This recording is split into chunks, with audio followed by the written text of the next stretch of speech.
They didn't know, Kev. They only saw Eugene, CJ and Dongalord hiding behind the house, waiting patiently. If that 4005 could blow up Rainbow in one shot. Oh, great trades coming forward though from the Bulldogs. You can see how much HP has been bled out, and now Madhouse can come into the equation.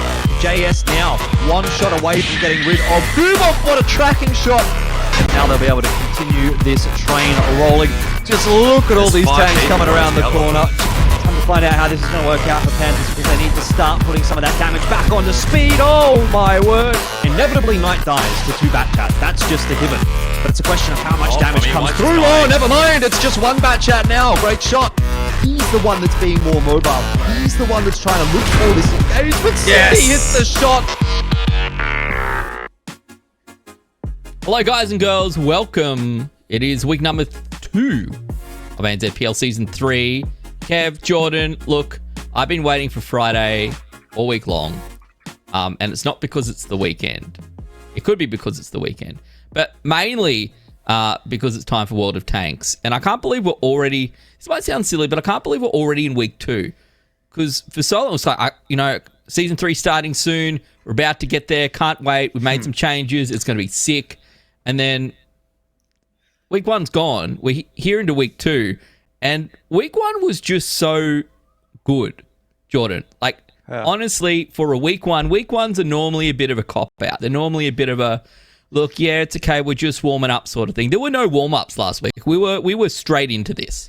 No, definitely not. I mean, good results for Archers, Matildas, Skorps, and Bulldogs. Although the Matildas result, I mean, yes, the actual scoreline was good. The points that they got on the board were good, but I still think that the way that ended up panning out, I probably feel as though Sentinels was the stronger team. Funny story, by the way, All right. relating to your point of, I can't believe we're in week number 2.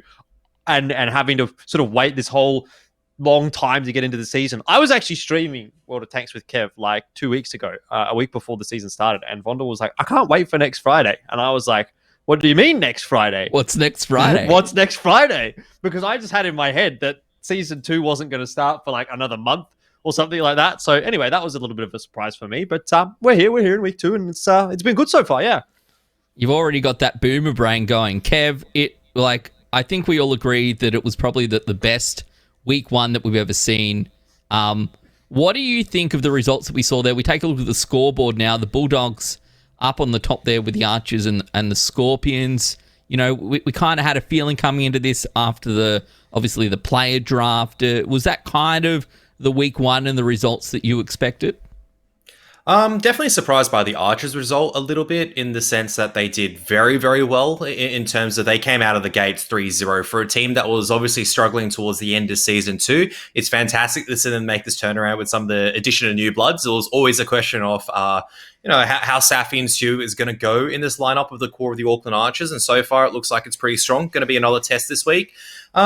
Outside of that, look, it's still week 1, as you said, week 2, sorry. Honestly, it's the lockdown struggle street, okay? I don't even normally, if we didn't have tanks on today, I wouldn't even be able to tell you what day it is, Kev. Let's be real. It all bleeds into a bit of one, isn't it? It's a bit like Groundhog Day. It's just every single time. It's a bit of a recycle. But look, really keen to see what the teams can bring up, because obviously the teams that had a bit of a defeat last week, they're going to come back a bit stronger. They've had some more time to prep. They've had some more time to work things through and think things out. So, like I said, it's still up to the top teams to really get the mettle tested and to see how well they can kind of go throughout the entire season. We've said it time and time again. It's not a sprint. It's a marathon. Yeah, it's a marathon that maybe turns into a really big dash at the end, which I guess is how some marathons go.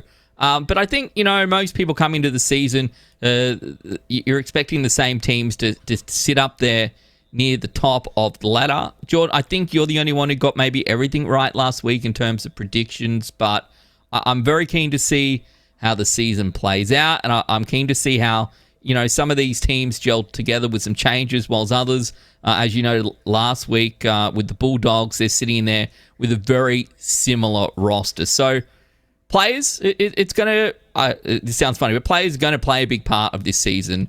And we did discuss, hey, how do we see those, those experienced players who maybe skipped a season or 2 coming in?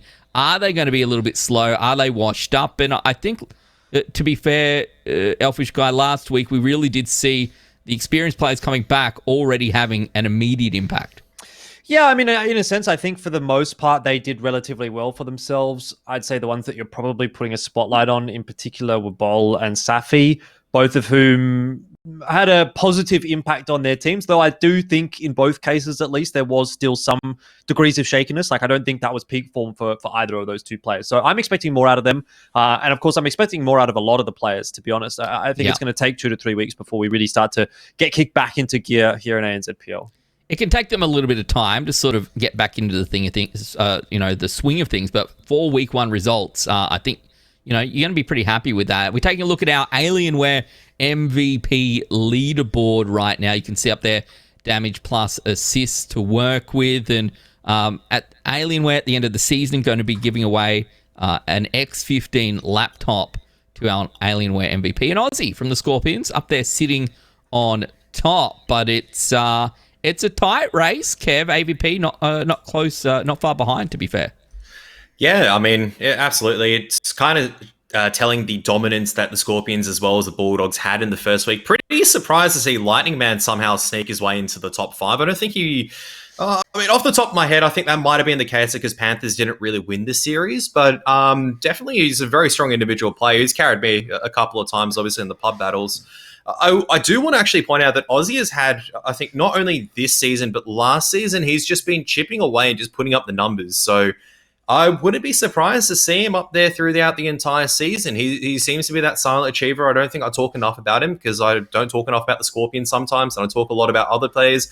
But Aussie has quietly impressed me, and I'm looking forward to his performance for the rest of the season.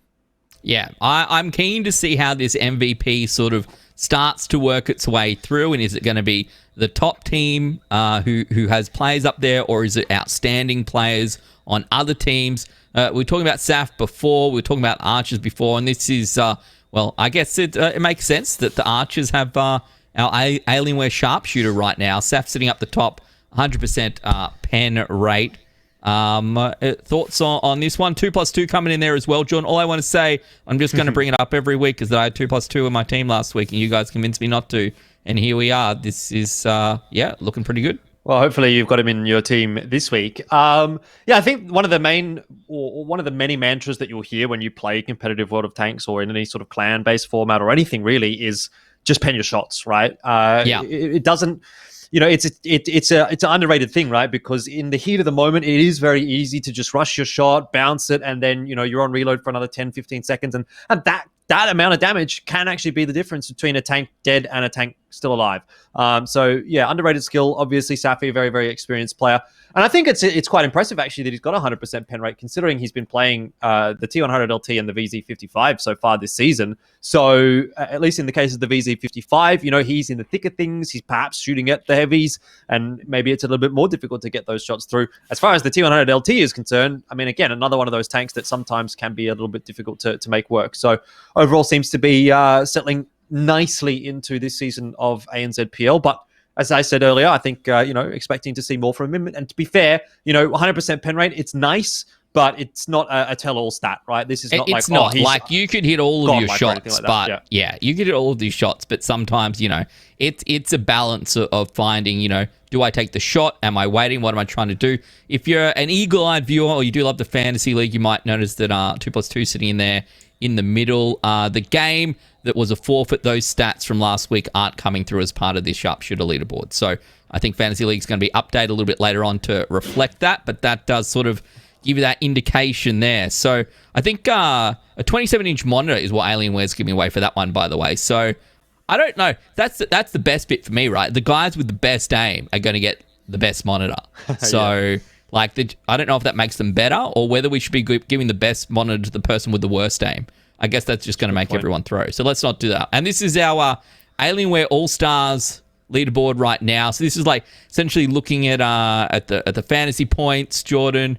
If we're looking at this one, is this your All-Stars team right now? Obviously, it's a reflection of how they went last week. Yeah, I mean, I think it's probably fair to put a lot of these players up in the top 5, and obviously they are in the top 5 for a reason. I would be interested to see what things would look like in comparison to, let's say, a panel of experts, right? You get maybe all the team captains and a few of the other people involved in the league to sort of vote on their top 5 players, as opposed to looking just purely at the statistics and see how representative, would Russian be, as of week 1, the most valued player by the players or by the castles or whatever that may be. I don't know. Although I do think he is a severely underrated player, and he's been able to perform very, very nicely in some really important tanks as well. He plays the Bat Chat for Skorps. He plays the T100 LT for the Skorps, and obviously he was one of the guys that was pulling out the WZ132-1, which again, I don't know how often we're going to be seeing that, but these are not easy tanks to make work, and he's obviously been able to do a lot with those. So to be honest, probably don't expect Russian to be the number 1 player over the course of the season. That'll obviously depend largely on how Skorpions go as a team as well, because it's a lot easier, I think, to be farming damage and points when you're doing well as a team and performing. But,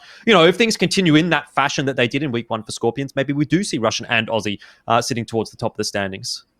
Look, I'd be interested to see how it plays out when you add in all the stars into that. That's the real kicker, right? How many stars is that team if you go and put them on? Because I don't think you can pick that one in your fantasy roster. Kev, a very cool graphic here. Our team of the week: Russian, Aussie, Madhouse, Lightning Man, Dark. That's what we're talking about. Do you have anything to add into this one? Obviously, all very talented players had a great week last week. Is this what we're expecting to see for the rest of the season, or expecting a bit of a change?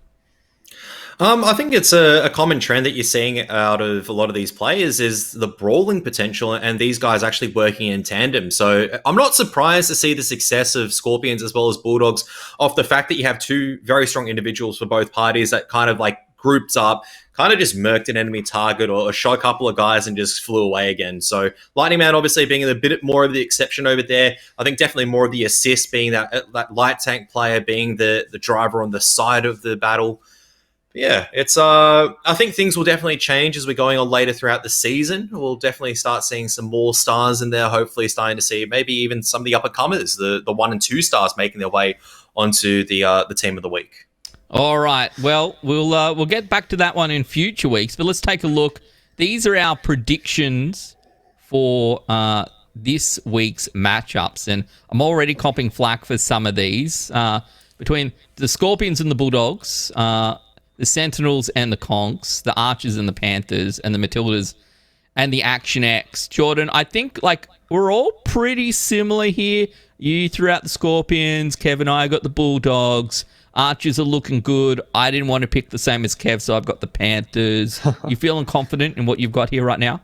Yeah, I mean, I think the first one really is the toss-up for me. I think you're trolling a little bit with the Panthers prediction, to be fair. But aside from that, you guys are going to feel bad. Yeah, aside from that, I mean, I think across the board, yes, some of the matches are fairly straightforward to predict, in my opinion.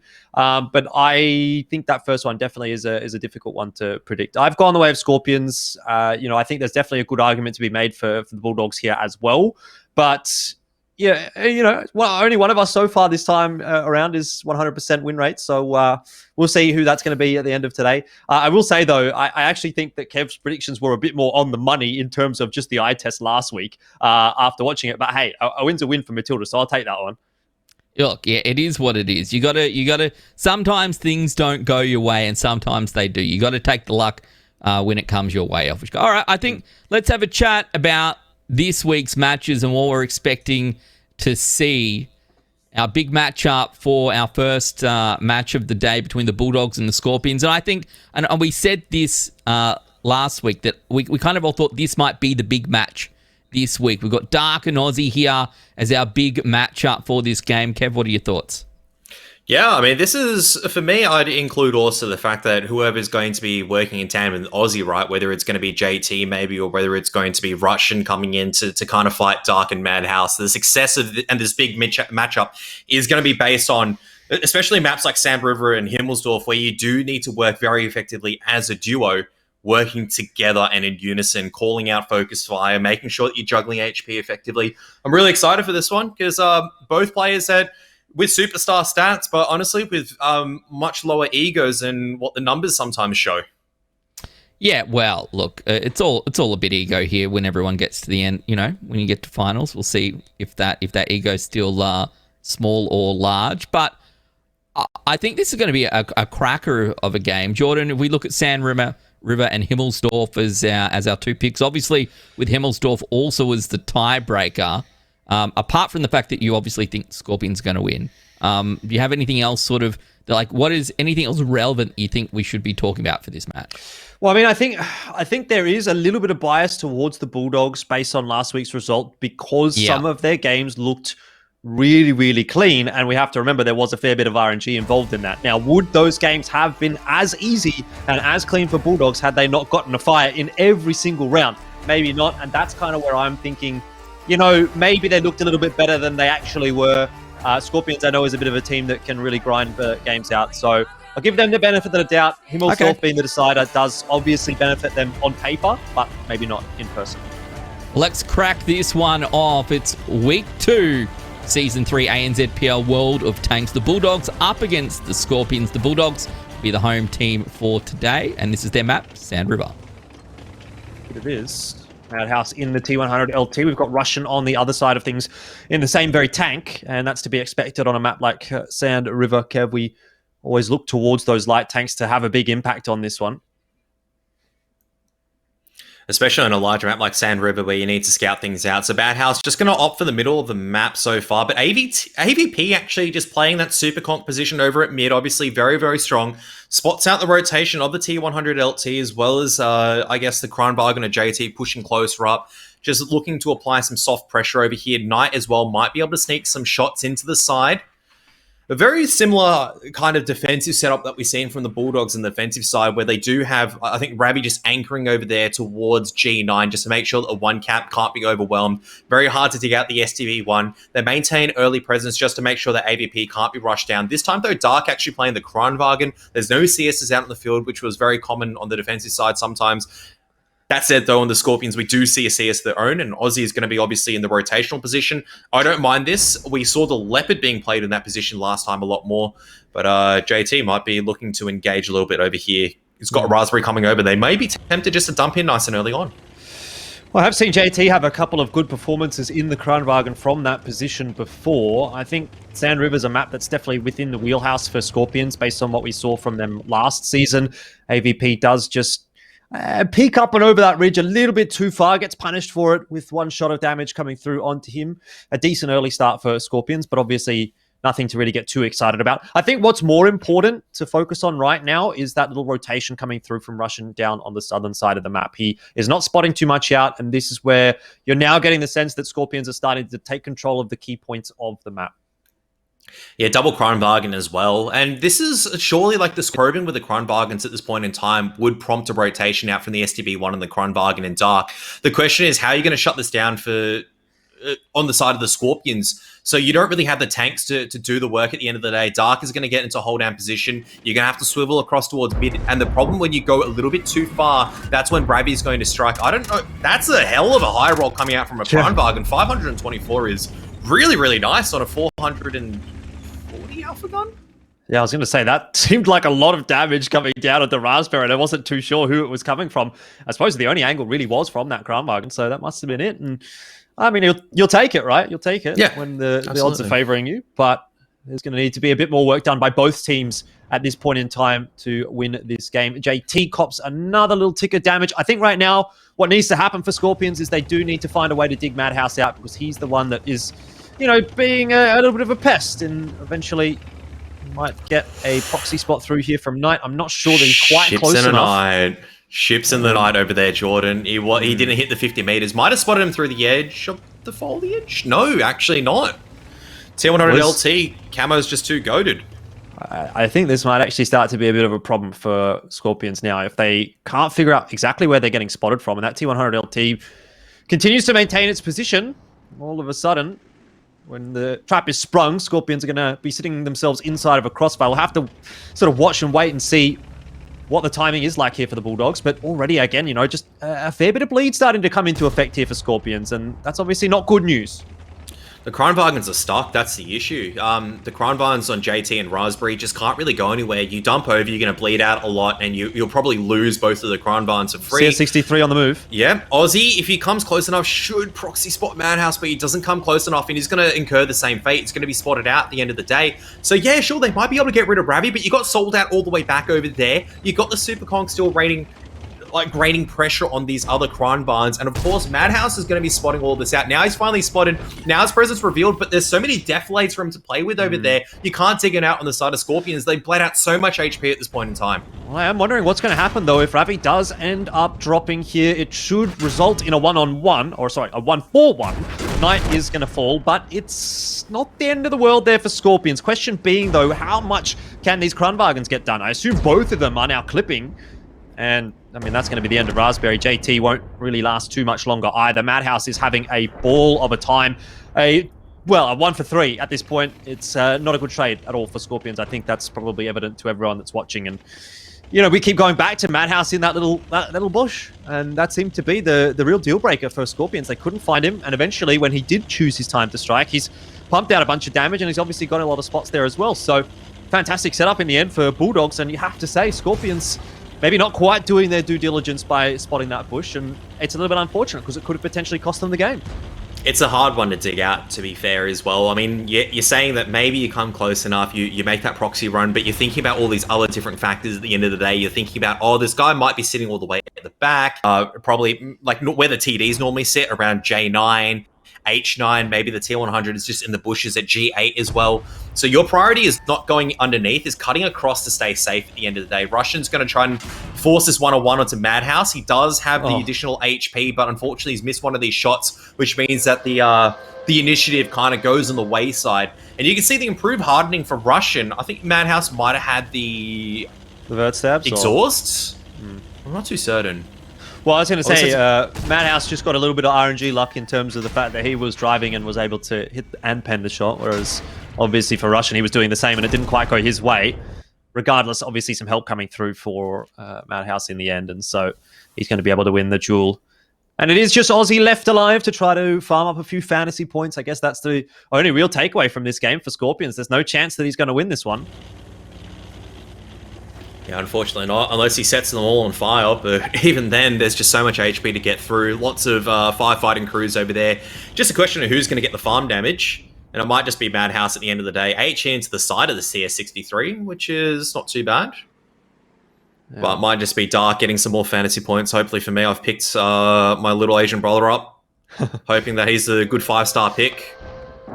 Yeah, I don't know. I'm still not sold on the 5-star picks, to be quite honest, Kev. I think they're a scam.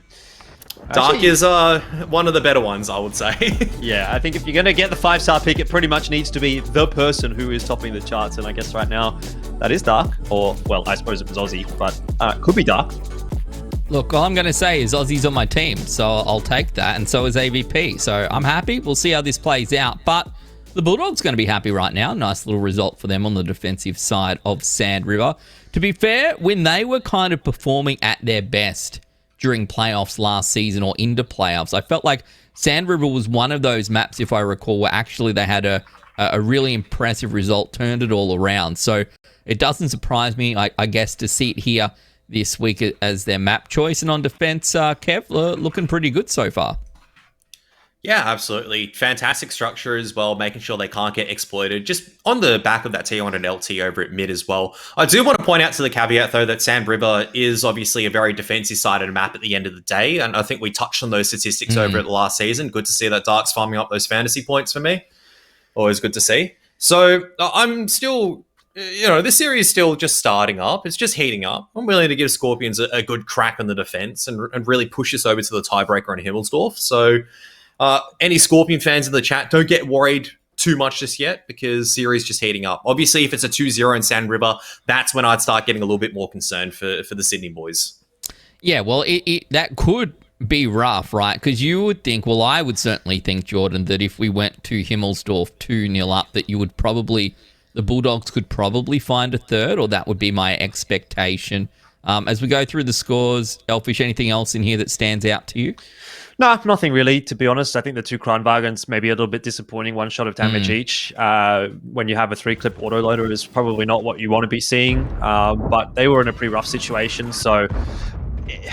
much of a muchness, really. Like, I don't think that if both JT and Raspberry both, hit their extra 2 shots, it even makes a difference, to be honest. Like, that game was won and lost on the positioning of Bulldogs, not necessarily on the shots that were being penned or bounced. Skorpions just sort of got outmaneuvered on the map, and that's the way the cookie crumbles, I suppose, for them. And so, yeah, I mean, like, obviously it sucks, but you sort of need to turn yourself around and make sure that it is only the one game, right? It is only the first game in the series. There's plenty more to go. And as you say, even if they do go down 0-2, I mean, they still have that fallback at Himmelsdorf. I would probably agree with you. I would think that the expectation most definitely should be that Bulldogs can get a 1-1 on a map like Himmelsdorf, especially if they're up 2-0 and sort of in good form tonight. But, yeah, I guess there has to be in the back of your mind, if you're a confident team, that the second map coming up is also the tiebreaker map, and that's also our map choice. So we need to back ourselves here, even if we are down 0-2. Maybe we can 3-sweep it. So I always feel like there's that little bit of hope still left here for Skorpions, regardless of the results here. Yeah, but the Skorpions really just sort of need to drag this out and find themselves a victory here. Obviously, on the defensive side, Kev says it's probably defensive-sided. I think we all probably agree with that one. And then it does put the advantage back on their side, of course, like coming into a week having that tiebreaker map be your map choice. I kind of wonder whether there's something in there about trying to scrim the tiebreaker map each week and making it your map choice. I don't know whether there's something to that, or maybe I'm just making things up. And obviously, you don't necessarily get your map choice each week either, right? You're putting in a couple of maps and seeing what comes back and sort of hoping for the best. So there's no guarantee that you get what you pick. All I know is that we've watched the Bulldogs have 5 battles so far this season, and all of them have been impressive. The Skorpions now on defense. Let's see if they can turn that one around. Yeah, I think this is where we really get to see the whole story, because it looks fantastic for Bulldogs at this point in time, but we have to remember it is a defense-sided win on Sand River, and there are some caveats there. Once we've seen both sides of this map, that's when things are going to get a little bit more interesting. Raspberry is getting away with murder right now, as he spots quite a few of the Bulldogs players there, 4 at least out of the 5, and he manages to get away scot-free as well. There's a nice shot in from Aussie. A little bit more action to kick things off here, Kev. I think this is actually, this is very interesting, where they've actually, for Bulldogs, they've sent the majority of their forces over here at mid, threatening maybe to dump in. I mean, Joe's been spotted out at mid at this stage. There is a huge overmatch on the Crown Barnes, but you can see Aussie and JT just putting themselves in some good defilades to make sure that Crown Barnes can't be overwhelmed, that you need to lose a lot of HP, obviously, to dig these tanks out. The question is going to be for these bat chats, are they going to rotate up towards north, maybe take a little bit more control off of Skorpions, push the CS63 and Raspberry back before applying cap pressure? This is going to be really interesting, because the double bat chats will win a lot of the time against the CS, of course. So it's good to see that Knights come in to reinforce this position to make it a bit easier. And now you're thankful probably of the chip damage. One shot doesn't seem like a lot from a Crown Barn, especially onto Dark, but no, but any damage is better than no damage. I think it is. I think it is incredibly relevant, and you say especially onto Dark, but more, it is important that it's onto Dark. It's the fact that it's on a bat chat. It means that it is a bit more risky for these 2 bat chats to just full send it. They are going to be doing that though, and to be fair, like you say, they probably should still at least be able to win this fight against Raspberry and Knight, assuming it is a straight 2v2, which it looks like it will be, unless the CS63s get the initial shots off and then they're able to clip, but I don't know if that's going to end up being the case. It looks like they're quite isolated, and already you can see those bat chats starting to go to town. Knight is going to be deleted. He won't get one more shot out, and that is exactly how you want to be using your bat chats. Raspberry is going to disappear here as well, and that's really bad news for Skorpions. A tank down, and not a huge amount of damage done in response. The Crown Vikings are going to try and force a fight, though, Kev, and try to eke something back out for Skorpions. Yeah, they absolutely need to. This is where I would like to see the CS and Raspberry actually stay over there and try to do a bit more damage, pressuring out the VZs. The good thing, though, Raspberry staying over here obviously means that he can retake this map control right now. Madhouse, though, should be about 10-15 seconds off clip. Joe Torres come over. They've got the numbers advantage. This Udes on Russian needs to rotate and get into the fight, and it's good to see him do so. Raspberry might spot out Madhouse in a little bit, and Madhouse should have enough clip potential alongside with Dark to get this kill. Well, Dark's headed in the other direction. He's going towards the front wagon, so it is going to be Madhouse trying to deal with that CS63 on his own. Probably still doable, but really what's important is these shots in from the Crown Bargains, and I'm not sure that there's going to be quite enough. JT, he will finish off Ravi, but in the meanwhile, Aussie and Raspberry both do fall, and Madhouse barely took any damage there at all, so I'm not sure what's happened up on that northern fight. Now Russian is going to have to try and clutch this one out, try to keep JT alive, who's just about to come off the clip. This is not unwinnable for Skorpions, but it's very difficult indeed. JT trades it back down to a 3-on-2. Remember, that bat chat still on reload is about to start coming back into the fight, and this, I think, is where push comes to shove for the Skorpions.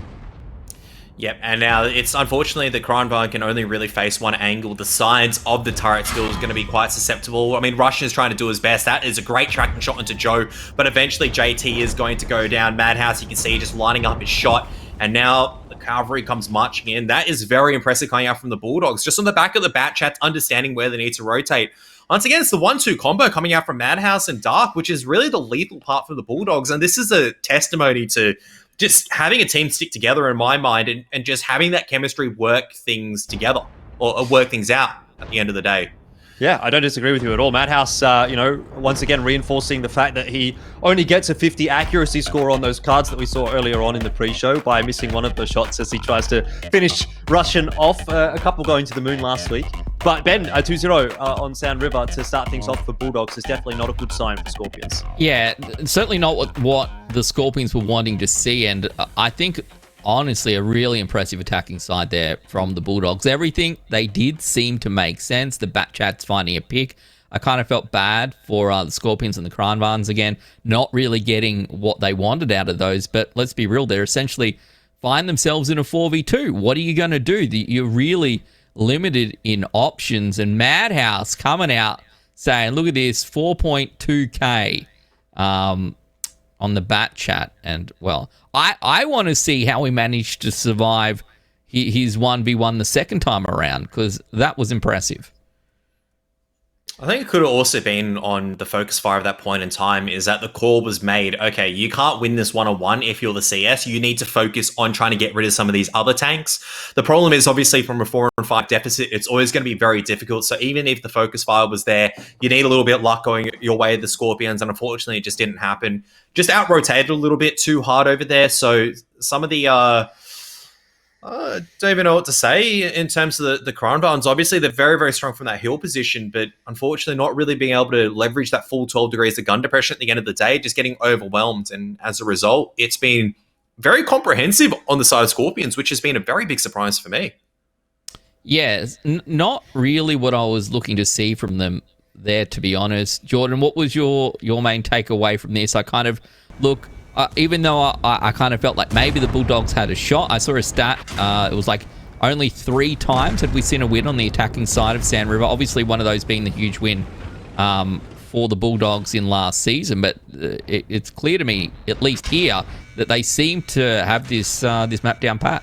Yeah, certainly. I mean, I think there might have been a failure of setup there for Skorpions. I'm not sure if Raspberry and Knight were in the exact positions that they wanted to be when that push came through. I feel like it's kind of egregious that the Batchats are able to cross that much ground without being spotted at all. And then also they managed to find the 2-on-1 against Knight. And you could see like Raspberry only just started to rotate in position to help out by the time Knight was already dead. So I'm not sure exactly what happened there. I think the buddy system didn't quite work out for Skorpions. I'm prepared to put that down to some sort of failure of positioning or something like that just from the outset. Like, I'm surprised that the Batchats are able to get that much work done without being punished at least a little bit harder than what they were, to be fair.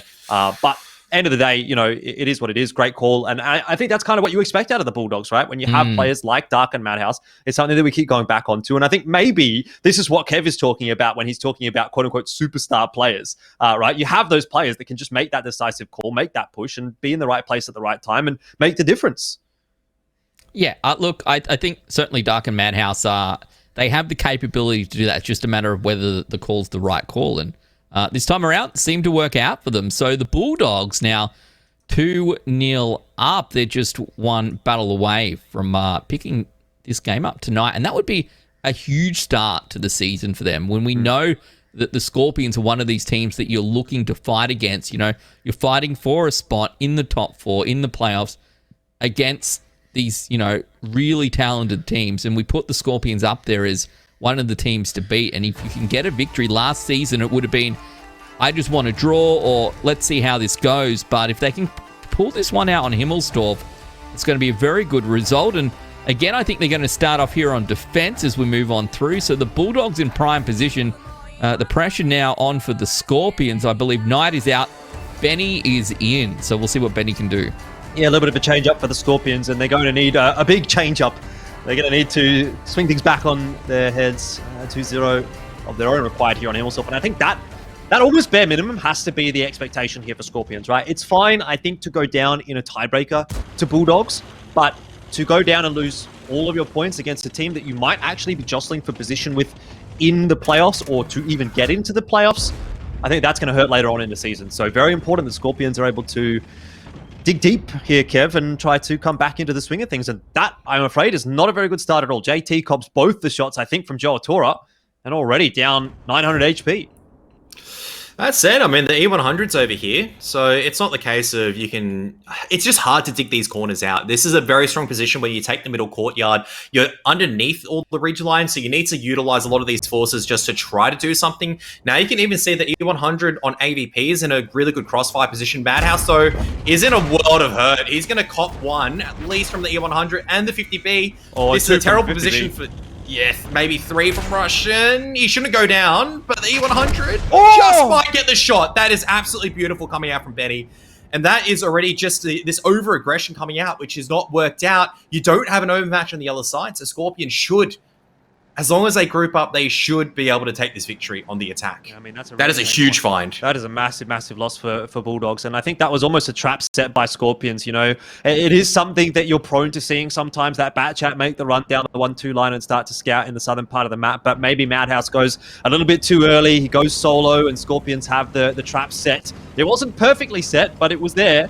And now they have to sort of focused in, make sure that they don't throw this one away, because like you say, I mean, this should definitely be Skorpions' round to lose, but they are starting to bleed a little bit of HP here and there, and luckily they're starting to get their tanks all in order and getting them all working together. The E100 leading the charge. Aussie, lowish HP in that Super Conqueror, will be able to follow suit and put that DPM down with that really fast-firing gun coming through. JT just in the middle of the courtyard as well, having a bit of fun, I suppose. But yeah, I mean, that's how quickly a game of 5v5 can just fall apart. When you lose a tank, we talk about it all the time, it's 20% of your damage, and in the case of Madhouse, it's probably more than 20% of your damage. It's 30-35% of your damage, plus it's your bat chat. So that's really bad news, and well, that's a commanding victory for the Skorpions, I suppose, and a nice way to bounce back after what happened just then on Sand River. Should be a confidence booster for them. Yeah, it's exactly what we needed to see. Madhouse goes 0-0, and the Skorpions are back in it. The attacking side win here on Himmelsdorf. They do it, lose one tank or something, Kev. Actually quite an impressive result, and very much the opposite of what we expected to see. An important game. We keep talking about how you really don't want to get that 3-0 or 4-0 happen against you to one of those top teams, and the Skorpions, they're back in it. Yeah, I mean, that was just really good kind of just patience coming out from the Skorpions. They had plenty of time to work with. You can see what Madhouse's intention was. With that entire play from the Bulldogs, it was meant to draw them over towards Banana, and then the collapse was meant to happen on top of that. But all the Skorpions do, JT's got a lot of experience. He's predicting it. He's going, this is exactly what's going to happen. Pump the brakes, 50B, go with the E100. Benny then comes in with the 50B, surprising Madhouse, and from there on in, just leveraging that 5-on-4 advantage. You can't really do anything from the courtyard once you've lost a little bit of this map control, and you can see it was just a very dominating victory afterwards of the Skorpions. So good to see them back in the series, potentially forcing this into a tiebreaker scenario, which then means we're going on to Himmelsdorf as a tiebreaker, and you'd be favoring the Skorpions at that point in time. Look, yeah, you'd be feeling pretty good if that's the case. It's the only thing that's going to be interesting to see is how the attacking side, the speed of the attacking side victory. I kind of got a feeling that was pretty quick, though. That was probably quicker than what we saw the Bulldogs do on Sand River, right? Would be my expectation. So it really does shake things up, and this is kind of like, we're like, oh, probably Madhouse going to make his way round the corner. If only he turns, boom. I mean, he really couldn't do anything else. There was no way he gets around that corner fast. You could say maybe there was millimeters in it. Maybe he could have turned a tiny bit faster to get his tank just sliding around the corner. But end of the day, the real takeaway is he just shouldn't have been there. And so that's unfortunately what sort of bites Bulldogs in the backside. And look, to be fair, you know, Madhouse giveth, Madhouse taketh away. He had two pretty good games to start things off on Sand River. That one obviously not panning out for him, but I think that's the kind of playstyle you're going to get from him. He's a playmaker. He's someone that wants to be the one sort of, you know, making plays around the map. So sometimes it's going to work out. Most of the time it's probably going to work out. Sometimes it's not going to, and that's just the way it is. Live by the sword, die by the sword. Exactly right. It's those the opportunities for the huge plays that make it through, you know, to the Hot Shots competition later on. Where you go, that was pretty epic, Madhouse. At the same time, it's the same sort of thing that might see you in the bin. So right now, Madhouse in the bin, but the Bulldogs are not in the bin, right? The Bulldogs still 2-1 up. They need to win only one more. They can find themselves an attacking side victory here on Himmelsdorf. They'll go home tonight the victor. The Skorpions bring this back and make it 2-0 here on Himmelsdorf. I think we all suspect when we go to the tiebreaker, it's going to be a choice of side for the Skorpions, and that's exactly how they want to do this. It would be a pretty good result for them for the reverse sweep victory here after what was a very impressive Sand River from the Bulldogs. I hope everyone is enjoying Week 2 of Season 3 ANZ PL. A lot of the same sponsors as last season, a lot of new sponsors as well. We're giving away HyperX keyboard, 60% alloy origins, ! HyperX in chat to find out more, or just spam HyperX if you want to enter. So much huge support this season, and I can see why. These games, these have been the best games we've seen so far. Well, there's a T110 E3 coming out here for Raspberry, so I think we all know where that's going to end up, in the pillbox. And that probably signals the intentions of the Skorpions here as well, that they would like to at least set up initially for a Northern Flag defense. Interestingly, Bulldogs are headed in that direction as well. So I don't know about you, Kev, but I think I see an E3 and I put 2 and 2 together and say there's probably something going on the Northern Flag here, to be honest. Yeah, I mean, you'd probably have to try to suss things out on the 3 flag as well. I'm just taking a look at the setup right now from the Bulldogs as well. Just a single bat chat, obviously against the AMX 50B of Russian. They're actually set up on the hill at the moment, which is walking straight into this trap. I like this for Skorpions, but the question is Bulldogs going to bite the bait? Yeah, and I suppose that's the big thing, isn't it? Like, they do have 8 minutes to play with. Obviously, that's a change coming through from last season where it was only 7 minutes on the attacking side. Well, I suppose on the attack or defensive side, but let's be real. The attackers are using the time, not the defenders. And so they have 8 minutes instead of 7. They have an extra minute to play with. And that doesn't necessarily mean that they're going to be committing to this push down the hill toward the 2 flag. I mean, there's plenty of time for them to rotate back off. It's a discussion that they're probably having at this point in time. The issue for me is that they don't have any real information. And I think it's probably not the worst thing in the world. Like, you look at the Skorpions lineup, and I kind of think it's okay for Bulldogs to just give up map control, because let's be real, is Skorpions looking to take map control with this lineup? 2 E100s, a Super Conk, and an E3. They're not going anywhere. They're going to sit in their position. They're going to wait for you to come to them. And, you know, theoretically, you should have a pretty free time of rotating off of the hill when you feel like it. And that's exactly what Bulldogs have been able to do. You know, they get up there early on in the piece. They're not too concerned about what Skorpions is going to try and do while they're giving up all the control of this map. You're not expecting that 50B to just drive in on its own. And so Bulldogs are, I'd say, relatively unpunished for the lack of map control taken early on in the piece, which is totally fine. I mean, it's very hard to kind of punish, even with the setup for Skorpions as well. You got to look at the tanks, and Madhouse also spots out these tanks at the same time. He spotted Benny earlier on from hill. There's a very cheeky angle you can actually spot tanks crossing into A6 from. And now he's actually spotted out the Super Conk and E100. The game's up now. So Madhouse has found the perfect angle. He's got the information. Now it's up for the Bulldogs to kind of work out with that information. All right, we've spotted our Super Conk and E100 here. Now, where do you think the E3 is going to be? Let's take a reasonable guess. Is he going to be at C3 or is he going to be at A4? Only 2 positions you can ever sit an E3 in a map like this, and you can now starting to see that this E3 is going to rotate. Oh, Mind game on mind game over at the moment, Jordan. Yeah, this is just mind game on mind game at this stage. They're crossing over mid, trying to maybe collapse on. And I think the E100 is permanently lit. Like, he doesn't realize he's been delit the entire time. Yeah, it's interesting, isn't it? Oh, no, the E3's left at the worst time as well. Well, JT's starting to make his way back over to the train station, which is going to be a little unfortunate, I think, in the end. This is a very interesting push from the Bulldogs. A lot is going to come down to whether or not they can dislodge Russian, whether or not Benny can soak up the shots. Already they do have that overmatch, but that E3 is always going to be a threat, and it's really a case of timing. Do the Skorpions expect it? Do they come in time? Well, they're about to find out. Here comes the push on through Benny in the E100. He's not blocking for Aussie. He's not blocking for Russian. And in the end, those shots are going into the more important tanks. The E100 is the one that wants to soak it. Raspberry coming through on that E100. The T110 E3 as well. But already a Super Conqueror out of the picture is very bad news, especially with Madhouse in the back pocket. JT's going to take ages to rotate across. And Kev, this might be the end for the Skorpions. Just unfortunately, they were able to dive through. Madhouse still 3 in the clip. Probably going to clean up Benning over here. They've got the numbers advantage at this stage. Russian's going to go and kill Madhouse. So they're going to try and focus down the bat chat over here. No. Russian. It's a tough decision to make at the end of the day. You either go after a bat chat, which means that your clip potential's gone. You need to try to get rid of at least one of these tanks to try to make this fight even Stevens once again. But Russian's going to be onto clip very, very soon. E3, I think, does hit its shot, actually. It did. Onto Pens Ravi. on Ravi, which is really good. But you need AVP to get involved in the fight. You can't let Ravi just kind of go down over here. You need to start pushing on, get rid of this E100 to start flanking the E3. Still things quite tight, even with the HP advantage.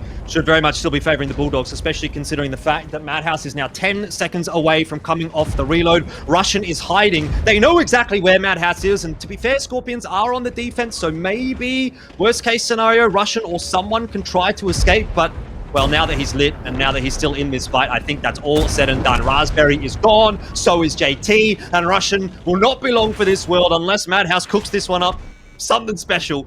I almost wonder what would have happened if we would have seen that 50B run off into the distance. They probably would have found him, but I felt like maybe that was the only way that at that point Skorpions could find a win. In the end, Bulldogs get the 3-1 and they cruise to a 2-0 lead so far in the season, right? That's the main takeaway. What a great result. And that's even more impressive to me. Like, I want to thank the Skorpions for demolishing Madhouse on his defensive side, because if the Bulldogs had just won a defensive side of Himmelsdorf to make it a 3-0, maybe they win the attacking side as well in the end, because the Skorpions are like, yeah, whatever, Tilt City, right?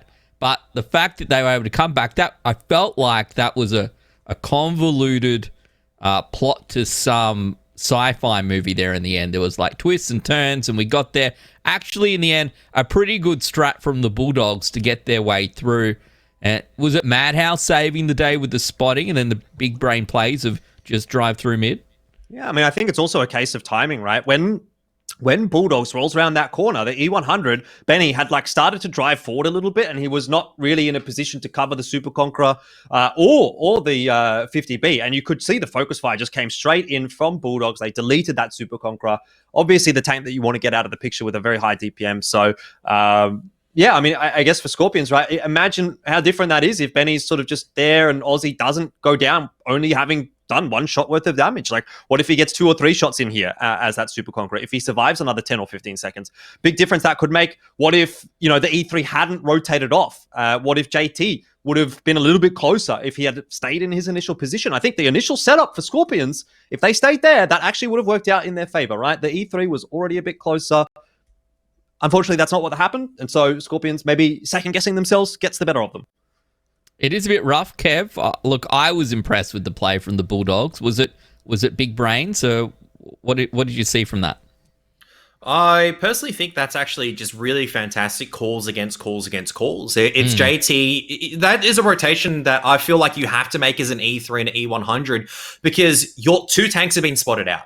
At that stage, the back chat's going to be on hill. That is the only angle that these tanks can be spotted on. You can't move them in time. So, okay, the threat's going to be on the 1 flag. Let's move a couple of tanks over just in case there's going to be this threat. There's going to be the 3-cap pressure. At least we got something to push them off. But they don't expect Bulldogs to actually just push straight down into mid, into courtyard. And that's Bulldogs understanding as well where the E3 potentially can be and where the E100s can be also at the end of the day. And that is just all down to the informational game, trying to read your enemy tank lineup, trying to figure out what you're doing.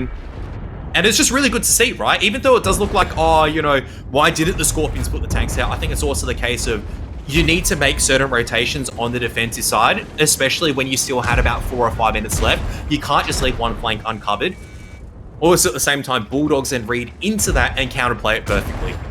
Yeah, it certainly seemed to be big brain plays coming out from the Bulldogs. And I think, Jordan, as you said, maybe a little bit unlucky there for the Skorpions. If they didn't have as much info as the Bulldogs there. They didn't necessarily know that Madhouse had been sitting up there and had been spotting the E100 for the last 7.5 minutes or something like that, right? So, in the end, congrats to the Bulldogs. A very good start to the season for them. I don't know if this was the Skorpions we expected to see this season who turned up tonight.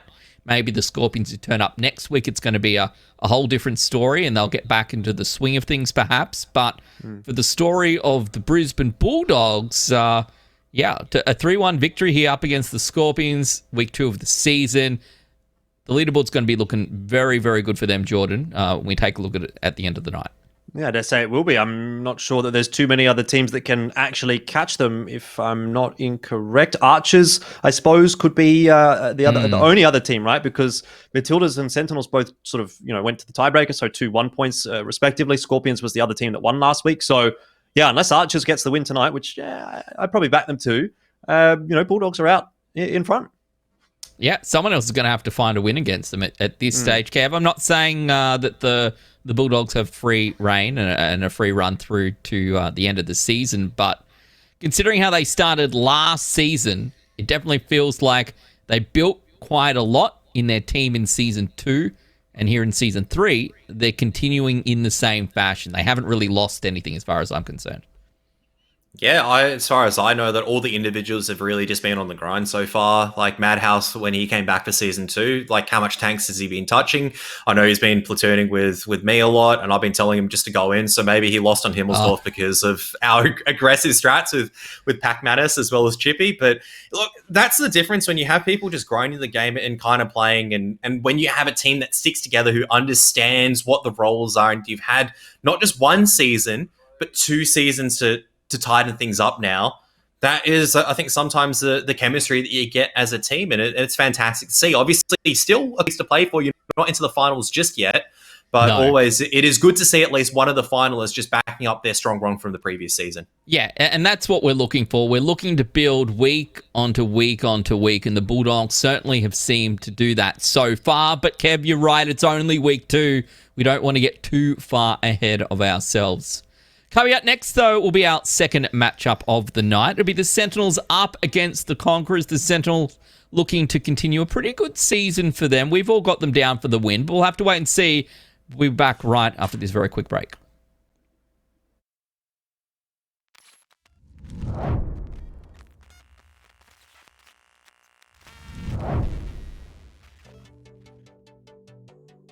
I don't know about this one for the Conquerors. It looks like they've run themselves into a crossfire. You have Safi on the backside in that T100 LT, absolutely unhindered. The VZ55s, Stewie and Celestia, just sitting in the front, waiting for those reloads after obviously dumping a couple of shots in already. It's a fantastic start to the season for Archers here. Conquerors have tried to do something decisive. They've tried to get aggressive, but they've walked into a crossfire between 2 VZ55s, a batch out of CS63, and a T100 LT, and you're just not going to survive that. Now 2 actually on the cap here, Jordan. 15 seconds. Someone's going to have to make a move. Stupid's going to suppress Tuck. Tuck needs to go in for the reset. You can't allow Critical to go in here. Well, Critical's just dead.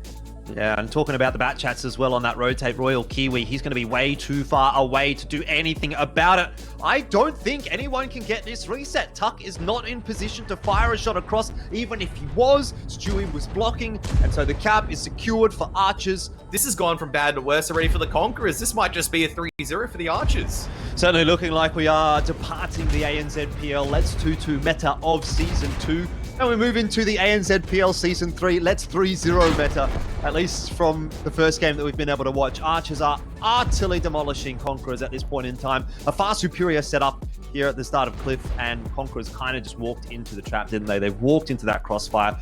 Oh, ring around the rosy at the moment.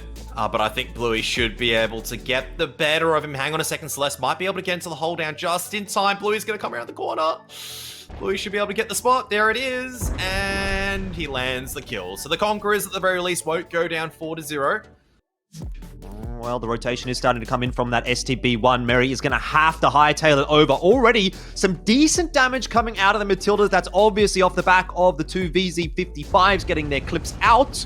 But I think Sentinels have gotten what they wanted. It really comes down to how long can Bowl survive and how much damage can Merry Turnip get done before Bowl drops. Whippet is still there as well. Remember, he's reloading.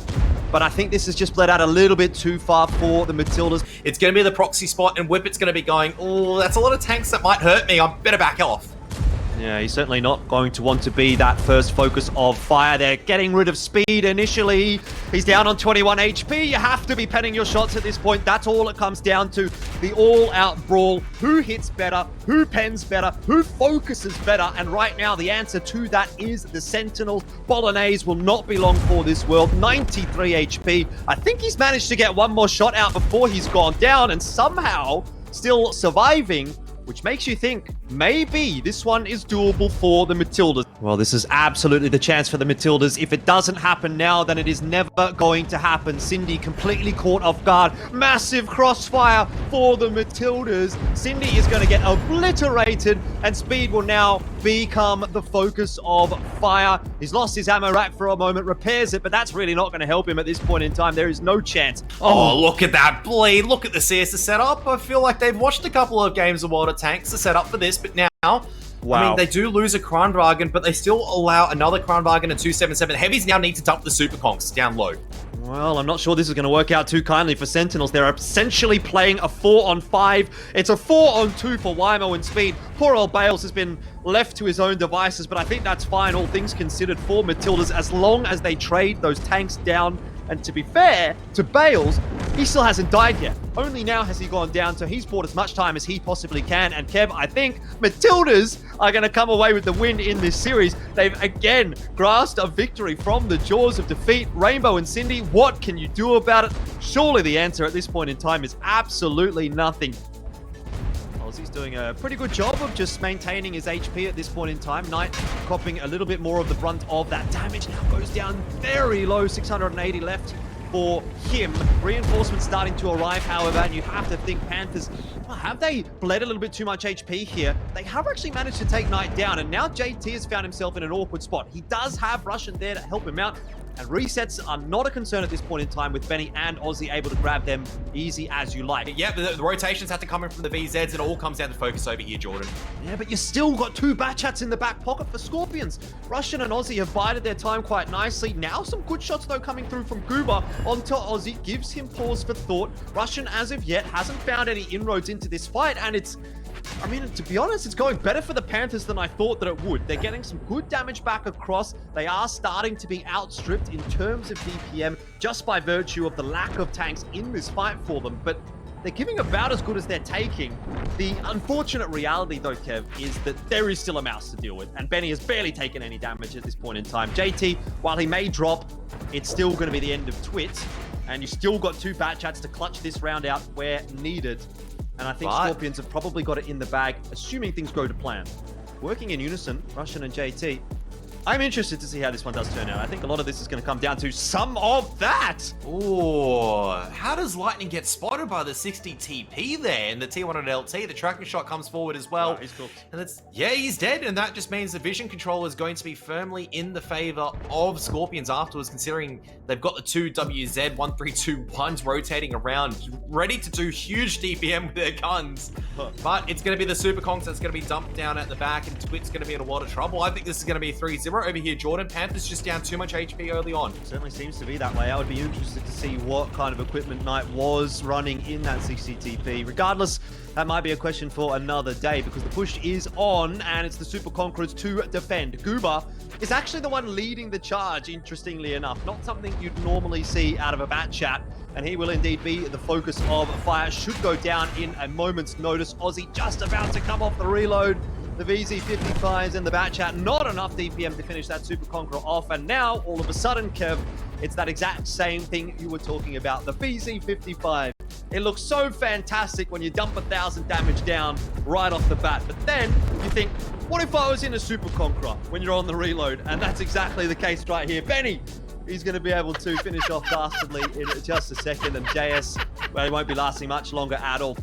Doesn't seem that Eugene is going to be in a good spot to do so. He's already been lit on fire, down to just about 400 HP on the cross. CJ got absolutely booked as well, and even then, Eugene getting tagged one more time. Just to make matters worse, he's finished off as well by the VZ-55 of Cold the Wise. So first blood in this matchup going to Bulldogs. Eugene is hating life right now. He's been ignited twice, Jordan. Twice in 2 games. That's Super Conqueror life, though, for you, I suppose. Yeah, and he probably is having a bit of a rough one. But to be fair, Action X kind of get what they want out of that. They force the rotation across from Action X. It forces a couple of tanks to get lit. And now those guys on the hill have got firing lines. And they're starting to put that damage across. So, again, Madhouse will just probe the cap here. See if he can force the push out. Slowly but surely, Bulldogs are eking out advantages. Can't imagine either of these cap circles are too easy to put pressure on. Already CJ gets spotted out, and already he is getting boomed. He's on fire. This is the third game in a row where Action X have had the first tank pretty much spotted get set on fire. Oh, VZ's been spotted out now, though. So Shanky Pants, you need to, I think, focus down Droator over here, and I think they know it. But what a show! Oh my god! Not another one. How does it keep happening? Oh my goodness, Adelaide Action X going to be absolutely molding after this one. It's another Ignite. And it's an Ignite the worst time possible as Madhouse. Where are you aiming at, bro? He's aiming at the moon. He's aiming at the stars, but Bulldogs will complete the 4-0.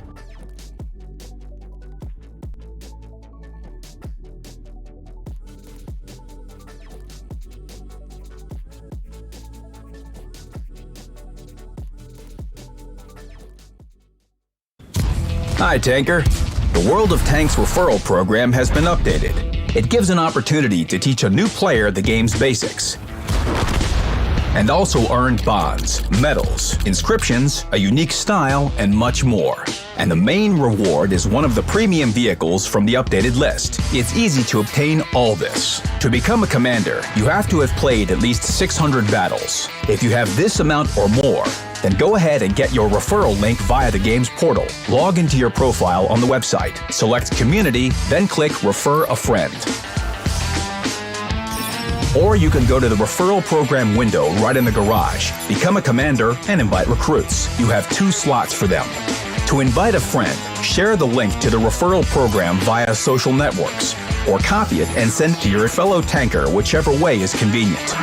You can recruit either a new player or an old player with 200 battles or fewer, or if they haven't played any battles over the last 60 days.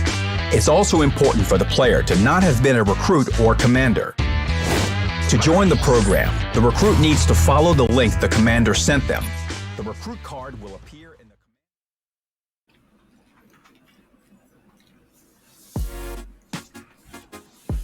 Welcome back. It's Friday night, of course, which means it's World of Tanks night, ANZ PL Season 3. It's been pretty good so far. We've had some good games tonight already.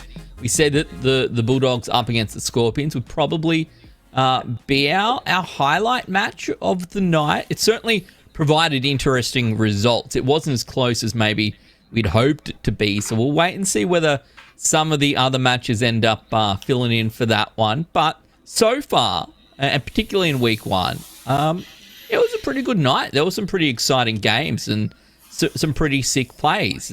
So if you've had a chance to be on social during the week, you would have seen the World of Tanks ANZ Twitter account putting up the Ironside Hot Shots competition. And I think we touched on this last week, Jordan. We said, Ryan says the old classic catches, etc. Essentially, it's the top clips from last week. It's the top plays from last week. And if you don't remember Ironside Coffee Co., maybe if you remember the APCR blend of coffee, I've still got like 3 bags, no joke, because I bought up when it looked like it was maybe going to sell out. So they're getting me through lockdown at the moment, but they're giving away like a year's supply of coffee as part of this Hot Shots competition. So let's go and take a look at, there's 4 clips from last week. Let's take a look at our first clip as part of the ANZPL Hot Shot comp. Good guy, Stewie. What do you think, Kev? Just sitting in the...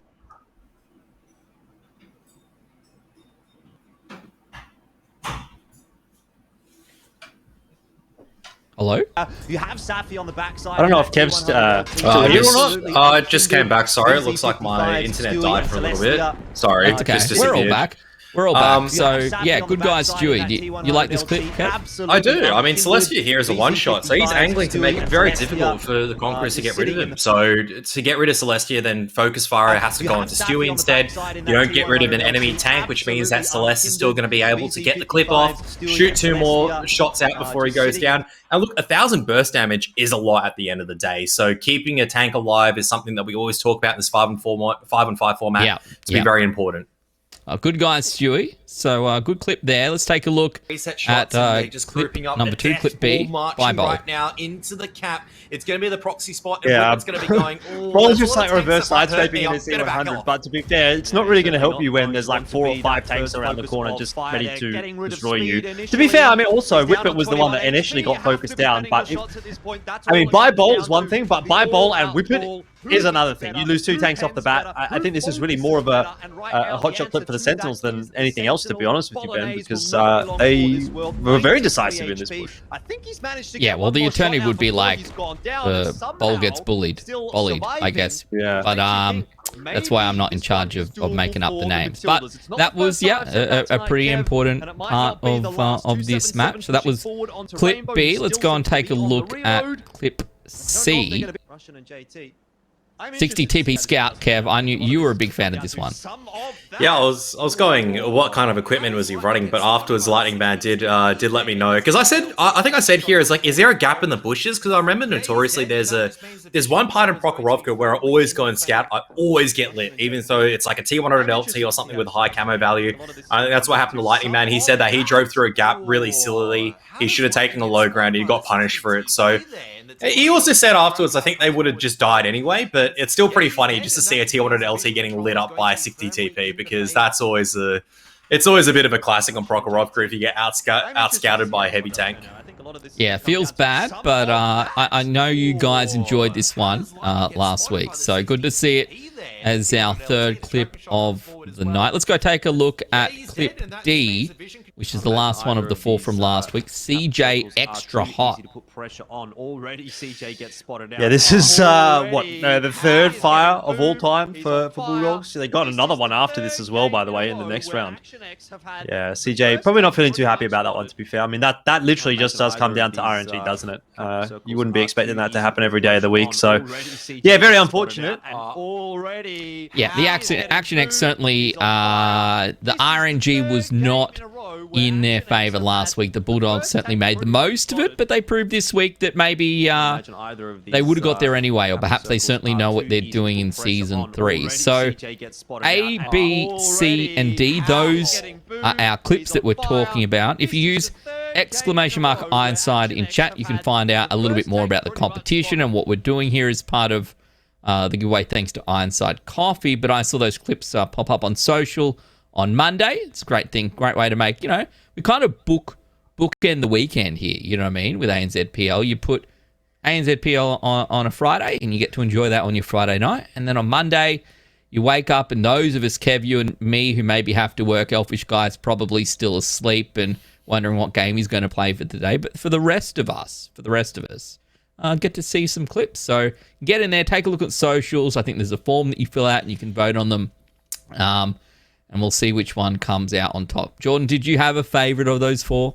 Yeah, I think for me, the one where Lightning Man gets blown up on Prokhorovka, it's almost the perfect clip. If he would have died, it was the perfect clip. But the fact that he doesn't die, I think that clip can still be beaten this season. But for me, that's the best one out of week 1. Kev? I don't know, to be honest. I'm trying to figure out exactly which one would have been my favorite. Probably CJ getting lit up, because that series was just all over the place in terms of how many fires there were at the end of the day, right? It was like, and that to me is just like the ultimate hot shot. It's just, if you're getting lit up on fire, it's pretty hot. I love it. Thanks, Kev. Appreciate that. So it doesn't matter what we think. It only matters what you guys think. So get in there and be a part of it. We bring up our caster prediction. Elfish Guy in the bin, which is, to be fair, where you should be. But Kev, we're looking good right now with the Bulldogs up there. But we do all have the Sentinels and do all have the Matildas. So there's not much variation for the rest of the night, except maybe me in the bin for game number 3. But Kev, I think I got a feeling that you're in a pretty good spot right now as far as predictions go. I don't know if we're like keeping a tally of the predictions across the season, but who's that? Who went best last week? Was it you, Me. Jordan, or Me? Yeah, okay. okay. I got them all right last week. Kev All got right. one wrong, so we're actually even right now. I All think you got 2 wrong last week, or was it only 1? No. I only got one wrong last week. Okay, then we're all even. They're all literally even. We're right all now. even, which is an exciting spot to be. And by the time we get to the end of the night and Sandman's ahead when the Panthers go 4-0, you guys are going to look like absolute fools. Same with Fantasy League, by the way. You probably hear us talk about Fantasy League all the time. !fantasy in chat if you want to find out more about that one as well. I have faith in my Fantasy League team this week. I think I picked a lot of solid players, and I haven't let you guys ruin it for me. So let's bring it back. Let's talk about our next matchup of the night. It's the Sentinels up against the Conquerors. The Sentinels are back-to-back champs. They've had a great couple of seasons. Let's be real. And what are we feeling here about this lineup? I mean, look, I think it was a solid start to the season for the Sentinels last week. I mean, looking at it on the eye test, I feel like they were actually the better team over the Matildas. They did get the loss due to the FF. They took part in that boost on the second half of Cliff, which ultimately led them to go through the tiebreaker, and then obviously they did lose that tiebreaker. So that was a little bit unfortunate for Sentinels, but I think you got all the pieces of the puzzle there. They looked pretty good. They looked like they should be able to win that series. They obviously were not able to, but I think they're more than a match for the Conquerors today, and that's obviously why I've gone for Sentinels as my prediction. Kev, we've all got Sentinels. Last week was a bit of a funny one, right? But like coming into this season, coming off the back-to-back, the expectation is that they should have a very good season. I don't know, to be honest. It's like, yeah. Tell me why. Tell me why I'm wrong, Kev. I want to hear it. I agree in the sense that they should have a good season, but also I think maybe a bit of a fatigue effect, or maybe they're coming into this a bit loosey-goosey. The Sentinels that played in the finals of last season, or even the season one, just coming straight forward into this season shouldn't have been into a 3-2. You look at that Cliff game and you go, okay, set of circumstances, whatever. But it should never even gotten there to the tiebreaker at the end of the day. So, and that's my argument is going, hang on a second. I wouldn't say necessarily the Sentinels are just like red hot favorites, right? Red hot favorites right now for me are the Bulldogs. They set their opponents on fire. They take out some strong opposition with good plays, right? Yeah. And Sentinels need to show that this week before we can go, okay, this is the Sentinels that we know and love. These are the championship winners, et cetera, et cetera. Yeah. So I think I don't want to just trash on a team by going, oh, they're bad because X, Y, Z. I think there's a story to be told still in terms of how Sentinels go, because we know they can be very lackluster at times. I want someone to tell me, I want to see why I'm wrong about my, being on that Bulldogs hype train. Why is it a team like the Sentinels who are going to take them down? A big matchup, though, for the night. Soy Milk up against Royal Kiwi. Total damage. That's a lot of damage from 4 played. But what are your preferences here, Jordan? Do you like Soy Milk or Kiwis? I actually probably prefer Kiwis in this one. I don't actually drink soy milk. Okay. I prefer normal milk, and I don't mind a kiwi fruit here and there. So if that's what you're asking me, I'll probably go with kiwi. That said, I think it's probably a bit too early to tell for these two players in particular how they're going to go this season. I mean, soy milk obviously very, very new to the league, and so I'm expecting probably pretty big things from him based on what I've been hearing. It seems like a decent enough start individually speaking, looking at the stats, looking at the numbers. Can't complain too much about that. For Royal Kiwi, 25% win rate. I mean, it is what it is, right? That's a team thing. So for Conquerors, I think it's going to be a bit more of a difficult uphill battle this season than what it will be for the Sentinels. But yeah, hoping for big things from both of these players. All right, Kev. So we've spoken about this. We've all got the Sentinels in the top spot for tonight. The Conquerors, it wasn't their week last week. We're going Cliff, Tundra, and then if we need Himmelsdorf. What can this Conquerors lineup do tonight? What gets them across the line, or what gets them at least to the tiebreaker? I think it's going to be a little bit of some of the performances that I've heard has happened in the background. So apparently the Conquerors are quite strong in terms of the scrim game. But as we all know, the scrim game obviously isn't the officials, right? So there's definitely that glimpse of potential the Conquerors have. Now, it's a question of whether or not it can realize. So I'm waiting, obviously, for that to happen. And against the Sentinels, which need to kind of come back, obviously, from last week's disappointment. It's a good time to try to maybe force an upset, especially when you are trying to go to a map like Tundra, which is still very new to the rotation. Yeah, I kind of feel like this is the opportunity that you can take. You need to you need to find those chances where you can. And I think early on in the season is also an opportunity to do this. You said, hey, haven't had much opportunity to play Tundra yet, obviously in the context of 5v5, in the context of ANZPL. And, maybe some changes for the Sentinels does leave the Conquerors with a shot at it. And I always wonder, Jordan, the start of the season, is that the point, particularly if you are the underdog? Would you rather be playing the top teams at the start of the season or at the end of the season? Like, what is there a preference? Does it matter? I guess they both have pros and cons. Yeah, it really depends a lot, doesn't it? I think it comes down to, are they are they largely a core coming through from the previous season is one big factor, and in the case of Sentinels, that is obviously the case. So maybe they're not a team that you'd want to be facing at the start of the season. You'd probably rather draw someone like maybe the Matildas, who did have a good season last time around, but obviously had a lot of changes coming through as well. Well, not a lot, I suppose, but a significant change, I think, is probably the takeaway. Anyway, that's besides the point. We are here on to Cliff. It is the first map in the pool between Conquerors and Sentinels.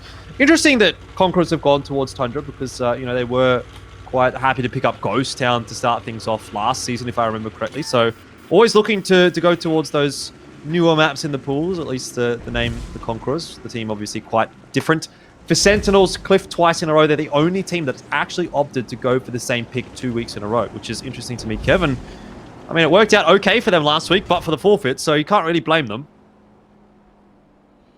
Yeah, they could have been up 2-0, but we're just straight into the action already. The VZs want to push ahead, but Rainbow, obviously in his favorite spot, is going to deter some of this aggression.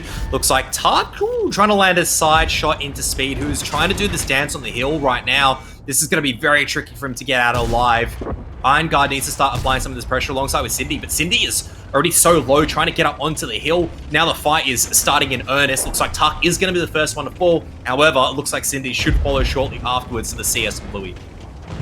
He's managed to buy as much time as he possibly can. HP is looking relatively even at this point in time, but Speed seems to have thought he's found the opportunity to take the fight against Slayer. He might just be able to do it with the help of Wymo, who manages to cross without taking a shot. In the meanwhile, Rainbow gets the better of another, and it is now Critical out in no man's land. The CS63 of Bluey trying to help on out, but once again, Sentinels just prove what a solid team they are in these all-out brawls. And it's that communication, that coordination, and I suppose that core coming through from the previous seasons that just gets them the solid victory. Rainbow does a good job of falling off without taking any damage. Bluey can chase him, but at this point, it's not really going to matter too much. Wymo almost goes a little bit too far over the edge, but looks like he's doing a good job of farming up some fantasy points for me. Overall, a very solid victory today for the Sentinels, Ben. That's exactly how you'd want to see them start, and Conquerors perhaps a bit disappointed.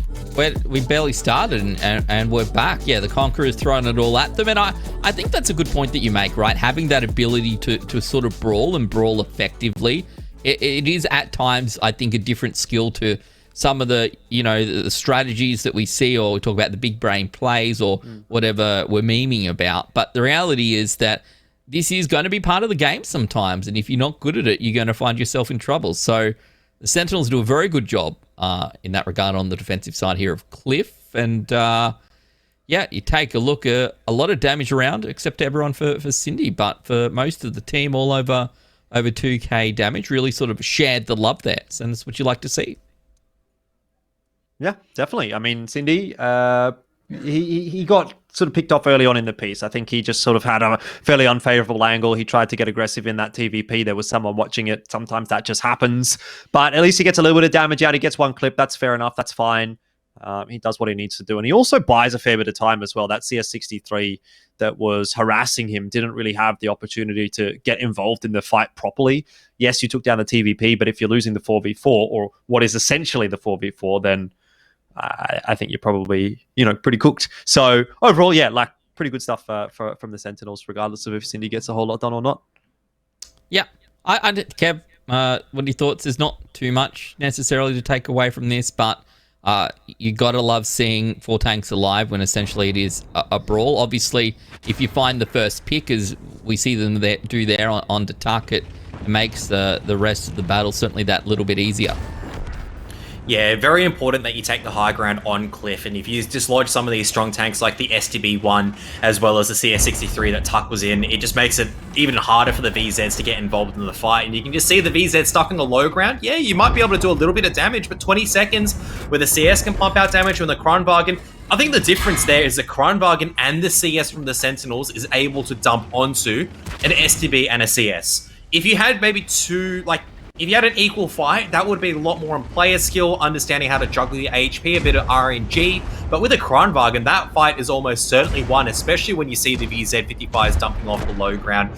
You know you can take that fight safely. You know where the other CS is, so you can have some equal 2-on-2 fights and feel very comfortable in coming out on top. And this is a strength of the Sentinels at its best, looking at where to get the small percentage wins and then leveraging them into large percentage wins. And we saw that perfectly on Cliff just then.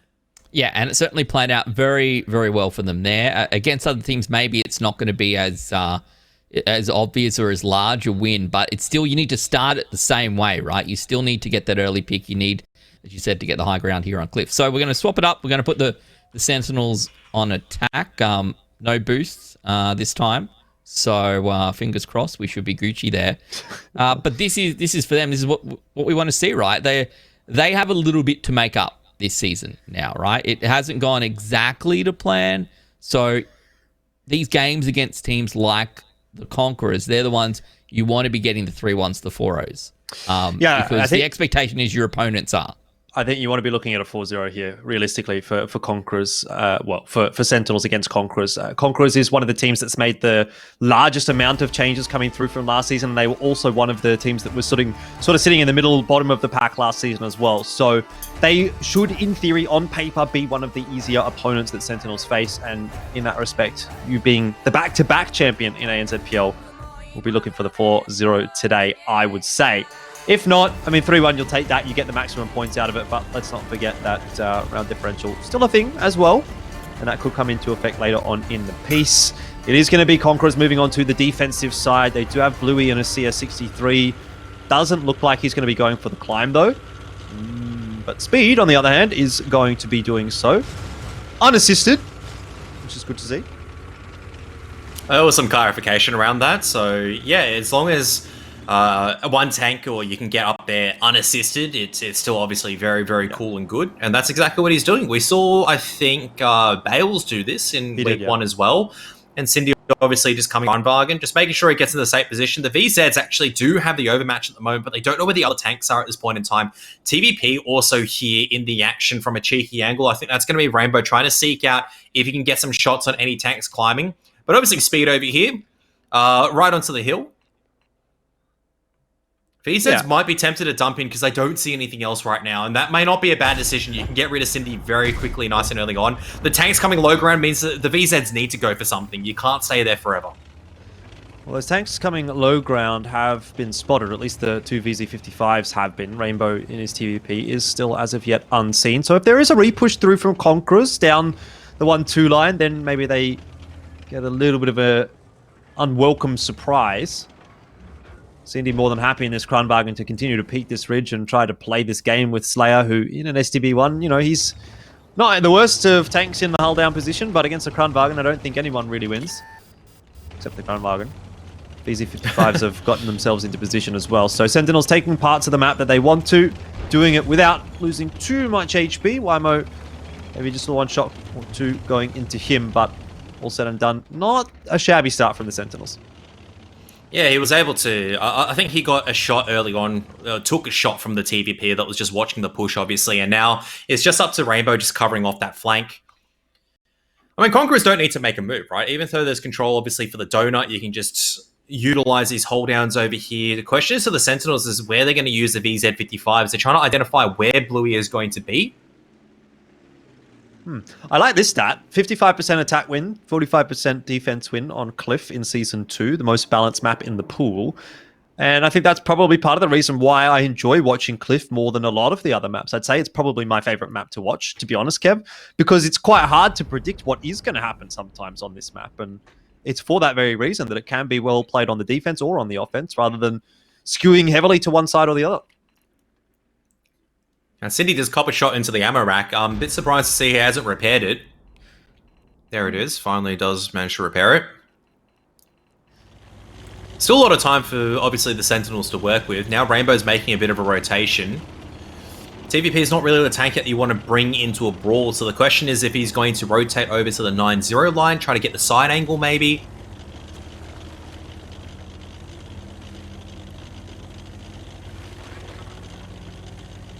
Definitely is going to go for the old rotation, and this is going to work out quite nicely for Sentinels if I had to make a prediction. If he can get into sort of C8, as you have predicted, he's going to start to get angles on those clump of tanks around the E5, E6 sort of position.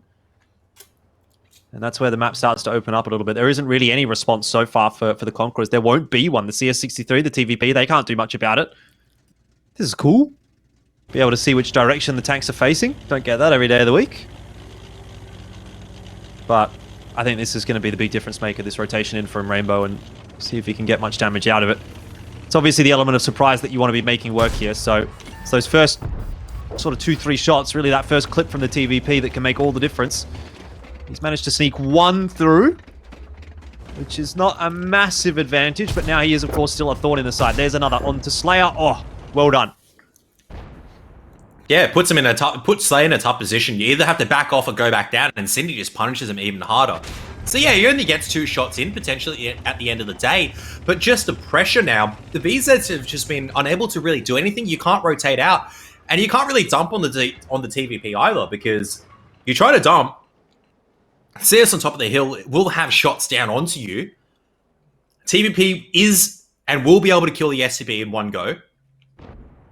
That said, 3 minutes. All you need to do for Conquerors is just hold on right now. Eventually, Sentinels need to make a move somewhere, and Rainbow's actually copped the shot from the STB1.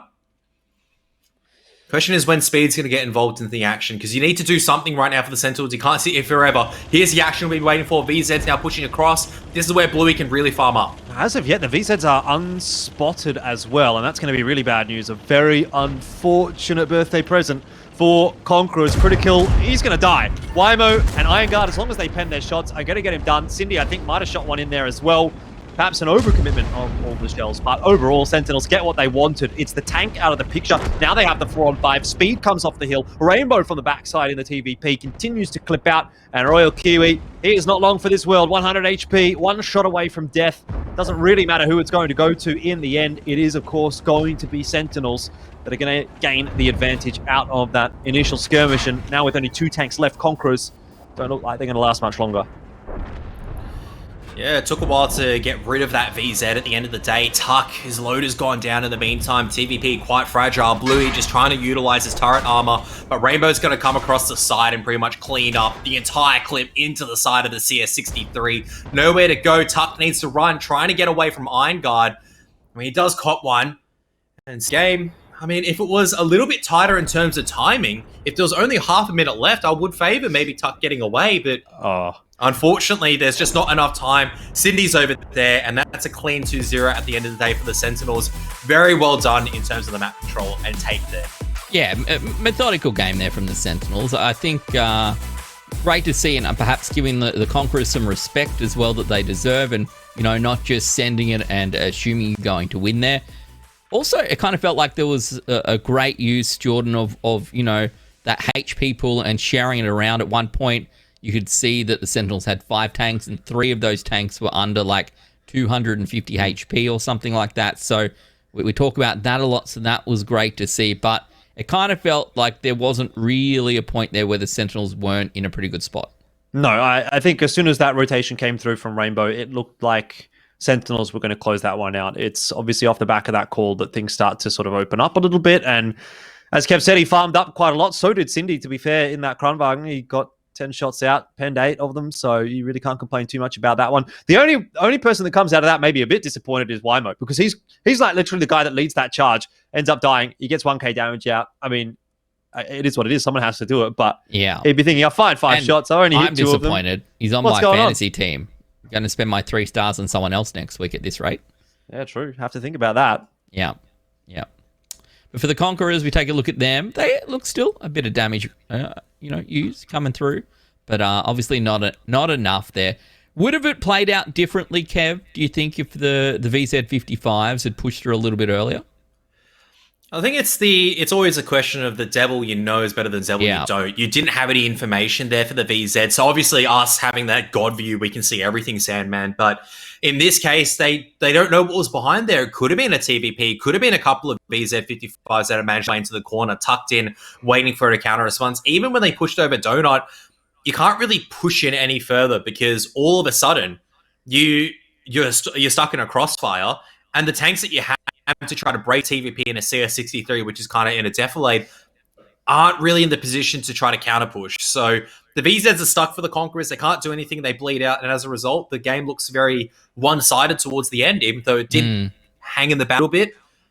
You couldn't rotate those tanks out of mid without bleeding out, and that was the issue. Yeah, look, it's easy for us to sit here and say, if only you'd done X, Y, and Z, but we all know it doesn't necessarily work out like that. So, a pretty good result there for the Sentinels, but we now will get to move across to Tundra very soon. But before we do that, we can take a look at some of the highlights from this game. You can see Wymo pushing through, critical the first one down. We were talking about that. They kind of allowed, I suppose, the Sentinels to come through with that rotation. And from that point, it was a pretty difficult spot. Yeah, I think that's just the main takeaway, isn't it? On a map like Cliff, there's always going to be a hole somewhere. Yeah. In fact, on most maps in the 5v5 format, there is going to be somewhere that's open, and I think that's, in a sense, like it depends on which side of the fence you sit on. It's either a benefit of the format or a detriment of the format. In 7v7, you could have a tank watching that flank. So on the defense, maybe things are a little bit easier, but then there's less opportunities on the attack. And so I think for the 5v5 format, there's definitely a lot more options available to the players and to the teams. And we're starting to see that get explored a little bit by the teams that are, especially on Cliff, are comfortable on the map. I think, like I said during the cast, that is one of the ones where on the attack, it really feels like you can do a lot. You have a lot of options. And so Sentinels, if they're comfortable on that one, then yeah, they're gonna 2-0 you on it. They certainly will. Well, the score is 2-0 right now, but that was the Sentinels map pick, of course. We head across to Tundra, this one picked by the Conquerors, and if they had a shot, it's going to be on this map. The Sentinels going to kick this one off on defense, though. So if the Christchurch Conquerors want to stay in this game, they're going to show us what they can do on the attack. Yeah, a couple of change-ups coming through as well for the Sentinels. Wymo and Iron Guard move out. Soy Milk and Monkey come in. So, giving the rest of the lads a bit of a crack as well. Nice to see them sharing the love around. I'm still not sure what to make of Tundra, to be honest, Kev. I don't think we got a great representation of it last week between Bulldogs and Action X. Yeah, it was a bit weird, obviously, that series where there was a lot of fires and it was just very disrupted at the end of the day because for Action X, they lost so much HP before they could even get into the fight. Comes down even to this 2-on-2 at the end where there's a nullifier. Willing to kind of exclude that a little bit. That's a fantastic blind shot actually coming onto Rainbow already, so might have been critical and landed that one. Well, Rainbow's definitely been spotted out now, so needs to leave, and that's already a nice little start for the Conquerors, bleeding out some of the early HP. Now, the VZ's tucked in just to try to defend the 2 flag, as that sometimes is the better option to take. On the attacking side, I've seen that a lot of times. Yeah, it's especially important to get that damage out onto the Bat Chat, which, as we say, is always a very important tank, sometimes the most important tank in the field on both sides. As of yet, Conquerors are, kind of happy, I think, to just make a bit of slow progression. They're not really going to try and overforce anything. A few more shots coming through. I think they were mostly blind shots. Rainbow on the move again. And he takes another little tag. So what this tells me is that there is maybe an element of uncomfortable play here from the Sentinels. It's not every day of the week you see someone, especially someone like Rainbow, dropping this much HP early for free. So I wonder if Sentinels are particularly well drilled on Tundra or not. Some starting to come back in the direction of the Conquerors, though. So let's just hold our thoughts for the moment. I mean, Kiwi's pushing in by himself at the moment, which obviously it's not ideal because now the Bat Chat's stuck in a bit of an awkward position. You need to start moving from the Sentinels, though. The push is going to come in from this angle. The fact that Royal Kiwi was leading the charge of the Bat Chat would really make me think that this is going to be a one-cap pressure eventually. Can't just be a Bat Chat surely by itself. That said, on the flip side, could just be a Bat Chat just baiting it out, trying to see if you can catch out any rotations. Nevertheless, one of the VZ's going to come back, just try to make sure that the rear of Speed is going to be covered off. Very hard to dig out the Super Conk from this position. Yeah, I'm a little bit scared for Royal Kiwi if he does stay there. He looks very isolated right now. Of course, there's a few tanks sort of hanging around in the middle of the map for Conquerors to play with if need be. Big opportunity for Sentinels to start to take control in the southern part of the map at the moment if they wanted to, but more than happy to just wait in their positions and see if they can eke out a mistake from their attackers. Rotation coming through from the Conquerors has been spotted. There's another nice shot in from Speed onto Bluey. But I wonder if this is going to be the go signal for Conquerors, if they're just going to decide to try and send it onto Speed. They know that Rainbow is there as well in the bat chat, and they also know that Cindy is starting to rotate across. So info on both sides. Everyone knows what's going on, but what is the call from Conquerors? They just need to not lead with the bat chat, I would say, a lot of the time. They got to figure out where to take these fights very cleverly. The fact that all these tanks are pushed out, I would say that Speed needs to actually push forward and take this fight against Slayer. Now, this is the problem, right? They're stuck in a crossfire. Soy Milk has come back on rotation. The STB from Tuck isn't there. And now they're stuck in a ball with nowhere to go, where Speed can come in and actually force the agenda. Oh, this is not a good scenario to be in right now for the Conquerors. Royal Kiwi, though, is going to look to try and dump his clip into Speed. Slayer also there to try and help out, but Rainbow will be the target that they want to focus down. The problem is, Rainbow can wait. Speed is almost winning this 1-on-2 himself, and Rainbow only now starts to decide that he wants to have an impact. It is Bluey, also finding a bit of a difficult time himself against Monkey and Cindy, but overall, another nicely timed push coming through from the Sentinels. Really a counter push more than anything else, Kev. A 1-for-1 trade so far. Soy Milk went down. Bluey is about to fall. And that's going to be to Rainbow, who conserves his HP nicely. Still surviving on 205. And those VZ55s more or less have come off reload now. So there isn't really much of an option for a counterpunch from Critical and Tuck. Despite the HP being, you know, as even as it could be in a 2v4, Sentinels just look so much stronger. I mean, it's up to the angles that the STB tries to fight. And this is where it's really handy that the STB1 is actually... That's a hell of a shot coming out from Tuck. But this is where you're thinking as STB1 that you're not up against the heat rounds. The VZ55 have low, very, very low pen rounds for an APCR. As long as you don't expose your weak points in the STB1, you can play hold down. Now, obviously, the issue is, at the end of the day, the Conquerors still are on the attack. And Speed is farmed up, which is great for me, because I've added in on my fantasy team. But it's not good for the Conquerors, obviously, because they're bleeding out more and more HP. And now Cindy looking to have a bit of a go, but he should actually go down here. Double tracked in the open. Tuck, great focus fire to get rid of the bat chat, but there's just too many numbers over here now. And Critical is going to go down. Doesn't have enough shots left. Yeah, you Obviously really think he's on clip. You really think the difference maker here would be one more clip coming through from either of those VZ55s could have had a massive, massive impact. You know, Monkey probably just out of reach, but Cindy definitely a one-shot for Tuck, and if Monkey was, you know, not in this picture, maybe it would be winnable for that STB1. Of course, in a 1-on-3, probably a little unlikely. Sentinels are not going to leave it to chance. They're not going to leave it to that timer. Speed's just going to send it over and gets a hefty chunk of damage off the ram onto Tuck as well. Cindy and Monkey will be able to come in and farm the remaining pieces of damage that were left, and that is a 3-0 today for Sentinels. They do get their solid win on the board. It took a bit longer than they might have anticipated. They probably wanted it in week 1, but they've got it here in week 2, and now it's just a case of wrapping up that 4-0. Yeah, great result for the Sentinels. 3 points across to the season scoreboard for them.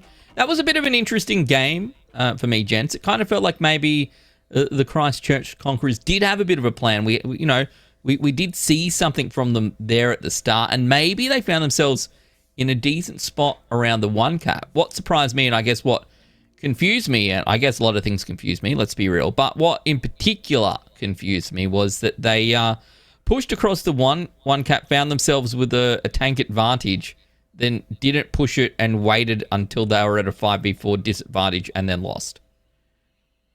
Is that just to, like, was it we get to this point, what do we do now? Or was the first push from them just found themselves in a position they realized, hang on, maybe we don't have the advantage that we think we have? I think they hesitated too much, where they They need to, at that position where you've got all the tanks in position ready to go in, you see a Super Conqueror, you need to just commit and try to dive in, especially that you spot the VZ on rotation. All right, we need to just go. Doesn't matter if we take a couple of shots. We have the overmatch. We got the 3-on-2 versus the tanks, but they slow down just for a little bit.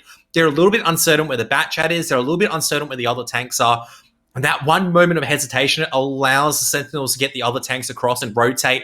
And as soon as the other tanks are in effect in rotation, you're stuck in a very, very rough crossfire, and we saw exactly what happened from that point. Batchat on Royal Kiwis, there was the SB1 and Slayer. They can't go anywhere. They have to just have this really bad fight against a Super Conqueror, and a Batchat, which is something that are always going to win, especially when they're bled out on HP already. Yeah. And what can I say except for speed? Thanks for the free fantasy points, mate. Did you have speed? Always appreciate it. You're going to be on top, Kev, because 5k damage is pretty impressive. I'm not sure how often we see 5k damage come out in ANZPL. That's like once or twice a season. It's like half a team almost. Like if I look back and see what the Conquerors started with, they only just started with a little bit over 10k HP, I think, in their pool anyway. So yeah, once or twice a season, impressive result from speed. As we take a look at the replays here, I guess we'll get to re-experience how and why that occurs. 5k is a pretty decent amount of damage in a 15 versus 15 battle, Ben. And 5k in a 5v5 battle is pretty impressive indeed, pretty astronomical. So, yeah, I mean, he was just in the perfect spot. There was not really anything that anyone could do about him either. You know, you're in the perfect tank to farm damage on. You're in the perfect position, and Conquerors don't have an answer for you. So, of course, you're going to just send your gun in the right direction and start clicking and hope for the best. And he got a fair bit of the farm at the end there as well. I think he wanted it. You could tell he was really getting keen to get that extra damage on the tuck right there as well. He was the one that pushed over that hill and decided to absolutely send it. So, yeah, very well done from Speed. It's not something that you see very often in ANZPL. I think I remember like maybe 1 or 2 times last season, there might have been a Kronwagen on Rurenberg that got sort of stuck in a little bit of a hold down sort of toolbox position. Yeah, and maybe one in season 1 as well. But yeah, that's probably going to be one of the top for the season. And we're only in week 2, so you know, that's pretty good. Yeah, I kind of wish that we'd seen the Conquerors just full commit there and push the A-line. We'll have to wait and see if how the rest of the season goes for them and whether they can sort that one out. The Sentinels obviously a difficult opponent, but if you don't put yourself in a position to win, you certainly never will. So we go back now on to Tundra. The result is locked. The Sentinels find themselves with a victory, but can they make it a 4-0? I suspect that they can. They've been looking pretty good so far. None of these rounds have looked super close, and I dare say the Sentinels will be happy to continue that trend as we head into the 4th round. Speed's going to find himself in a VZ55 this time, Kev. A couple of 277s out for the Sentinels, as well as just a single Super Conk. Nothing too untoward as far as the compositions are concerned. Yeah, a bit surprised, obviously, that there's no mediums actually on the side of the Sentinels. This is, I wanted to also point out the fact that this is actually a very brutal battering ram. 2 277s, and then the check 277. That's actually a lot of, like, fast heaviums. What do you call, like, the heavy mediums? Heaviums. What do you call them, Jordan? Heaviums? Yeah, heaviums. Heaviums. I'm not going to say that word ever again, but this is the first time I've actually seen a team comp based around so many VZs and 277s.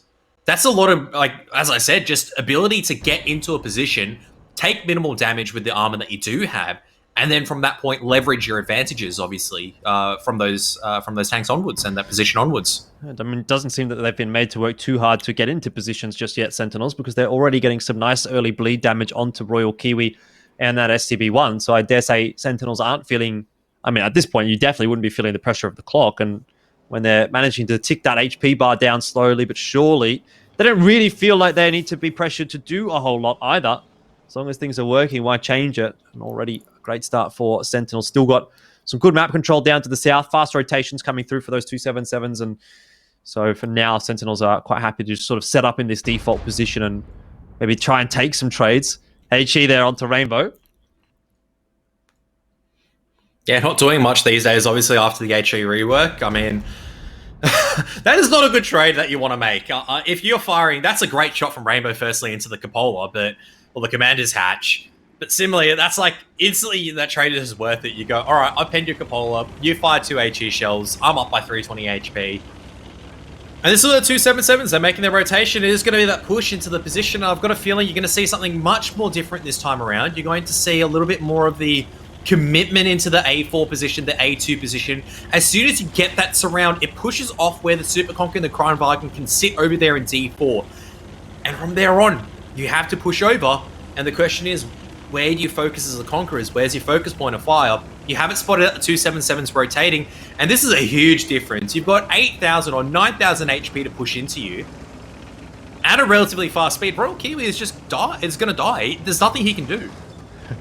Apart from not be there. But you have to be there to anchor the position, but he's bled out a couple of shots thanks to some spotting from Rainbow and a couple of shots coming earlier on. He's in an untenable position. Sure, now they're going to spot the 277s, but what are you going to do? Well, you know what they say, Kev, sometimes you just got to send it, and that is exactly what Sentinels are doing. The 277s leading the charge, trying to conserve a bit of that HP for the VZ55s, and it seems to be working quite nicely. Only the one shot so far being bled out by the Conquerors. It's gone into Cindy. Royal Kiwi is hightailing it as quickly as he possibly can, but of course that has given up a lot of map control. And the Conquerors are starting to get boxed in a little bit. Yeah, very important cross that you have to make now as a VZ. Even though it seems so risky that you have to do this, I feel like you need to get 2 tanks across to B2. As soon as you have that crossfire set up, it is almost impossible to defeat. You can see this is what the Conquerors are set up for, but because you have the 277s and BZ55s, they've got the speeds across. This is now like an almost unbreakable crossfire. I don't know if the Sentinels want to keep going or not. It does look like Speed wants to have a bit of a go, but it could bleed out a little bit too much against him. And obviously now Conquerors are focused back onto Rainbow on the other side over here. They need to get rid of one of these tanks. Oh, a little bit of a missed shot there from Royal Kiwi. Actually could be the difference in that one-on-one against Speed, who has just managed to catch up on him. Though remember, it is the 2-shot autoloader, so Speed's going to take a little while to get back into the fight. Turn our attention back to what's happening for Rainbow, who now is a 1-shot and is finished off by Slayer. Looks like Soy Milk has joined Speed in this offense onto Royal Kiwi. It should be a 1-for-1 trade. Soy Milk should get this kill every day of the week and will. Has to sacrifice the repair kit for it because he got copped in the ammo rack, but right now, that kind of leaves the rest of the Sentinels in a sticky situation. Wymo and Cindy, a 2-on-4 for them to deal with. But to be fair, Kev, they're actually not doing a bad job of it. They're fighting, and they're doing as good as they're getting. Yeah, this is all really down to Wymo just to run circles at the end of the day. But, I mean, all the Conquerors really need to do is just group up. But the VZ55s, a very, very important thing to note is the VZ55s do actually have a little bit less horsepower in comparison. And as soon as Wymo just gets across over to here, Speed can help out. Why am I actually driving straight into the fight? Is going to bleed out a lot. Does someone have HE loaded? Someone must have HE loaded because that didn't really look like the full role or the full experience that you should have gotten. And now the Conquerors, definitely with the advantage. You got a couple more auto loaders. Have the full HP obviously on Critical who can do some damage. And the focus fire really isn't there for the Sentinels. They're on reload.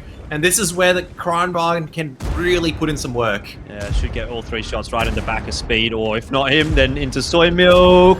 Last shot will roll nicely. 435 HP left there for Speed. He's finished off by Tuck, and now Soy Milk, I mean, he doesn't even have a clip loaded, so it's going to take him a little while to get rolling here. Tuck is just going to back things up, play that hull down as best that he can. Critical. If not, Tuck is going to get this one done and dusted for the Conquerors. Nice attempt from Soy Milk. Does end up finishing off the Kreinwagen, but there you go, 3-1. Obviously, still a win for Sentinels. Still can't be too disappointed with that, though. No. I'm sure they would have liked the 4-0. Would have loved to see the 4-0, but not going to be the case tonight. The Conquerors managed to find themselves a victory there on defense. And I think, to be fair, that should kind of be like your minimum expectation, right? You probably... If you're going to keep yourself in this at minimum, you're looking to win the defensive side of your map choice. And they are able to do that. There were moments, though, where I was like, this is pretty cool. I got to see the full A-send that I'd hoped to see last game. It didn't work out for the Sentinels, but there were moments where I was wondering whether it might. I also enjoyed seeing the 277s with the VZ55s as well, Jordan. Yeah, it was an interesting strategy, wasn't it? I mean, I felt like it actually worked for Sentinels. The idea that they had behind it to sort of cover that ground, take some map control quite quickly. But where it started to fall apart, I feel like maybe was a little bit of miscommunication within the Sentinels camp where one or two tanks wanted to go forward, one or two tanks wanted to reset and come back to Rainbow to try and back him up. And it just felt like there was a little bit of a split decision-making going on for Sentinels, which is not something that we ordinarily see. Overall, it doesn't quite work out for them, though they almost actually did manage to pull it back there.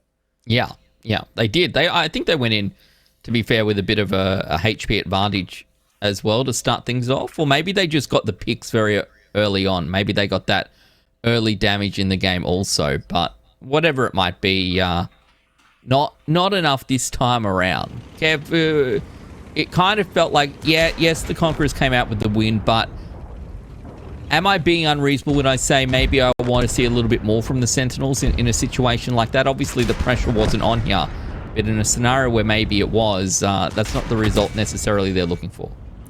Oh, yeah, for sure. I think this is going to be the case of, definitely someone firing HE over there, but that could have been a little bit closer than it should have been.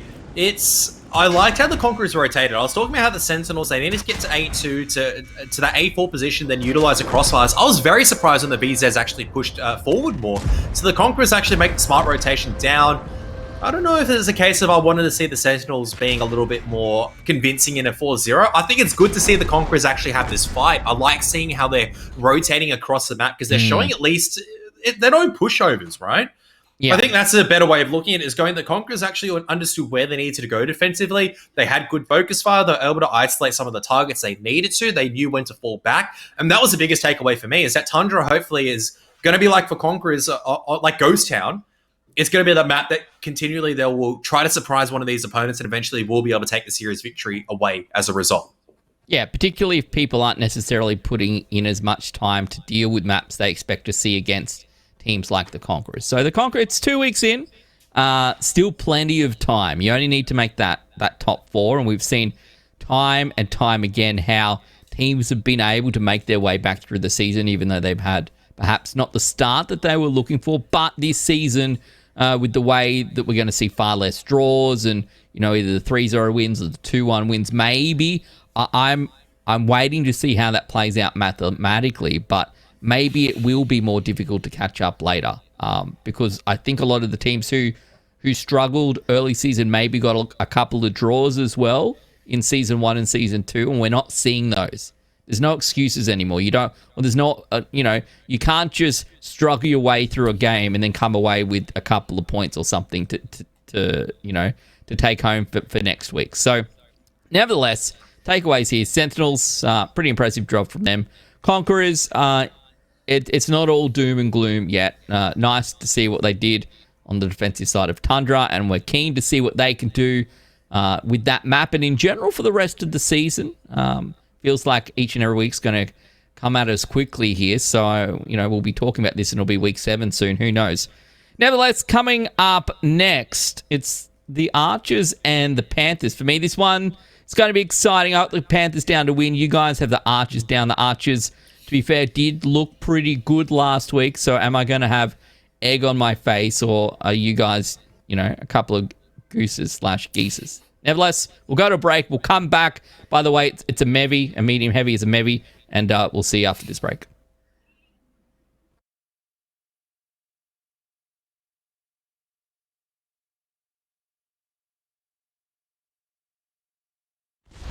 And also earned bonds, medals, inscriptions, a unique style, and much more.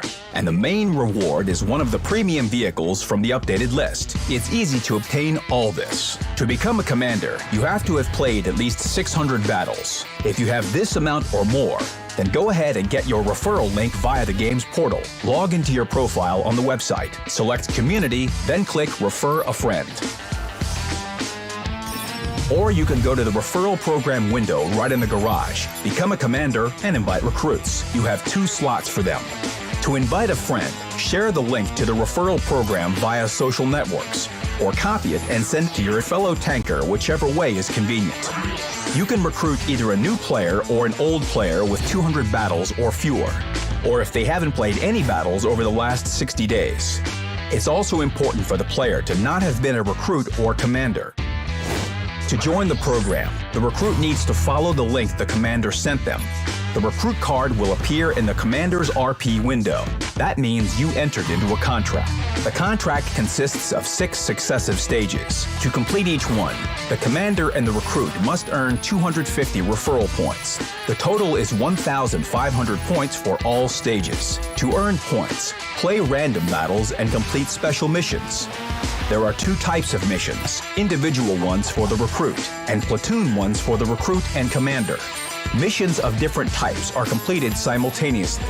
If the recruit plays in a platoon with the commander, they complete both individual and platoon missions. The commander doesn't have individual missions. They only need to play with the recruit.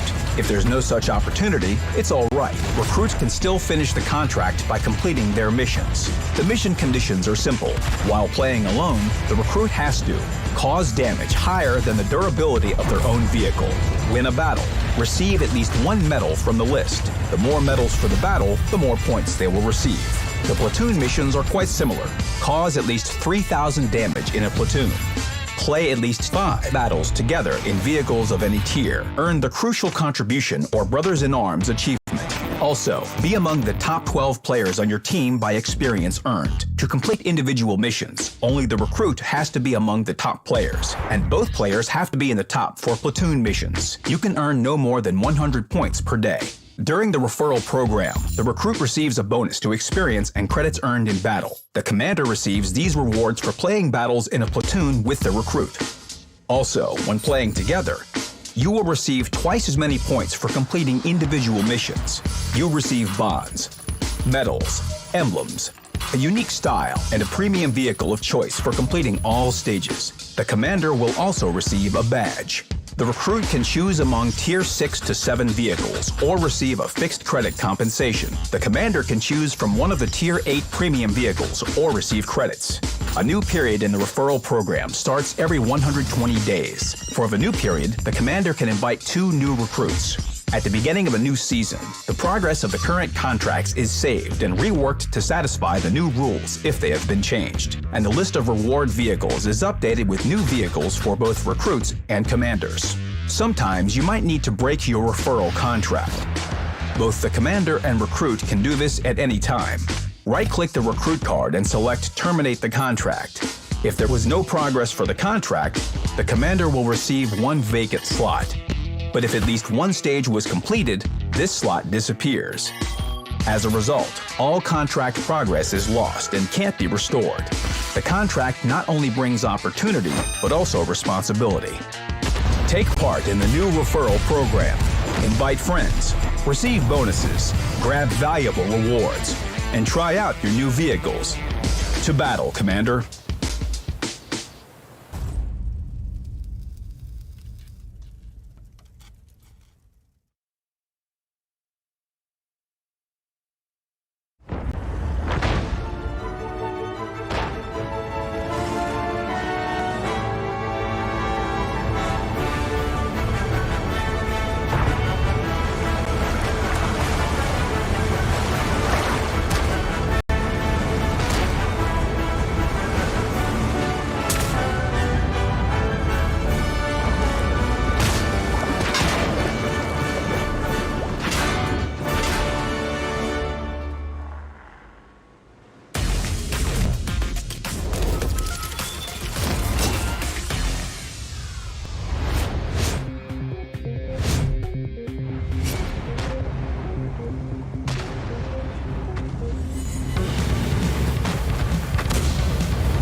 Welcome back. I hope you're all enjoying your Friday night. That last clip kind of represents me, an elfish guy. Me, like a bit heavier in the middle, but carrying a pretty much dead elfish guy on my back through life. That's pretty much what it comes down to. Nevertheless, right now, it's my noble chair that's carrying me. I've been banned. I was going to do the snore intro again, but I'm told that's almost too funny. So we're not going to do that anymore. But shout out to Noble Chairs. We've all got our noble chair here this week. I think we're going to be, hopefully I get to keep it. I don't know how it works, but shout out to Noble Chair. PC Case Gift for hooking us up on that one. We've got we got the epic PU chairs, and the season winners get the hero ones. So thanks to the guys at PC Case Gear and Noble Chair for hooking us all up. And I think if you win Fantasy League as well, you can get one. So if you want to know more, !Noble in chat, or Noble Chairs in chat, and you can find out a little bit more about that. But let's have a chat about this next game, gents, because I actually think that this is going to be an interesting one. The Archers up against the Panthers, and I'll go to you first, Jordan, because I know how much of a Saf fanboy you are. Like, all you do is talk about how he's your favorite and you love him and you want to spend more time with him. And to be fair, he had a pretty good week last week. How do you think he matches up with Goober here? Look, I mean, I think Saf is probably the big name in this matchup, and I don't think that's unreasonable to say. Like you, I agree, he had a pretty good week last week. I am interested to see what he's going to do long term. You know, is he going to maintain that light tank prowess? Is he going to be that guy that continues to play the light tank for the team, or is he going to move back to the bat chat, which was something that he used to really just one trick at some points in his career? As far as the matchup against Goober is concerned, I don't think that, that is necessarily a fair matchup. I think it's obviously something that you have to discuss in the context of their two teams. And I think in that respect, it obviously definitely does benefit Safi. I think Archers are a stronger team than the Panthers coming into this one. So if you had to ask me, I mean, I suppose I'd probably give this one to Saf. But, again, it is just a bit of an awkward kind of a discussion when you're just comparing two players from each team and not sort of thinking about exactly how they work within that team environment themselves. And it's also hard at this point in the season, right, as well. Saf's only had one game. We don't really, we'll have to wait and see how it plays out. But I have high expectations for this game, Kev. I know that you guys, you and Jordan both picked the Archers. They had a great week last week, and I'm here picking the Panthers, and the Panthers didn't have such a great week last week. But in the context of who they played last week, the Archers, I think, played the Conquerors. The Panthers played the Skorpions. I'm wondering if maybe the Archers and the Panthers are actually almost on par here tonight. Yeah, it definitely could be. I wouldn't disagree with you in terms of we haven't had really much beyond just a basic eye test. And obviously last week it was a bit for obviously the Panthers as they lost. We have to go off results at the end of the day. Yeah. I'm like your pick, honestly, Ben. I am not too skeptical about it. It's not like you're picking someone that has a 50% chance of winning and we're going, Sandman with his predictions again. This is more to me like a 60-40% series. I've just gone with the Archers just based on their domination last week if they're coming in with a full 5 force.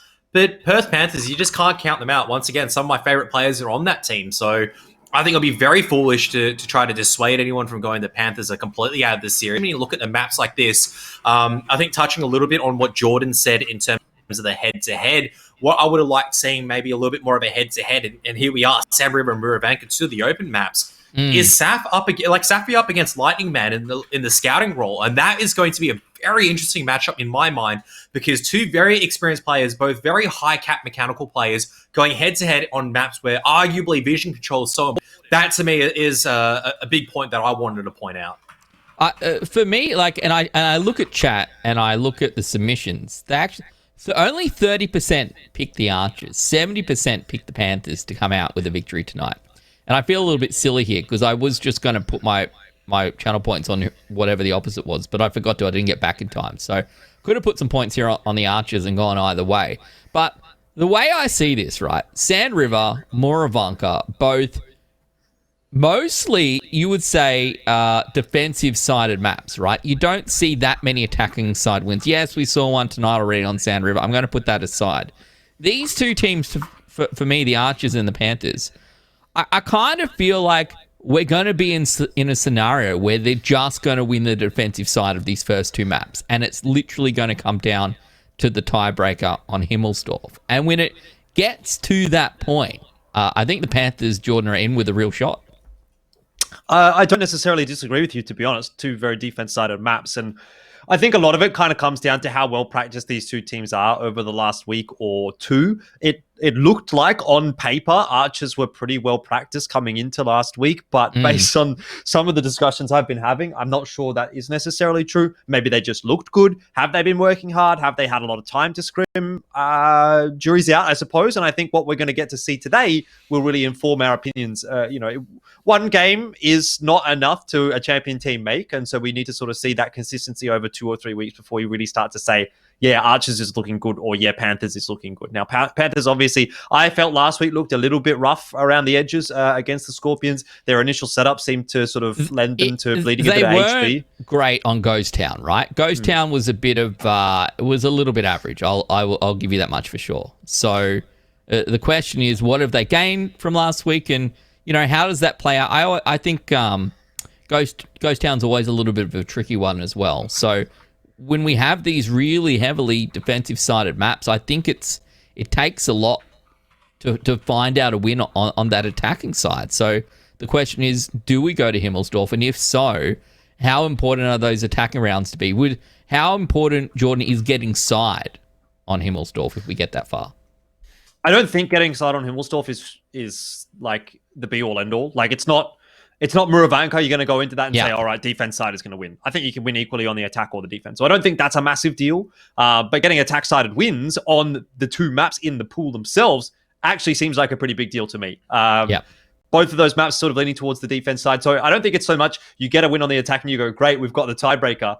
I think it's actually you get a win on the attack and you go, whoa, we probably don't go to the tiebreaker. I'm not sure that we're going to see an attacking side win. I'm ready to see who's able to get the most damage on an attacking side and get that advantage in the tiebreaker. Maybe it's not that big a deal. Maybe that makes Himmelsdorf a great tiebreaker map. Nevertheless, I think this is a fantastic matchup.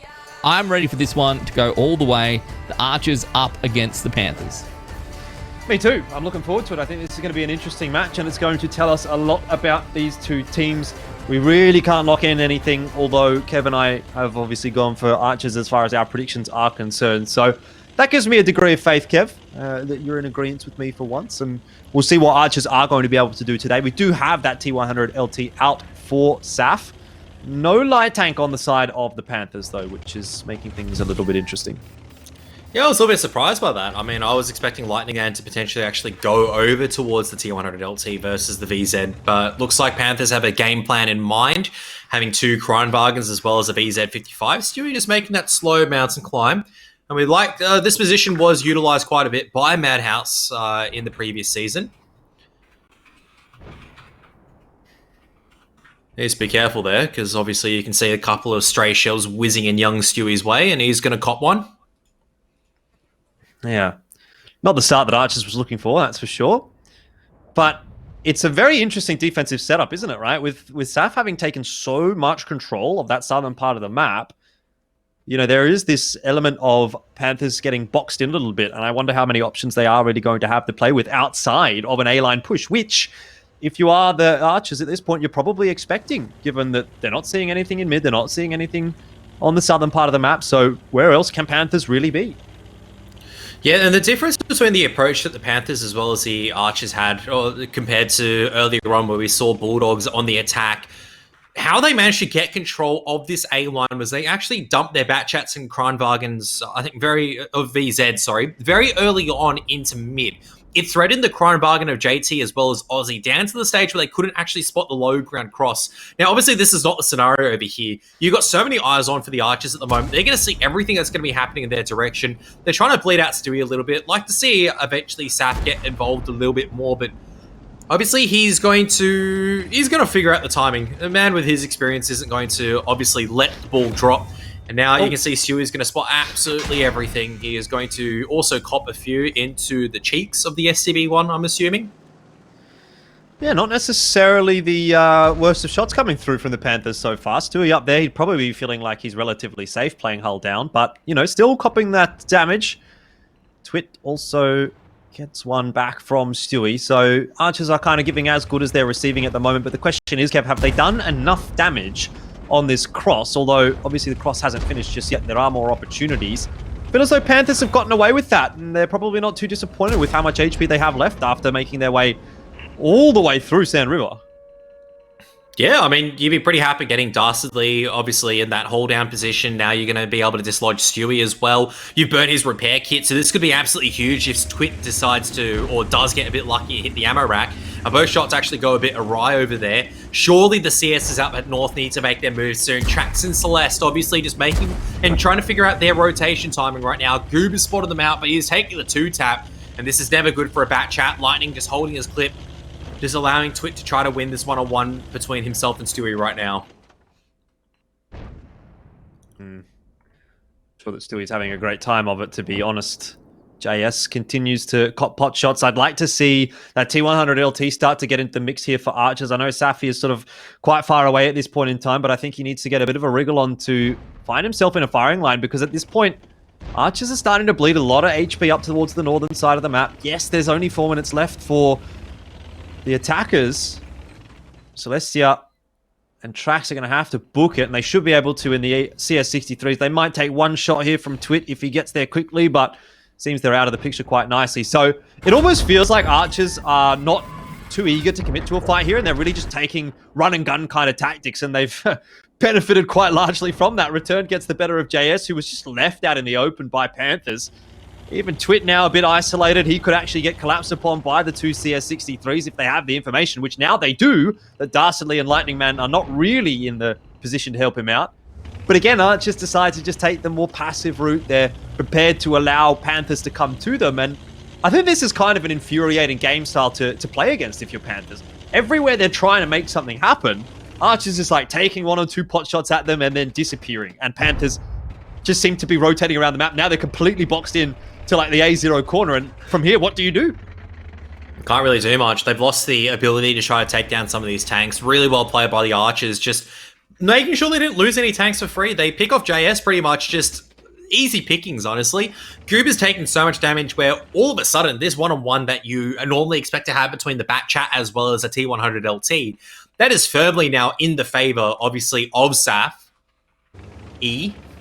Stewie's going to spot all of this, and obviously the pressure is going to come down, but I mean, what else can you really do at this stage? Safi's going to have resets across here. He's going to get shot a couple of times. Needs to get underneath, of course. They're going to try and dump onto Return, but the CSs should be able to get in a good position. Hang on a second. Return needs to cross back over, which is really well played. Like I said, Archer's really good dance around at the moment. Yeah, I mean, that's exactly what they've really come into this game to do. Kranwagen of Return is going to commit to this kill on the STB-1. Looks like he'll get it just in time before dropping, and the rest of the lads are coming through for the farm. The Kranwagen of Dastardly, not really involved in the fight. Goober on the reload by the looks of things is getting farmed by Stewie and Safi as well, who I think just missed a shot.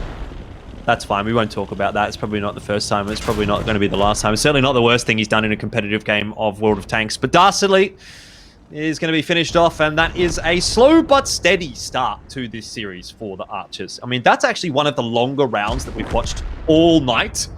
There's a little bit of a throwback for Safi as he does go flying through the air. But yeah, I felt like that was a bit of a reserved approach from Archers in particular. But, you know, a win's a win. And to be quite frank with you, Ben, that was a very confident win. It's like yeah. I mean, is confident the right word or conservative? But solid it win. never really looked like the Panthers were going to find themselves in a winning spot, right? They ran the A line. I was like, all right, here we go. We've got the play. But the Archers didn't really engage. They're like, well, we're defending. You need to find a way to win this. And we know Sand River, obviously that very defensive side of map, and the fact that potentially if you just make it last long enough, you can run away on defense and you're not going to lose because they're not going to have time to cap. And it kind of felt like the Archers were just saying, we're going to make you work for this. We're not going to make any silly plays. We're not going to engage anything we don't have to. You need to earn this win. And the Panthers weren't able to.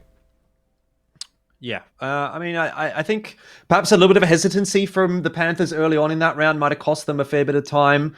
But also the fact that they had a little bit of a slower lineup, double Kranwagen with a VZ55 against two CS63s and STB1, and obviously the T100LT as well, notwithstanding. But there wasn't really any tank that they could actually jump on and sort of collapse on. They didn't really have like when we look at Bulldogs playing this map, they have the double bat chat. They have the ability to push in and play aggressively and try and find that pick. Whereas with this composition that Panthers is running, it seems more like they want to kind of set up control of an area of the map rather than be chasing archers all around Sand River, which unfortunately is what ended up happening for them. So I sort of feel like they got baited into that a little bit by archers who were sort of playing some precarious positions, and Panthers thought maybe we can actually catch this tank here or there, but ultimately they really just didn't have the speed to be able to do that. And then poor old JS, I mean, either I don't know what he's doing or I don't know what the rest of the team is doing, leaving him out there like that in no man's land where he's just going to get farmed by the Kranwagen, and if not the Kranwagen, the T100LT is going to wrap behind you. So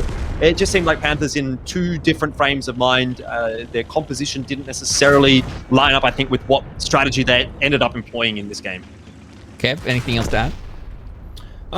It's obviously very difficult for the Panthers when you don't have a light tank on the field because you're going to always get outspotted by it almost every single day of the week unless Safi decides to drive around like a bit of an idiot, and he's not an idiot light tank driver.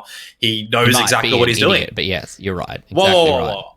No one said that. I wouldn't say that. We wouldn't say that about Safi. So it makes it so much more oppressive to try to take the map control because, as Jordan touched on, you don't have the speed to get in the key positions. If you try to wait to try to punish something, well, what is there to punish? You don't have a T100LT to counter. You don't have any ability to try to push away a T100LT who's going to outspot you and outrun you. So, and then the case is you have to push into two CS63s, which also you're not going to outrun or you're not going to chase up to. So there's not much you can really do at that stage except try to find some good fights or maybe hope that archers make a mistake. I mean, I thought Stewie poking up so much and getting bled out was going to be an issue, but he survives until the end. And that obviously just anchoring that position is so key for the archers at the end of the day. Yeah, the archers, I think we can all agree, seem to have that one, in the bag from the beginning. And if that perhaps was the lack of light tank or the slower composition that we saw from the Panthers, nevertheless, couldn't make it work. But we always talk about Sand River and how it is defensively sided, so we'll swap things up and send them back out. We'll see what the Panthers can do here on defense. More so, what can the Archers do on attack if they can get a surprise? Would be our second, I think, attacking win of the night on Sand River. It would certainly shake up this game.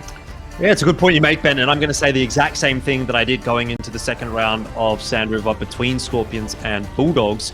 We can't really paint a proper picture of this map until we see both halves. And on the attack, it's going to be a lot more difficult for Archers. They looked fantastic on the defense. Panthers looked a little bit lost on attack. But all of that changes when you swap sides. Now Panthers have the defensive advantage and Archers are going to have to be the ones to do the hard yards. It looks like they wanted to set up a little bit of a trap there, see if Panthers were going to get baited to try and push into Safi and that bat chat and run into the firing line. But that's not going to be the case, so they're pretty quick smart out of the gates here with the VZ55 and the Kranwagen up to the northern side of the map. JS is bled out a little bit over here. So obviously that trap with the CS63 is just designed to try to punish maybe only any overextension on the hill. Maybe the Kranwagen looking the wrong way, a little bit of RNG working in your favor. And there you go, Bob's your uncle. You bled out some early HP. And you can now go in and take some map control, obviously, because the Kranwagen is going to be a little bit less inclined to maybe peek for information. So slow and steady at the moment. So it looks like Stewie and just going to trundle into position, join up with Safi. Yeah, I don't think they were spotted on that cross. But I wonder what they can really do from this position, to be honest. Like, VZ55 and the Kranwagen, I'm not sure are going to be able to get a whole lot done from there. I think they're going to obviously need to cross over to where JS is and play the other side of that ridge. But at the very least, what this does allow is Safi can now move out of that position. They still have control of that area of the map. They have some spotting capabilities from there, from the Kranwagen and the VZ55. And so now that sort of frees Safi up to play with the CS63s, which I think ultimately is going to be the ideal goal for the Archers here. You send the CS63s in first, and then Safi comes in behind in that bat chat.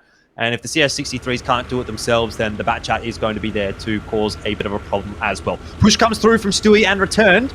But also what's important to note is that push coming up on the northern side of the map. It actually will be Zaffy and the Bat Chat to start off from the front. So that interests me a little bit, but it seems as though it's not actually going to end up being the A-line push up to A0 as expected. It might actually just be the dump over onto JS. Yeah, I mean, that's already a lot of early damage that's occurred, and Safi, I think, is thinking about chipping in and maybe trying to go for it, but this is actually not a favorable angle to be fighting sometimes on the attacking side. You need to be careful, especially the SB1's back in your base. They've got some shots. Now the Kronbargen as well as SB1, we've seen this fight work out in the favor of the Kronbargen and the SB1 before, so very important right now that Lightning Man as well as Darsley win this with Focus Fire. Celeste, though, going to be baiting behind, and rightfully so. Now Sap's going to be into the fight. This is going to be a lot harder now for Panthers to win. Lightning Man just needs to try to stay alive, but you can see Safi is just on a mission, but not on a mission anymore. If he doesn't land any more of these shots, he needs to make sure he hits them. Needs to roll nicely as well, and in the end, I think Trax might have put another shot in there as well. Oh no! That's gone horribly wrong. Trax has lost 1400 HP. Safi, come on! This is not WGL anymore. That is not Granovsky. You cannot be doing that. But I think it probably still ends up being okay here for Archers because they found the overmatch onto Darsley. Gooba is coming through in the Bat Chat. I don't know if he's got a clip loaded or not. It seems as though he doesn't. Stewie in that Kronwagen will be able to farm Darsley, and Trax on the outside as well helps him. And so now Gooba is, you know, in the worst possible position. Twit coming in from behind does get the better of Celestia. I mean, Archers, they kind of have to continue to push forward here, but Gooba wisely is going to drop back down. This is really hanging on a knife's edge. Safi just sends it again. This guy is an absolute madman. Stop holding the W key for half a second. He gets it done, though. And now we're down to a 2-on-4. There it is, should be the finishes as well, JS. I mean, Twit actually gets a kill, but over here, you can give it to Safi, you can give it to Stewie. They're going to let Stewie peek surely over here because Stewie's got the HP, got the clip off reload, and he'll give me the fantasy points as well. Don't give it to Safi. Well, Drax gets it at the end of the day. Stewie tries to go in for the Ram, tries to perform some aerobatics. Doesn't work out the same way, though. Yeah, look, congrats there to the Archers. I had this theory crafted all the way out to the end. We'll go into Himmelsdorf, only defensive sides will win, and the Archers just roll on through with some impressive and perhaps at times unimpressive use of their tanks, but certainly an impressive victory in the end, and a convincing one, to be fair. There were moments where we were wondering whether the Panthers were going to get the better of them, but great use of HP. I think Celestia was on 63 or something. Very, very low. Manages to drop back and stay alive for a while as well. And you look at the damage. Not bad there. Stu on the Kranvan coming out with 3.6k. But everyone over 1k damage dealt here for the Archers. So not a bad place to be in. No one failed the day, right? Everyone sort of pulled their weight here for the Archers. Yeah, I think so. It was an interesting game. Very, very well played by Stewie. I felt like he was getting away with a lot of illegal shots on that Kronwagen. You know, he really sent it initially from the outset, I think, on to Darsley or JS, whoever was in that Kronwagen in mid, and got a lot of work done there. And then he was also the one to sort of push back up the hill and make a lot of work happen. So, yeah, he got a lot of good shots in. So, well done to him. Pretty good across the board from Archers, though. To be fair, it was a bit of a messy game. I think that's probably the takeaway from me. It was messy. I think a lot of that comes down to just individual decision-making in the moment. Maybe Archers are the ones that are reacting 10, 15 seconds faster. I do want to say, I think the push from Safi to try to finish off the Kronwagen was trolling a little bit. He could have been more than happy to just leave that Kronwagen on 1 HP, rejoin the CS63s, and I think the rest of that fight would have been much, much cleaner because Celestia wouldn't have gone down to 63 HP with the Bat Chat there to sort of finish off clipping out the STB1 or the Kronwagen initially in that engagement. But overall, it sort of ends up working out for Archers. If they make the right decision in the end, I guess that's what matters. And yeah, these are the kinds of shots that I'm talking about. Like, how does Stewie get away with this? He gets the Kronwagen down to 172 HP and he barely takes anything in response. That's just, that feels illegal in that kind of position. That's illegal. But Kev, 100%. There you go. I said 63, but it wasn't. It was a CS63. I'm an idiot. Oh, no, it was 67. There you go. So Celestia managing just to stay alive, and you can see Safi coming through to try and save the day. Yeah, I mean, Safi does, because you just get the overmatch, and what could have been a very dangerous overmatch at that stage obviously becomes a little bit more manageable on the side of Archers, especially once you get that extra tank in it. And unfortunately, Goober not really able to get his gun into it. All the guns, all the cannons trained in his direction. By the time that the Kreinberg and the SB1 comes across, it's already too late. And I have to say, the reason why you can get away with that from Stewie is because of the way that those hills are designed over at mid. The Kreinbergen is a perfect tank to be peeking that, because you're safe from the STB1s all the way back at base. The only way that you get punished from it is from the north. So JS, his safest decision for JS actually is to stay on the hill on his side. The fact that he crosses and bleeds out so much is, well, actually due to him crossing. If he stays right there on the hill, he's completely safe. It forces the other Kreinwagens to peek in a little bit further. It opens it up to the STB1s, and as a result, he actually would have been able to trade a little bit more effectively, but that's obviously a different story. Those ridge lines are very awkward to play with at the best of times. And JS, I think, was the first, almost got deleted at the start, right? And is in the end the last one left. So, nevertheless, that's a great result coming out from the Archers, and to see 2 attacking side victories on Sand River in week 2 is a great place to be. We head now to Moravanka, my favourite map. Kev, your least favourite map. But the Panthers, they're going to have to pull out something special here. Attacking side particularly difficult, and they'll be attacking first. So need to find a victory right now to keep themselves in the game. The Archers one defensive victory away from taking a 3-point victory tonight. Oh, Trax already copping some damage right off the bat. This is a very fast game out from both sides. Panthers absolutely sending it into the one flag. To be honest, Kev, I actually don't mind this strategy on the attacking side of Muravanka. I don't think you have that many options, and this is actually, I think, one of the better ones. It sort of forces the defenders to play to you. That said, Trax is in almost the perfect position to deal with it, so maybe it hasn't worked out the way that Panthers would have liked. Yeah, designed to obviously stop their time to get the rotations in, and Safi obviously going to find the perfect angle to strike from once again. Don't know where he copped his damage from. Might have been from the E5 and Goober, who's obviously playing the highly praised church position. Very, very strong. Stops the mid aggression coming out from the bat chats. So, 30 seconds, obviously waiting for Safi to get into rotation. He's on the big rotate around. He is going to get into a perfect firing position from B1 pretty soon.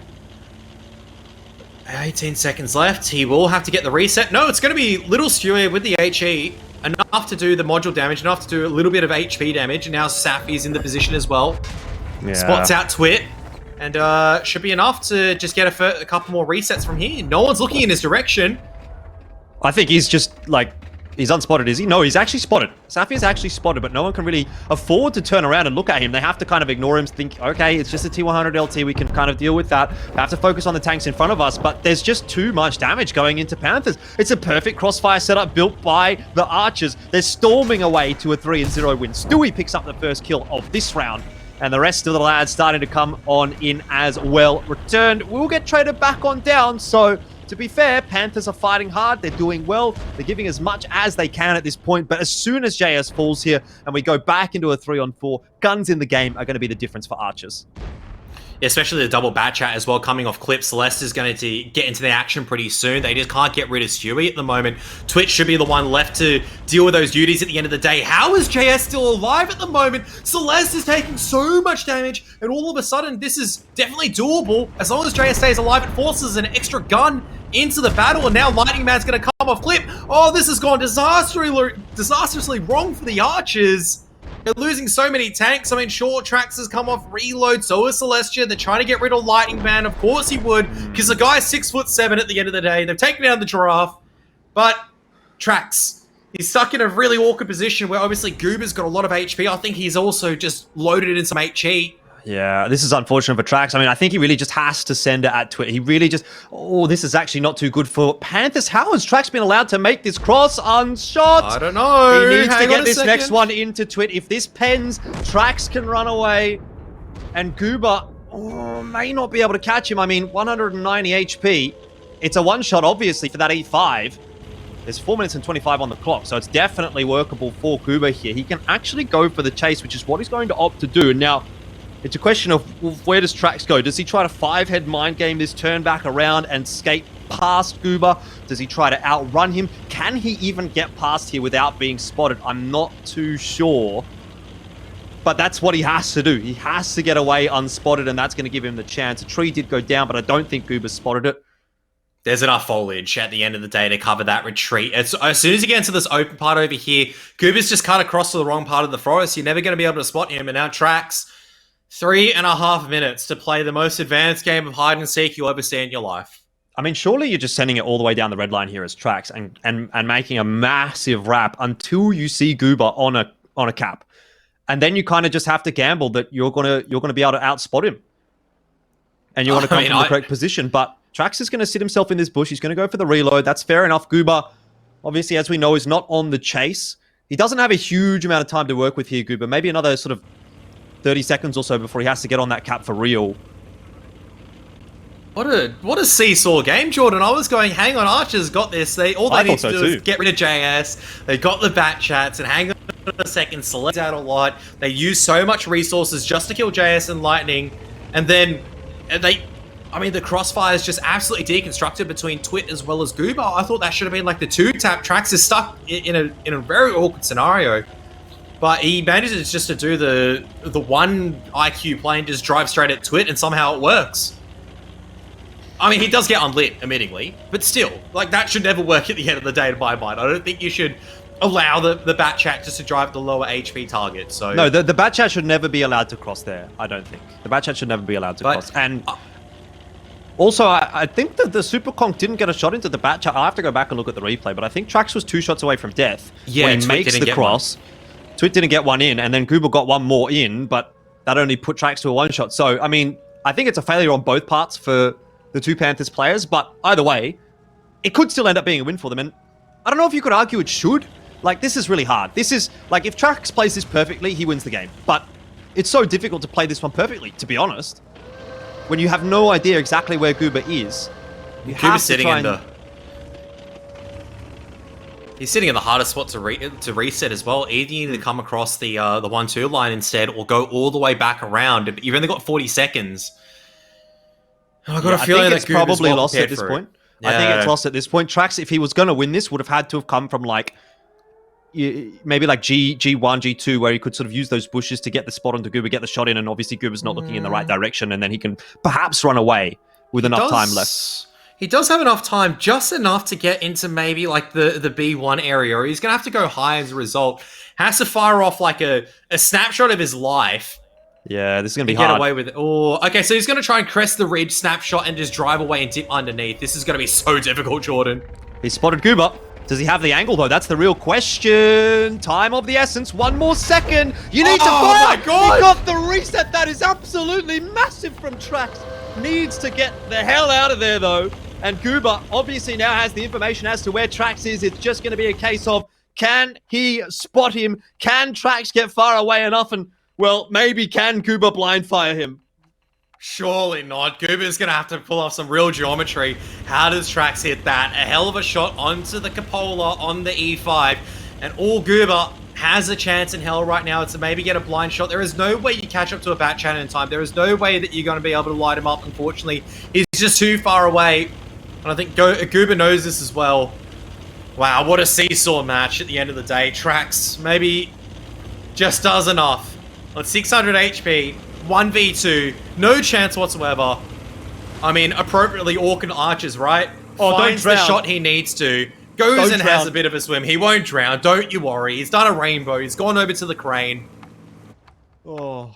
And there it is. That's GG right there. 3-0. What a game, Jordan. What a game. Is that like the best game we've seen in a very long time? That was some huge plays. I think that's up there with the Zanon versus JT clutch on Himmelsdorf last season. Those two are the ones that stand out for me. I'm not sure what is the turning point, but what I will say, and I know that we'll go back through all this, and you guys will say, Trax really shouldn't be able to drive at the Super Conk. He shouldn't be able to get where he is, blah, blah, blah. But I kind of feel like we talk about this a lot, well, not that often, but a couple of times a season, about making the play that is the only play that could result in you winning, right? And the only play that results in Trax winning is bringing it down to a 1v1, running away, and hoping that you get the reset, right? So he's literally played it pretty much perfectly and comes out with 3k damage as well. I must admit, I kind of felt like we were leaving it to the very last, like just maybe a second or two too late, but Trax clearly had no doubt, Jordan. Yeah, look, I mean, I think Trax did exactly what he needed to do. The only way that you win that clutch is a couple of mistakes coming through from your opponents. And then that's the same in any esport. That's the same in any game. Everything is about taking advantages of mistakes that your opponents make, whether it's in the 1v2, whether it's in the 5v5. And you could actually argue that Archers maybe made a few to even allow it to go down to the 2v1. But Trax had only one option that he could really take. And it was, I need to make this cross. I need to kill this Super Conqueror. If I die doing it, then that's just how it is. That's how the cookie crumbles. Like, that's the only way that he wins that. So he decides to make that cross, and he does it, and he actually lives. And then he's in with a chance of making the clutch happen. So I think a lot of it is down to, obviously, Trax playing it as best as he can, perfectly almost, and obviously some mistakes coming through from the Panthers. I think that has to be reiterated. We look at Goober as well. Look, 3.5k damage coming out from Goober. I don't want to put this loss on Goober, to be fair, because I kind of feel, Kev, tell me if I'm wrong, I'm not sure what else Goober could maybe have done in the end there. I guess you didn't want Trax to get away in the beginning, but let's take a look. We'll look at this replay, talk us through some of the highlights here, because this was, there was a point where I was sure the Archers had this in the bag. Yeah, I mean, this is the point where you're going, okay, sure, you lost a couple of tanks over here as Archers, but you got all the right tanks in the right position, but this is where it goes disastrously wrong. JS stays alive for so long. Archers have to expend so much resources and HP just to dig out two of these tanks at the end of the day. So by the end of it, it just means that only Trax is really alive over here, and Goober's full HP, and this is the moment, this is the part where you're going, all right, it's all down to Trax really trying to make the play. He's got two shots in here. He has to go to the target. He has to kill. And Goober goes the wrong way. Right? And this is the question I have to go. I don't really fault Goober for making one mistake in what otherwise was a fantastic game. You don't farm 3.5k and hit the majority of your shots and then make the wrong decision, right? You also have to go there for Trax, and he hits a hell of a shot. Yeah, it could have literally gone anywhere other than where it went, and they wouldn't have been able to get the victory. Bat chat as well. Like, that's just another thing. The bat chat sometimes just decides to shoot into the sky, but thank God this time it went straight. Yeah, RNG in their favor, but they certainly made the most of it. That was an exciting game, but of course, the Archers now with the 3-0 victory, securing themselves 3 points on the scoreboard towards the season ladder, though. We'll see what they can do now. Can they find themselves a victory on attack? That might be surprising, but a 4-0 would certainly be something they'd love to see. The Panthers maybe here, gents, looking for just a little bit of payback. Yeah, I think unfortunately it's too little too late at this point in time. Archers are going to be running through this with all that momentum from the clutch there from Trax, and they've actually subbed him out. So, win the 1v1 clutch, get out of here. You don't even get to play the final game. That's just mean. That's horrible from Archers. I can't believe they've done that, to be honest. But they've run with, a severely changed lineup at this point in time. It is, of course, a 3-0 already, Kev. So maybe they're quite happy to get some extra games under the belt for the other lads. And Panthers are probably expected to win on the defense, especially when it starts off like that. Yeah, I feel like it's kind of a lot of bleed early. Maybe JS dies again, nice and early on, or bleeds a lot, which has been the common trend so far this series. But, I mean, once again, just your standard 1 cap pressure, just trying to get it over and done with. Goober's actually hurting quite a bit, and Celeste is in a perfect position to come across and maybe clean things up. Now it's going to be all 4 tanks over here, but, I mean, HP in the favor of Panthers. Yeah, it is, but it looks like Archers are going to be the ones that will actually end up making a move. They know Goober is on the reload, so they'll try to get the better of JS. Saf is going to cross, but he's not going to get to safety. Lightning Man will take him down. It's a 2-for-1 trade to start things off, and the Panthers are most definitely in the better position here. Lightning Man is having the time of his life, farming up in that STB1. That's a missed shot, though, which is a little bit unfortunate, but I don't think it's going to matter too much, to be honest, Gavin. Go on, Lightning. Farm me some fantasy points. No! Stop tracking them, Lightning. This can't be the guy that carries me to victory on the ANZ server. Surely not. Well, at the end of the day, Panthers, I think you will be able to at least get one on the board. And it always comes back to the question, isn't it, Jordan? What if they were able to take that and force it to a tiebreaker? I think this is going to be one of those series with a bit of a question mark over it at the end of the day. Which is fair enough. But Archers have done well enough. They deserve the series victory. Yeah, what if? So many what ifs. I mean, we could be going all the way to the tiebreaker at this point in time. Panthers will be feeling like it was one shot away, and indeed it was. It was one shot away from a tiebreaker for the Panthers. One shot at like 3 different points in that third battle probably would have done that for them, but unfortunately they didn't take any of them. So I did enjoy the Panthers on attack, though. It was good to see that they did full send it, even if they weren't able to make something of it. The Archers on attack, look, it was already in the bag. I guess what do they care? But not able to find themselves the 4-0 in the end. The Panthers do get one back, but overall, Jordan, great week for the Archers. Yeah, certainly a very good week for them. They'll be up there with the Bulldogs in terms of the points on the table. So that's exactly where they want to be. And they are now unequivocally, equal first, right? It's Bulldogs and Archers. No one else can catch them after week number 2. Skorpions having lost, Sentinels having obviously the tiebreaker loss last week. So they're out ahead already. And that starts to put us in the position where we go, okay, well, early days, but let's start thinking about top 4 for playoffs. And they're making a good run for it already, which is a very, very good early sign for both of those two teams. Safi, 1 shot fired, 1 shot penetrated, 100%. That's why he gets the sharpshooter medal. Not really much more to say about that one. Yeah, well, good on you. Good on you. Look at this. Kev, I don't want to be the guy who doubted the Archers when they win this season, but they played the Panthers and the Conquerors. And if there ever was a start to the season, like, I think this isn't a bad way to start your season, right? Particularly if you're bringing in a guy like Safi, to try and boost things up for season 3. Like, these are some of the teams perhaps that you do want to start your season with. Yeah, for sure, because it allows you to integrate, and as you said, Safi into the fold, even Stewie as well. And you can see they rest Stewie for the matches that don't really count so far.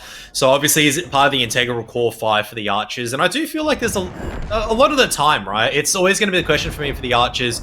If they had this 4th match to play for, right? If the score was 2-1, what we would have seen would have been very different on the attack at the end of the day. And obviously the roles and the structure and how they approach certain things. So I'm more convinced about the Archers overall for this season, just on the way they've also taken their victories. It's not just because they've won, it's the way that they've been playing, how they juggle the HP, how they approach the map, how they understand when to dump in, when to reinforce an overmatch. Those are little parts of me that spell a little bit more of, yeah, sure, they're up against weaker opponents, but these guys also look the goods as well. Yeah, and I think that's part of it, right? You can only take so much from a scoreboard. You can only take so much from a victory or a loss, but quite often it does come down to how did we get there? What was the story, and how good did they look? And again, maybe against some of the teams that are less likely to make playoffs, it's easier to make that look better than alternatives. But I am very keen, Jordan, to see what this Archers lineup can do for the rest of the season. Yeah, me too. I mean, I think the sky's the limit for this roster, to be honest. You've got a lot of individually talented players. You've got a decent core coming through from last season, which admittedly, I mean, the last season was horrible for Archers, but I think we all agree that they underperformed. And if they actually get it together, which is kind of what I said in week 1, they're going to be a team to beat. They're going to be a solid competitor. Whether they're going to be up there with Sentinels and Bulldogs, not so sure. Obviously, that's going to take a few weeks to tell. But right now, the signs are good, and hopefully, that's going to continue to improve for them. Over the coming weeks. Right? I think 3, 4, 5 weeks in is where we're really going to get a good representation of Archers. But everything that we're seeing right now points towards positives for Archers, and I can only imagine that is going to mean that they're going to be a difficult team to face in the future. Yeah, we'll have to wait and see how the season plays out for them. What's gonna happen up against some of those more difficult teams, but so far, so good for them. For the Panthers, not the start to the season, Kev, perhaps that they were looking for. There were moments today that maybe looked okay, but certainly it wasn't as close as I thought it may have been. Yeah, Sam River was a bit of a bust, and I think they have to kind of go back and figure out how to...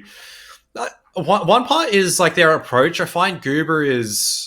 Like, we always talk about the bat chat players as we've got a little bit of time to talk, obviously, before our next series. the bat chat, we talk about the play being so important, actually staying alive with HP, and I feel like Goober actually is throwing himself into the fight maybe a little bit too early sometimes, willing to maybe use his HP, but just thinking here is that maybe he needs to play a bit more selfish, and that's something I don't normally say, right?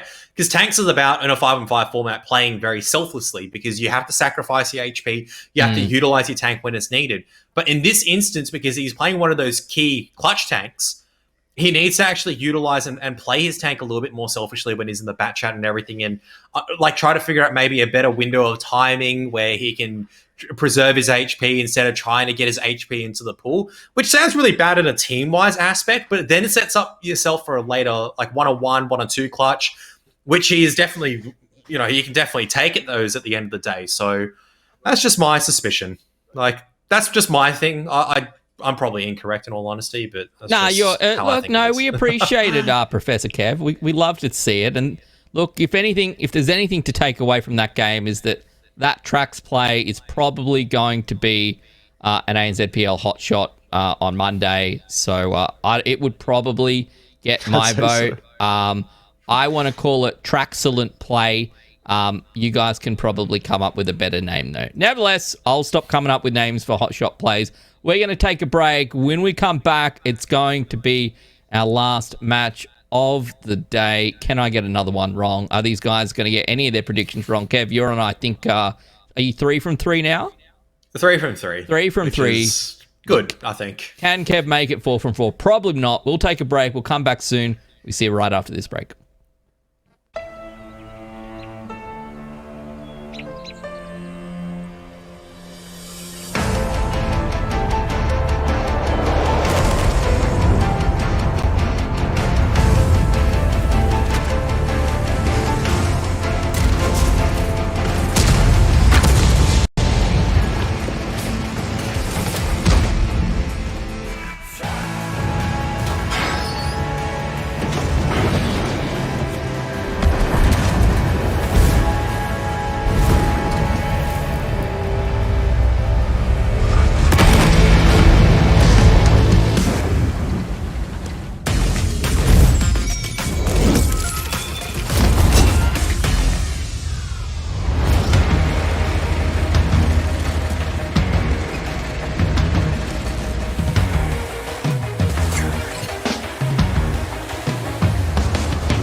I don't know about this one for the Conquerors. It looks like they've run themselves into a crossfire. You have Safi on the backside in that T100 LT, absolutely unhindered. The VZ55s, Stewie and Celestia, just sitting in the front, waiting for those reloads after obviously dumping a couple of shots in already. It's a fantastic start to the season for Archers here. Conquerors have tried to do something decisive. They've tried to get aggressive, but they've walked into a crossfire between two VZ55s, a batch out of CS63, and a T100 LT, and you're just not going to survive that. Now 2 actually on the cap here, Jordan. 15 seconds. Someone's going to have to make a move. Stewie's going to suppress them. Welcome back. 3 matches down, 1 to go. Some surprising results tonight. Some less so surprising results tonight, perhaps. But I'm really enjoying this format. Okay, let's be real. We haven't had to use the tiebreaker yet, but I think just having the tiebreaker held over the heads of these teams in these matches also maybe changes the outcome of the matches just a little bit, right? Because you're not necessarily playing for a draw. A draw may not be good enough anymore. Because you get to the tiebreaker and you're gonna have to play it out anyway. So it's been exciting to see. I hope everyone's enjoying themselves, enjoying the drops. Got a lot of sponsors this season. HyperX has been with us since the very beginning. And if you haven't already entered tonight, just smash HyperX in Twitch chat to enter the competition. If you want to find out what the competition's all about and what we're giving away, !HyperX in chat as well. But as I said, 1 match left to go tonight. It's the Matildas up against the Action X, and we take a look at the predictions. All right, I got the last one wrong, guys. Okay, I got the last one wrong. You got to do the noise, Ben. Sorry, you've got to do the noise. You do the noise. No, I'm not cringe, Ben. I'm PogChamp. I'm not cringe. You are. If you look up cringe in the dictionary, you're there, buddy. That is me you. and Kev are PogChampers. All right. You know what they say? A wrong clock is right twice a day.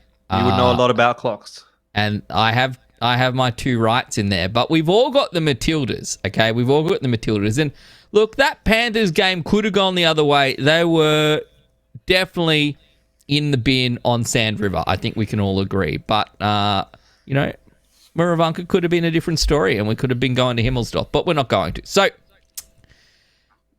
Kev looking pretty good right now and trying to find himself 4 from 4 tonight. We'll all look a little bit silly, though, if the Matildas don't come out with victory tonight. The Matildas, so far, so good for them. They're one of those teams that we think probably should be vying for a top 4 spot and vying, to make their way through to playoffs after the end of 7 weeks of play. But how is this format going to impact them? What are they going to look like? And now I kind of feel like some of these other teams that maybe they would have had decent results against during the regular season, maybe it's going to be a little bit tougher so far. Kev, I can see you nodding along here. What are you feeling about these 2 teams? I know we're only into week 2, but between the Matildas and the Action X, we've all gone Matildas. And you look at this lineup, look at all those salt shakers and anchors and spotlights. Like, what more could you ask for here, Kev? They've got it all in terms of experience, some talented young individuals, plus the mysterious 2+2, who's we still don't know. We just know he's from New Zealand, has a bit of a humor. But these guys obviously did really well last season. It looks like they're coming in with a pretty similar storyline to probably like the Bulldogs and the Sentinels, where they have pretty much the same roster, except obviously for Bolognese, right? And I feel like this change is definitely going to help them out, where all of a sudden we're not talking about semifinals being just the where they're aiming to go. I think the finals is definitely the position that they're gunning for at the very minimum in this season. And they have definitely the chops and the calling potential to do so. I think it's going to be also a huge testament to the fact that week 1, the victory that they did take was against the Sentinels, which we know is a decent team. Just a little bit decent, only won 2 ANZ PLs before, so only average, at best. Jordan, and we speak about that, and yes, like hopefully this is the last time we'll mention it. You know, there was the technicality in that matchup last week against the Sentinels, but nevertheless, it's not like, oh, we got given a round and then we lost the rest. They took it to them and came away with the win. Yeah, I mean, I don't necessarily disagree with you. Like, I think there was good stuff. There was some good calls made by Melbourne Matildas. I even said, I thought some solid signs were shown, but I thought they were the 10% weaker team, though they did end up winning the series on a technicality. So, end of the day, yeah, I think Matildas is definitely a match for Action X tonight, but doesn't necessarily mean I think they were the better team last week. As far as Action X is concerned, I thought that they did look a little bit out of sorts last week. They did, to be fair, cop a few fires, and so that probably made their series look a little bit worse than it possibly could have. I don't think we got to see a really good representation of Adelaide Action X when they played against Bulldogs last week. So I'm hoping for a bit of a resurgence this week, but I think against a team like Melbourne Matildas, it is going to be a pretty tough ask. Yeah, it's a tough one to go up against, and I do feel like maybe we gave the Action X a bit of a rough time last week. It didn't look like they performed very well against the Bulldogs, and we kind of hyped up how well the Bulldogs had played, but then we kind of, attached an asterisk to that and said, well, they did, of course, play the Action X, so maybe it's not that big a deal. But then tonight we saw the Bulldogs, and at points, it looked like they were doing similar things to the Skorpions. So that makes me look, but when you consider they were going head-to-head with the Bulldogs, and you consider the bad RNG that they got as well, maybe there's more to this Adelaide Action X lineup. I don't know. Our Melbourne Matildas player to take a look at here, Bulldgos, Kev, Bowl, he's come back into ANZPL. We're super happy that he's here, and really a great addition to this Matildas lineup. Yeah, adding a little bit of experience and probably the best RNG I've ever seen from a man before. There's one shot I want to talk about from Bowl, which is not in any ANZPL or any other game format that he may have played beforehand. It was in campaign where he snapshot the cheek of a 279E from a chieftain from about 300 meters away while on the move. And I think that sums up Bowl for me in a nutshell. Just a very, very good gamer. At the end of the day, that's just reinforcing this roster for Melbourne Matildas in terms of just adding a bit of additional firepower, a bit more experience, and that might just be the little bit of extra they need to push their way into the finals this season. Yeah, and I kind of felt like maybe they were just lacking a little bit of something, even though they had a great season last season. When it came to the end of those tougher games, they weren't able to get across the line. So is this enough? Is the experience of Bowl going to be enough to make them that team that makes their way all the way through to finals and maybe knocks the Sentinels off their back-to-back to potentially back perch? Jordan, we move now across to maps Ghost Town, Prokhorovka, and of course Himmelsdorf. Is there anything you want to talk about here? What do you think of these map picks? I mean, as far as the map picks, I don't think that there's too much to read into from last week. We didn't really see either of these teams playing on those maps. It was Mines Tundra for Adelaide Action X. It was Cliff Himmelsdorf for Matildas. And that's the only little takeaway for me, is that Himmelsdorf was the choice of Melbourne Matildas last week. So if we do get to the tiebreaker, maybe there's something there, though they did only manage to go 1-1 on that map on the defense side. So maybe it comes down to the choice of side. We'll find out. We won't have to wait any longer, though. We head to Ghost Town, the Matildas versus the Action X. It is our last matchup of the night. We have all picked the Matildas, but I would be very happy to see the Action X prove us wrong.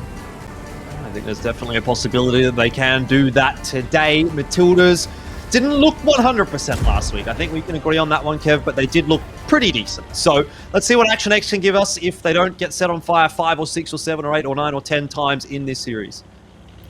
Yeah, I was going to say, definitely that series for them up against the Bulldogs was skewed very, very heavily by the fact that, well, they got lit on fire a lot of times. Hang on a second, Bales here.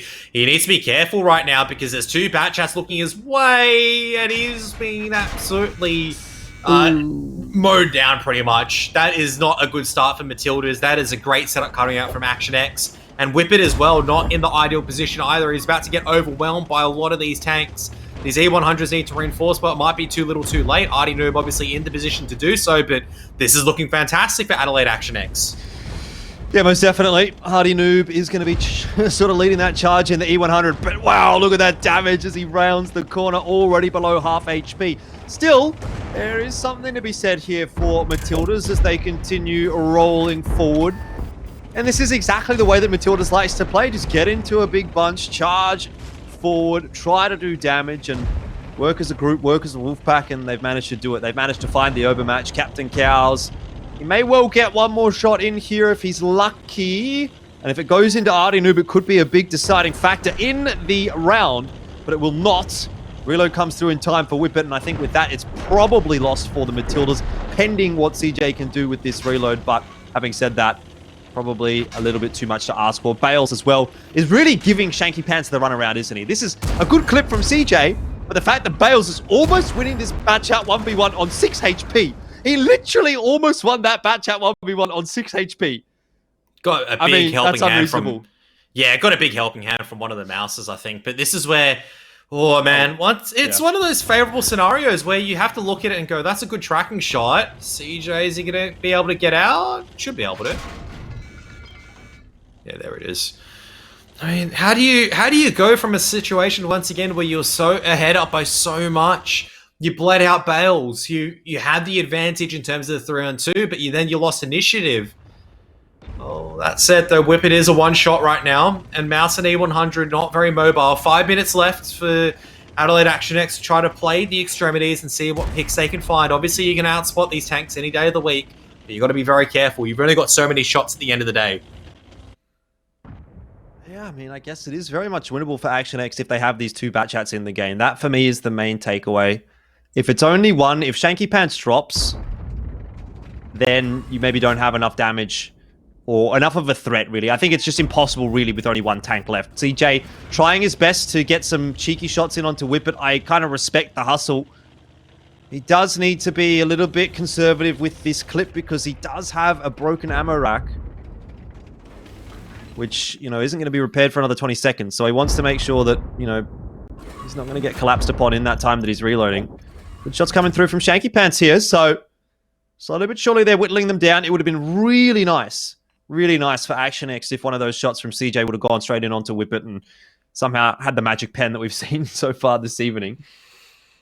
But without it, difficult now for sure. I was going to say, there's a couple of shots going into the E100 near the engine deck, and I'm like, you know, that's... I've seen E100s go up and fire before. It's pretty fun. Not if you're on the receiving end. But sometimes you've just got to be a giver and a receiver sometimes. For every single big spoon, there needs to be a little spoon. Isn't that right, Jordan? Yep. Not sure why you're asking me, but maybe we can talk about that next time we go to a LAN. CJ does take a shot of damage. This is where it becomes pretty precarious for Action X. Yeah, I mean, Matildas have sort of cottoned on to what they needed to do and sit inside the town and turtle up. Yeah, they needed to, because if you try to chase over after these bat chats, like even if you lost to 113, I wouldn't feel like it's actually that bad for Saxon and Mary Turnham, obviously just playing side by side, just hiding in the rear of their tanks, just making it very difficult for the bat chats to get any openings. And at the end of the day, just allow Action X to run around. All you have to do is really watch a corridor until the end of time. I know it sounds pretty boring, but that's what you got to do on the defensive side. You're protecting the cap until, I don't know, reinforcements come in. What happens after 8 minutes? Yeah, it's a loss, but why is it a loss? CJ gets lit. It's a 1-for-1 trade with an E100, and that is not what you can be affording at this point in time. Shanky Pants, however, does have an angle onto Saxon, so CJ might have gotten the important shots in. That's a high roll from the bat chat, but can Shanky Pants get out of here alive? The answer, definitely not. Mouse, just a slow lumbering beast, turns its turret, and you can see Shanky Pants knows he's up the creek without a paddle at that point, but he has managed to bring it back into a 1-on-2, and you would have thought maybe, you know, if CJ had another shot worth of HP to play with, maybe there was a world where this was possible.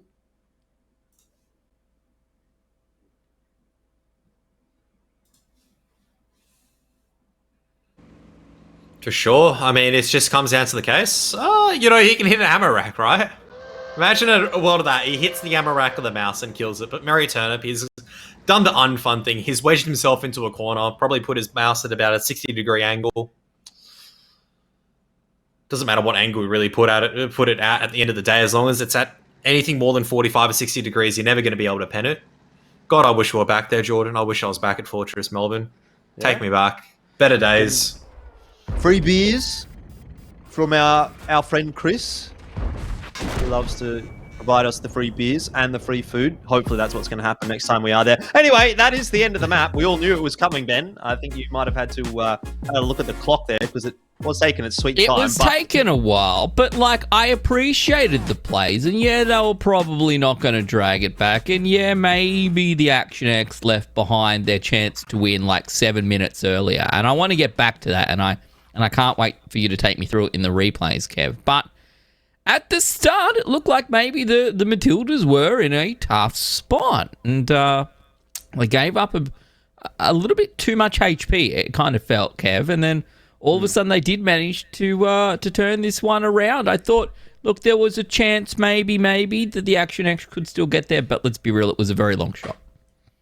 Yeah, it just comes down to it was a great opener. Bales bleeds out so much at the beginning, but then the brawl resolves straight back into the favour of the Melbourne Matildas, where we've seen time and time again. They take an E100, they take these super heavies straight into the fight, and they just blast away and they go, and then you can't stop me from there, right? So, unfortunately for Adelaide Action X, it's just also the biggest strength of the VZ. You can see the E100 loses 1500 HP, and then it's like, okay, that's cool.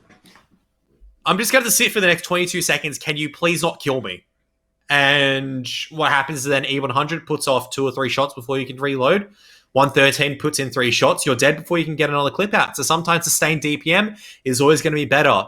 And the bat chat just coming down, they couldn't kill the 6 HP Bales at the end of the day. It was a bit of a Benny Hill moment. Unfortunately, very, very difficult actually to get the depression that you need in the bat chat. And it was obviously a big circle around. Great effort by CJ and Shanky Pans just to try to even bring it back at the end. But there was just too much HP. They had too little as well. They couldn't take any initiative at the end of the day. And unfortunately, the result fell by the wayside as we expected it. So a 1-0 so far, a good start for Melbourne Matildas. But obviously for Adelaide Action X, it's a starting point. They can still come back into the series. Yeah, they certainly can. You just, it could have been a freebie almost for them there, right? It could have just been something that maybe they had not expected to get. The bat chat certainly doing work. And this is at the start, we're like, oh, Bales, that's a little bit rough, bro. Even Whippet taking quite a lot of damage. You can see there was a point, they're all stuck in here together. Is this going to be difficult? But the Action X giving up tanks, Jordan. Yeah, I think it just ultimately comes down to a good call made by Matildas.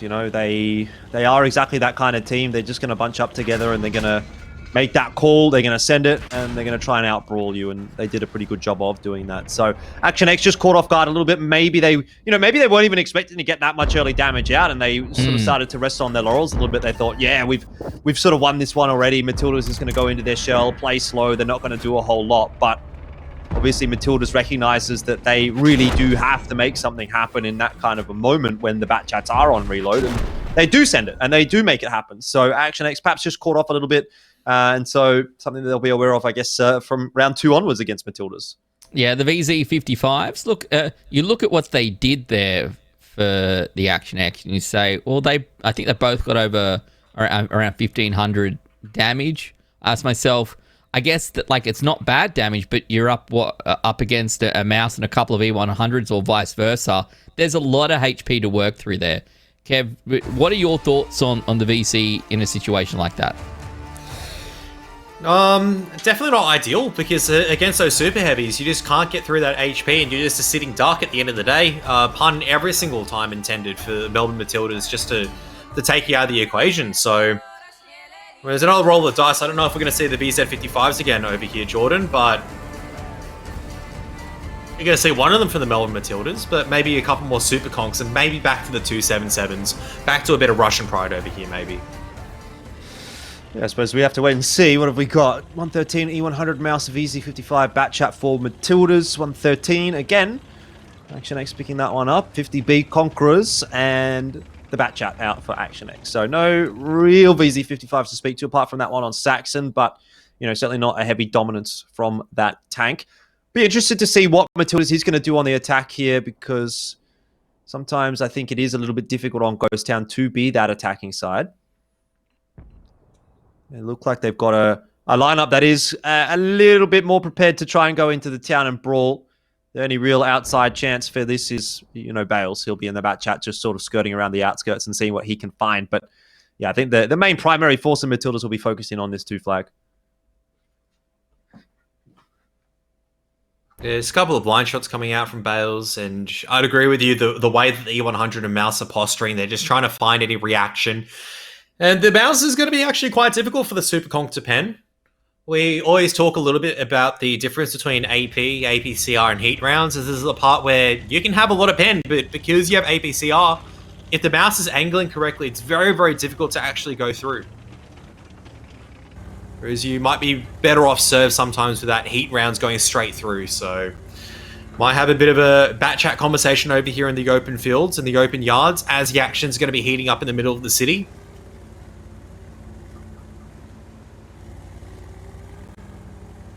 Well, not too much exchange of fire just yet. Shanky Pants is kind of lying in wait for Bales here. But Bales has got that extra HP, 1980, off the hardening, whereas Shanky Pants does not. So that could play a factor into the Bat Chat 1v1 if it, ends up being a thing. We're a bit unaware at the moment that he is in the sightline of that Bat Chat.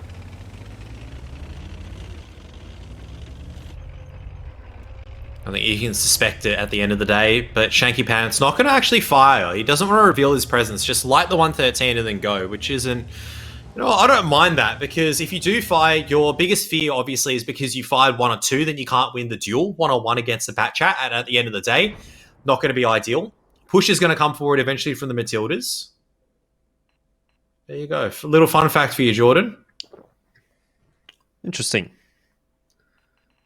I feel like that's, just a byproduct of the way that the map does tend to play out. You are very exposed when you're trying to make a cap happen, so it's quite easy, I feel, to get resets on this one, and that tends to lead towards either you get the reset and it's an elimination fight, or the cap goes through, and it's you're fighting a lot is basically the takeaway. So you're kind of just going to have this 50-50 dice roll as to which way it's going to go, whereas on some of the other maps, it's generally almost impossible to cap, or sometimes very difficult to reset. So it'd be interesting to sort of see how that stat lines up for some of the other maps in the pool. Colin was forced to use the repair kit. His gun got damaged.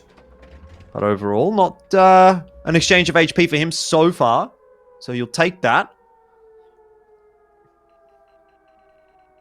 And something as well. I mean, the Super Conks have kept relatively healthy, so just a single tank on to create a bit of pressure right now to force the Super Conks eventually to peek in. And as soon as they peek in, that's where the bleed needs to come forward. But the 50B trying to get into a good position. Bales has rotated back over to the island in K4. He's not going to really be part of anything, except for maybe isolating the Super Conk if the Super Conk does decide to push forward into the angle of Saxon to try to get the reset on the Mouse. 1:18 left, plenty of time. It sort of surprises me that there is actually only the 1 tank on the cap here. Traditionally, I think you normally do send like at least 2, maybe even 3 tanks onto the cap to just really put that extra pressure on. But right now, there isn't a whole lot of incentive for Action X to be moving around the map. And I almost get the feeling that if Matildas don't find something pretty soon, they're going to be in a really bad spot, right? Shanky Pants is taking some nice map control. So is that 50B. Whippet is looking a little bit isolated, though I think he's coming back into the town as we speak, or at least he's going to try to, if he can get there. That remains to be seen. Shanky Pants does inevitably get spotted, which is going to be important information for Bales, because he now knows that the Bat Chat is on the other side of the map.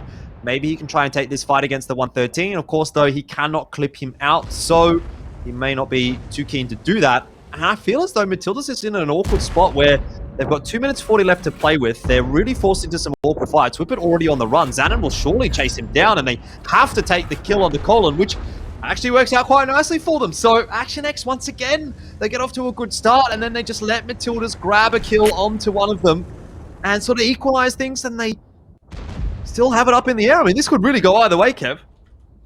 Yeah, but the difference over here is that the 113 is still up in the hills, ready to play, and Bales can't really get into the fight. Shanky Pants can get a second clip off right now, and Xanon, this is the part where you love being a bat chat as well as a 50B. You can run circles around your opponent. Bales, I don't feel like has really been part of the equation so far. And Saxon, he's just completely isolated away from the rest of his team. Captain Cows as well as CJ will combine to clean him up. And this is the problem now. There's just too much HP. And Bales, you can't miss shots like that. You've got to be penning all of them. Even then, CJ is going to have plenty of HP in reserve. I wouldn't be surprised to see Bales straight onto the reload once again. Shanky Pants now coming into the equation once again, clipping out, doing lots of damage. And Captain Cows as well, showing just the prowess of the Super Conk. Just hold down this entire time. Beautiful play coming out from Adelaide Action X. They'll be able to take this defensive victory surely.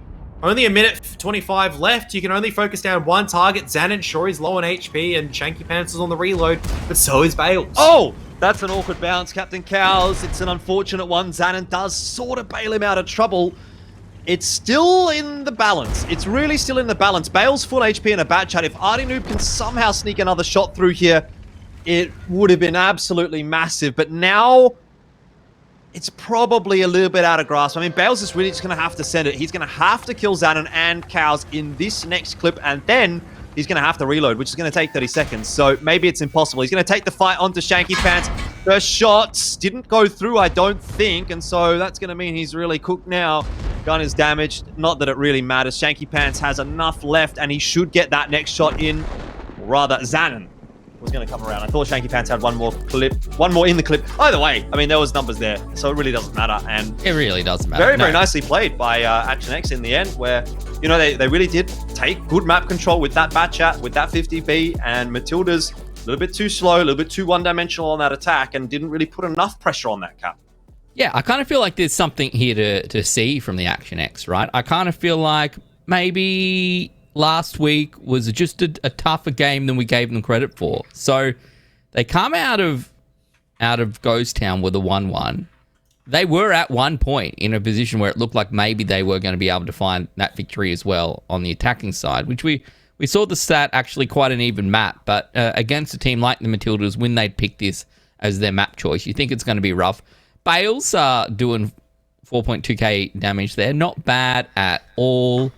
The VC, again, not delivering, gents. I don't know. I don't want to say that you shouldn't take it, because what do I know? But it certainly seems hit or miss. I think it's the role that is being used at the moment. I think a lot of the time it's meant to, like a single VZ55 by itself is not a potent threat. The threat really comes from the fact that you come in with a couple of other tanks that can absolutely delete someone else. And the problem is when Adelaide Action X, they offer none of these opportunities, then you bleed out on the 113 for free. You don't allow your VZ to get in a position where you can collapse with maybe Bales and take a tank for free, whereas Shanky Pants is doing that. Like, you look at that, 2 to 3 clips pretty much worth of damage at the end of the day. Exactly 3 clips in terms of everything. And the Captain Cows as well, playing that position perfectly with the Super Conk. So, for me, I think it's a case of, when you're bringing in these tanks, you need to figure out exactly what you're doing with it. Otherwise, you might be better off actually bringing another mouse. You might be better off bringing another, God, I hate saying it, another 113, because it's got maneuverability and it's got the ability to DPM and kind of sustain itself in a fight. Yeah, well, I guess it's one of those things where if you actually don't achieve anything with it, certainly taking something with more HP is going to be a little bit better. But I want to see, it's very early days here. We'll get to see how use of the VZ55 does progress across the season. If there's some cool strats, we'll see. Whippet taking a ton of damage there from Shanky Pants. I think Shanky Pants had like 4k damage by the end of that, if I recall. So not a bad result for them at all. Any key highlights for you here, Jordan? I mean, like I said, I actually do think it was down to that bat chat and that 50B, right? These are the tanks that can really be the playmakers. And as you say, Shanky Pants got a lot of work done in the bat chat, not only in terms of the damage that he was able to deal, but also the map control that he was able to take as well. I think he played it really nicely. He was aggressive when he needed to be. He was passive when he needed to be. He really got a lot of information for Action X. Whippet was basically spotted the whole time. And it was just a case of getting the 50B in position to sort of help out and make sure that bat chat was going to be relatively safe when he started to clip out the 113 of Whippet. So very, very well done, I think, across the board from the autoloaders of Action X and the guys near the cap, you know, the Super Conks, the Mouse, etc. were able to just lock it down. Like I said, there wasn't that much pressure on that cap because it was only one person capping.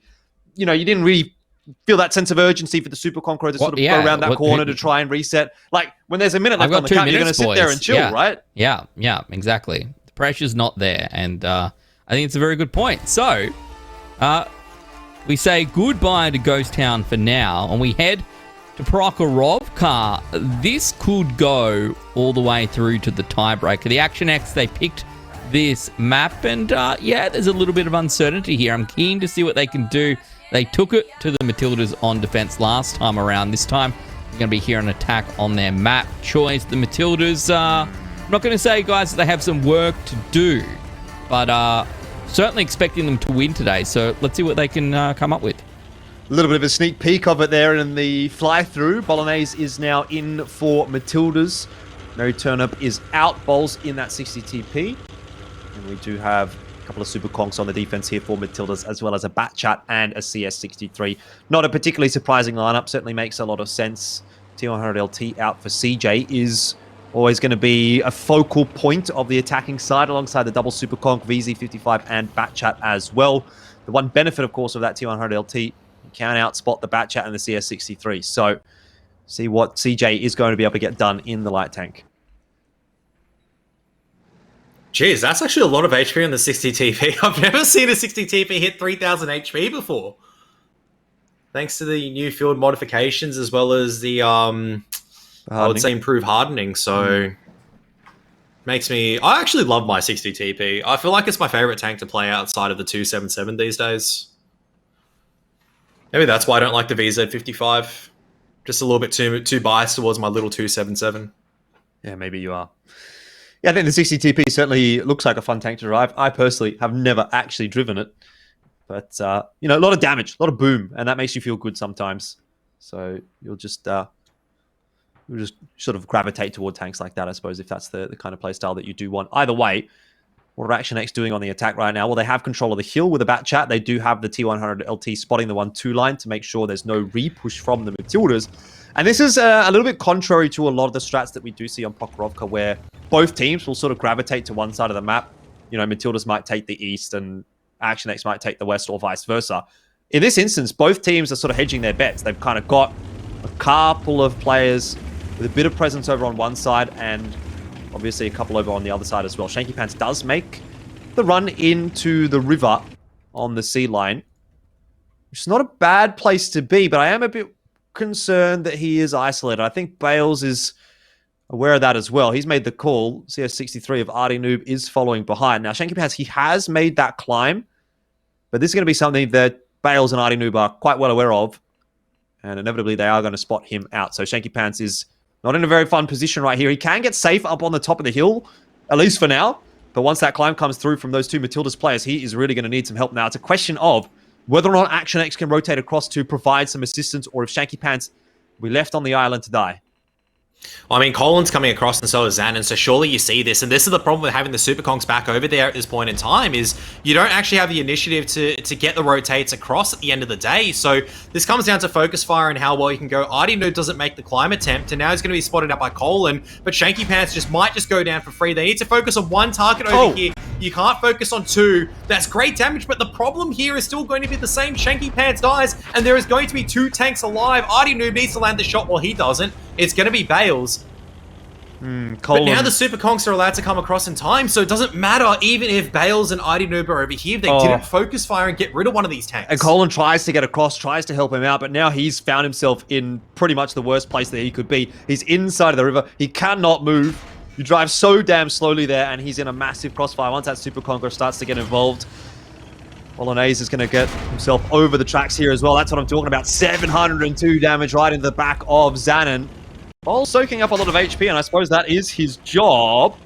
But I'm not sure that he's going to survive too much longer. 660, another couple of shots to come through. It should be at the trade of the BZ55 down in the river, but it seems Matildas is more interested in getting rid of Xanon, which they should be able to do. Saxon maybe actually won't be able to. Won't get the reload off in time. Never mind, he does apparently. Xanon didn't go far enough down the hill, and so the shot does kind of come through for the Matildas. This is a very, very close affair, but you get the sense that it is leaning towards the Matildas with that extra gun in the game. Captain Cows doesn't have a lot of outplay potential in that Super Conqueror, unfortunately, and CJ, T100 LT, I'm not sure the tanks are low enough just yet for him to make the clutch. If they could get a bit more, maybe into Whippet, put them all down to a one-shot, then CJ could make something happen, and all of a sudden, somehow, Captain Cows, well, I lied, Kev. He does have the outplay potential. He does. Because of CJ, great focus fire coming down. I mean, he was very unlucky on the low roll coming out at the end of the day, but I mean, CJ still trying to chip away right now. That T100 LT being an absolute nuisance, but Captain Cows just cannot get out of this position. Great shot coming out from Whippet at the end of the day. And unfortunately, you're not really going to dig out two tanks that are hold down at this point in time, so CJ is going to have to rethink what do you do right now to try to outplay them. As a light tank, you can outmaneuver them. Yeah, this will be a tough one for CJ, but I suppose he does have all the cards in his pocket, bar the fact that he is on his own. He's got some time. He's got the ability to outspot these tanks. He can outmaneuver these tanks as well. CJ can get 2 shots into Artie Noob, then he's done. Whippet, it's going to take a little bit longer, but if he can isolate this into a one-on-one, then it's very doable. I mean, this is still so hard to get rid of. What he needs to do is go into the river, make the climb, get unspotted, kill Artie Noob, and then try to make it into a one-on-one with Whippet where he's outspotting them. Well, he's spotted out both of them regardless, so... They haven't spotted him? No, they haven't spotted him because he's a T100 LT. He's got the either the bounty or the improved exhaust system, which is... It's scuffed, man. Like, you're never going to outspot a T100 LT unless you do a Lightning Man. I'll put it that way. So... Yeah. And CJ, at this point in time, is not close enough to do a Lightning Man. So he's going to take the long time around. He knows exactly where the CS is, but the problem is, how do you find the angle as a T100 LT to kill Artie Noob? You need 2 shots. But Artie Noob, his tank, his oil tank is damaged. How appropriate would it be if CJ sets him on fire? I feel like that's the only appropriate way. That would be a little bit of karma, really, wouldn't it, for Action X? I think this is probably the right approach. This gives you 1 free shot in, but he's really starting to run out of time now as well. So I almost think you kind of have to just gamble on this second shot. You really just have to trade a bit of HP here, hope that you can get the shot in onto Artie Noob, and he does! Now he can send out Whippet. He's got more than enough time. He's got enough HP as well, and the DPM might well favor CJ here. Whippet will need to bounce 1 or 2 shots. CJ has got to make sure that he pens all of his. The first goes into the track, repaired by Whippet, but CJ, now in the one-on-one, has it on the line for Action X, and he might be able to pull it off. Yeah, he's going to go in, try to get the flank around at the moment. Might have to rely on HE. Have to go for the engine tech to get the damage out at the end of the day. Trying to turn the turret, but Whippet's going to be landing these shots. The Super Conk will have more than enough DPM. CJ not going for the HE. He's just going to go for the straight all-out brawl, trying to see if he can find something, but Whippet, he misses a shot. He's only got 2 more chances. He fired HE into the ground, and CJ now needs to get 1 or 2 more shots in. It'll take 1 more. Who gets the reload? That's the real question. Is it Whippet? Yes, it is. By 15 HP, Matildas will win the round. I don't believe it. I don't believe it. These have been some of the craziest games of ANZPL we have seen ever tonight. I don't know if it's the format. I don't know if it's the teams finding their peak. But that was crazy. CJ bringing that one all the way back. That does not get any closer. It was a great play. I remember you saying, Jordan, that there was no way the Matildas had this in the bag, right? And then Captain Cow, brings it back, and he was looking pretty good at that point. 4K damage on that Super Conqueror from Captain Cow. Almost 4K damage for Whippet as well. But it does not get any closer than that, Jordan. Yeah, certainly not. I mean, I thought a 4-on-2, surely Matildas is going to be able to clutch that one out, but Captain Cow somehow, with the assistance of CJ, gets it back into a really, really solid position, a fighting chance, and you got to give it to CJ. He really did. He almost made it happen. He really did almost make that one happen, but for maybe a couple of better rolls on his part, a couple of worse rolls on Whippet's part. Obviously, a couple of missed shots coming through as well could have helped out here or there. I guess it's hard to make the most of the speed of the T100 LT when you're in the water as well, right? Like, it's a difficult spot to do the runaround and try and do the, go around the merry-go-round, etc. Kev, that was... I don't even, what's the main point here for you that was maybe closer than perhaps it should have been in the end? It was like going both ways, right? I think at one stage I would have favored Matildas, then I favored the Matildas once again, once they got rid of the Super Conk at the middle part, or when I think before Bowl dumped over the mid railway, that was favored for the Matildas. I went, okay, sorry, not for the Matildas, sorry, for Adelaide Action X. So I went, okay, they've got the HP, they've got the tanks. All it comes down to right now is understanding where you need to focus fire and what you need to get rid of. But Matildas do so well to get themselves back in a scenario where it's like, okay, even though we're down in HP at the moment, even though, like, at this stage, look, they're down by 2k HP, this was feeling pretty bad. The VZ-55 stuck in the water. Everyone's surrounding. They're down tanks. And you look at this point here, Captain Cows, like, essentially a 1 or 2 shot away, manages to bring it back, and then CJ, I don't even. At this point, it's, yeah. There's no words, Jordan. There's no words. I mean, like CJ, what if that shot that goes into the track actually goes into the tank and does damage? What if, as he's exiting from A6, that one shot that he sort of tries to fire into the Super Conk actually hits and sort of connects and does a bit of damage? Like, all these tiny little things, and it's obviously not even just on CJ. Like, literally anyone else on Action X gets one more shot in there, and that's the difference between a 2-1 for them and a 2-1 going the way of the Matildas. So, it's little things, right? And I feel really bad for CJ, because that actually almost was a really, really sick clutch, just to go with the one that we saw from Trax. And I almost want to say, like, that almost is a better one, right? Because that was a 2v1, but obviously doesn't pull it off. And so, bad luck, CJ. Better luck next time. They do still have one more game that they have to focus on, though. They certainly do. We'll roll back into it. When that becomes one of the ANZPL hot shots on Monday, do you name it after CJ or do you name it after Whippet? Because Whippet won, but CJ made the big play. Is it Whippet won't whip it, or whip it good? That's what I reckon. I don't know. Anyway, look, let's memes aside, this has been a very close match, and can the Action X find themselves a victory, take this through to Himmelsdorf? Well, I suppose they're going to feel like they need it. Oh, this is giving me trauma. This is giving me trauma already. Please, I don't want to commentate this match anymore. CJ's in his Manticore. He's given me trauma with this before. Bloody lemon in their Manticores.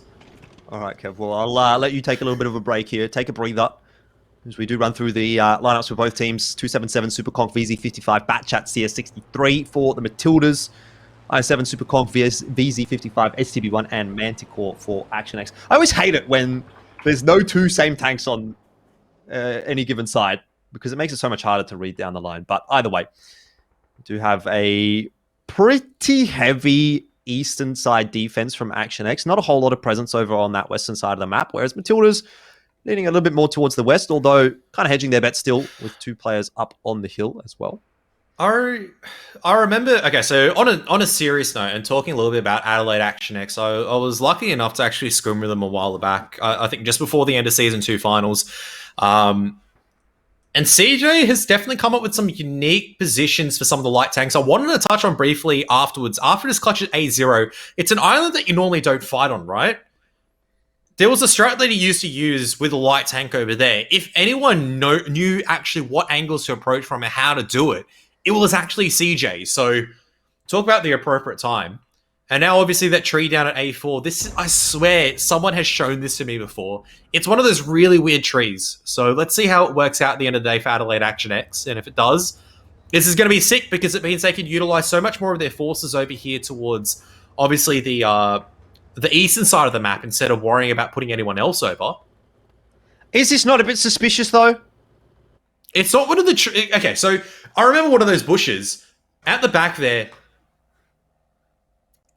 It might not be that one, but it doesn't render if you have different graphic settings. And I can't remember who showed it to me, if it was Dark or something like that, because I remember we were like mucking about it a little bit. He said, come into this because you're going to love this crap. And it was like, he goes, am I in a bush? And I go, no, you're not. Like, I can see you clear as day. So we found out some of the bushes back there in Prokhorovka, some of them actually don't render the same. So bit of a fun fact. It's, but I reckon they would have done enough work. I think it's that one a little bit more to sunflowers is the bush that doesn't work. Whereas obviously CJ, he's put some thought into this. Full vision of the one flag. And this allows, obviously, Adelaide Action X, if they don't bleed out HP on this I7 and everything else, to just fight successfully for the 2 flag. Yeah, it is a very interesting spot to be in. But we'll see. Action X are bleeding a lot of HP on Xanon right now. In an IS7, no less, that's not really fun. You know, that tank is designed to be pretty difficult to get through when it's in the right position, but it seems like maybe it's just a little bit out of position. You know, there's some shots going through into the hull there for sure. And Whippet is kind of having the time of his life. He's really just farming at this point in time. Some shots now starting to come back in response, but you have to say that is not a favorable trade by any stretch of the imagination for Action X. This I7 might just die for free. It's that said, counter rotation has come out in the meantime, so it's allowed at least allowed Adelaide Action X to regather some control of the hill once again, because you couldn't allow Xanon just to die for free. You can't allow an I7 just to bleed out completely. Even then, he's a 2-shot at the end of the day. Push is now going to come over there into the 1-2 line. And if the 277s do decide to commit across, which I don't know if Bold will commit across like this, then the Manticore is dead. And I think he may just. I think this is a cool position from the Manticore, but there's not much you can really do if the 277s decide to clear out this position like this. Yeah, I mean, the only hope really is that Action X is going to be able to farm them if they push across. There's the info. Someone's going to have to get in position to help CJ out. Otherwise, he is absolutely cooked. Captain Cows is probably going to be the only one that can do it in the Super Conqueror up at the A6 position. Everyone else is really isolated away.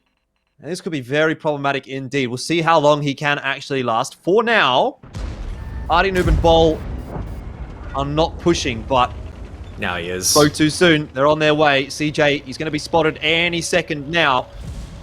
And the shots There start it to is. come through. Big damage, down to 544 HP in the blink of an eye. Can he get back over the train tracks to safety? Oh. Well, yes, he can. He's going to have to full send it. So too is Bolognese. And now that Bol's in this position, I don't think you get Bol out of the bowl. He's looking to increase that DPG to really pad the stats. Now the pressure onto that 1 cap. Manticore was absolutely instrumental in spotting that out, but Saxon, I don't think the CS63 is low enough. The threat obviously has to be that you can keep Captain Cow's head down, because obviously you've got suppression fire over there. But the Manticore is going to go over mid instead. Going to be a repush over to try to spot out the bat chat, man. This is why the Manticore is so strong sometimes. You've got so much vision at the end of the day, but Shanky Pants trying to get into a good position to take this one-on-one against Bales, but Bales losing a lot of HP. Shanky Pants, though, now going to be tracked out in the open, and a single shot's going to do it from Bales at the end. Yeah, it's a good start for Matildas. Down to the 4-on-5 now for Action X, and their options are severely limited. Not a single player on their team with full HP. They do at least manage to bring it back to the 4-on-4, but the bleed is just too much. It's a 3AK HP deficit right now for Action X. CJ's a 1-shot. Xanon pretty close to it. To be fair, so too is Bales. If they can get that kill onto Bales, maybe the difference can be made. Maybe a 3-on-4 can still go the way of Action X and they can clutch this one out, bring it back to the tiebreaker. Bol is going to send it over the train tracks, but it's sort of been blocked. And Captain Cows and Xanon, well, they're going to have to fight to the death here. They really just have to do as much as they possibly can, get as much damage out as they can. How? Maybe that CJ can get the kill here onto Bales and then run away. There were so many missed shots coming out at the end of the day. How has this happened for the Matildas? It's, I mean, sure, Captain Cows eventually will go down over here, but this is giving at least... The game's not over. Adelaide Action X is going to be on the defense still. You have to get 2 people on the cap. All you need to do as the Manticore, or That's what I'm saying, though. is get 1 reset. This round is over. Surely. This round is over. There is surely no way Action X fails to get at least 1 reset. And I don't even know if Matildas do get 2 on the cap, if they're going to have the time to cap it out. Artie Noob, I don't think, gets there. So I don't think so either. They're going to have to try and chase them down, but it's a Manticore on the other side of the map. It's going to take you 40 seconds to get there. And Colin should be able to spot out the CS. Saxon needs to be able to land both of these shots. You have to land them as Saxon, but he misses! I mean, even if he does... Oh, no! Even if he does, like, yes, it sucks, but even if he does manage to get there, You're not going to is he going to catch CJ in the Manticore? Probably not. Well, He's 15 in the- seconds. He's literally as far as he possibly can be, in a bush as well. They won't find it. Oh, man. Unless there's a blind fire. The maddest blind fire of all time. I mean, at this point, you just have to send it. You just have to fire something somewhere. See what happens. 2 seconds, 1 second. It's gone. Nothing. And that's it. No. Matildas actually don't manage to win the round. Action X survive. And I feel like that's a little bit of redemption for CJ. He didn't clutch it out last time, but he gets it done this time. Unfortunately, it's not as exciting. But hey, at least they managed to force a Kev's tiebreaker. favorite tank as well. In Kev's favorite tank. That's what it all comes down to. Big plays. And to think he almost died to Bales there in the end in that very low bat chat also. Anyway, that brings us to a tiebreaker, gents, and chat's going to be both like head in their hands saying, what on earth did I just watch, but also cheering because they're going to probably get their drops tonight. So everyone's very happy about that one. But let's take a look at our battle results. Bale's doing a fair bit of damage. Actually had a pretty good run there in the bat chat, but not enough. Almost enough, Jordan. Almost enough, but not enough. Yeah, you have to wonder what on earth was going on for Matildas. It seemed like it was in the bag, but then it all fell apart. 15 shots fired by Whippet, 6 direct hits, 4 penetrations. So I don't know if a lot of those were blind fires or what. You know, that's a factor. 5 fired by Bowl, only 5 hits. Well, only 5 hits, 2 pens is really more so what I'm getting at here. So there's a lot of shots, like you said, Kev, that are not necessarily hitting the mark. And you know, when we were talking about it at the start of the show, it comes down to sometimes the old adage of pen your shots, and maybe that was the difference maker for Matildas. It was in my mind. When they're dumping over the tracks over there, I counted at least 3 shots going missing at that stage, and 3 shots where you're looking at VZ Alpha, you're looking at CS Alpha. That's 1,000 HP, 1,000 HP that you don't have to worry about going through. 1,000 HP means you get through the tanks quicker, which means that you can get onto the cap and at least force the pressure back in your favor. I don't know what to say. The Manticore, man. Like I said, it comes to the part where the Manticore gets over the tracks. CJ stays alive with 127 HP at the end of the day. There's a lot to break down in this one, and I think the replay is going to show a lot more of this one. I'll let you keep going here, Kev. Talk us through. We've got the Manticore on the run, your favorite tank, CJ, trying to save the day, and Captain Cows saying, what on earth is going on? There's 3,000 HP difference over here. The 3,000 HP, I have to point that out. At this stage, when you're losing tanks left, right, and center, you have to do something as Adelaide Action X. So what happens, the VZ draws all the threat. Colin puts the pressure on. CJ, even though he's driving around, Bales needs to focus on one target. This fight, a little bit of it was missed. Sure, it resolves in the favor of the Matildas, but Saxon, when he comes over the rails, he misses a shot onto the IS-7. When Bowl comes over, he misses a shot onto the IS-7. When the VZ dumps over, it bounces a shot off the tracks of the Super Conk and Captain Cows. And when you look at the combination of all of that damage, when you're going, that is the potential of 1,200, 1,300 damage, which could mean that you kill the tanks 10, 20 seconds earlier. That is actually 10, 20 seconds that you then aren't pressured into killing Colin. You're not pressured into finding the Manticore because you have a good guess on where he's going to be. Or you can place cap pressure and force the Manticore to come towards you. Obviously, I'm picking at the tiny things, right? But I think this is obviously in a game where there's all these things going on, where there's huge decisions being made overall on a macro scale. You have to focus on the micro scale. And unfortunately, missed shots and bounce shots, although part of water tanks, it's what's going to cost you a game, and what could have been a 3-1 is now going to go into a tiebreaker. Yeah, it certainly is a crazy result in the end, and it then brings you back to that last game. So, correct me if I'm wrong, we got no attacking side wins. They were all defensive side wins, which is how we got to 2-2. And I have to go back based on that. And obviously this is going to come down to, it's not an exact science of estimation for me here. But if we go back to that attacking side that the Action X just lost, right? Lost by like 100 HP or something. You would feel that that's a pretty high damage attacking side for them. So I'm interested to see who's going to get the home side choice of side for when we go to Himmelsdorf. And that sounds, it is the Action X. So they're going to pick defense by the sounds of things on Himmelsdorf, which is a pretty good spot to be in. It's not a guarantee, of course, gents, but not a bad result. And certainly coming down, I think, to that very close game where we saw them attack just before. So potential for all of us picking Matildas to be out the window in the bin. The results for us not good in a good spot, but it says to me, like, we can go back and forward on our predictions, but I would rather be wrong all the time and have these really close games where we came in today thinking maybe the Action X were out of this. They're probably not going to be good enough to beat the Matildas based on what we saw against that Bulldogs lineup last week. But I don't know. What seems pretty clear today is that maybe last week was a rough run for them. And even if the Action X don't win right now, Jordan, what we've seen from them has been impressive. Certainly has been a little bit better than what we had hoped. And I think maybe on the Matilda side, a little bit messier than what I had hoped from them. So we're sort of bringing the scales a little bit more into balance, I think, in that respect from today. Kev, I think you've been cooking something up in the lab, so I'm going to go ahead and bring this one in. Professor Kev, give us a look. What's on the whiteboard? Let's take a look at your strat sketch.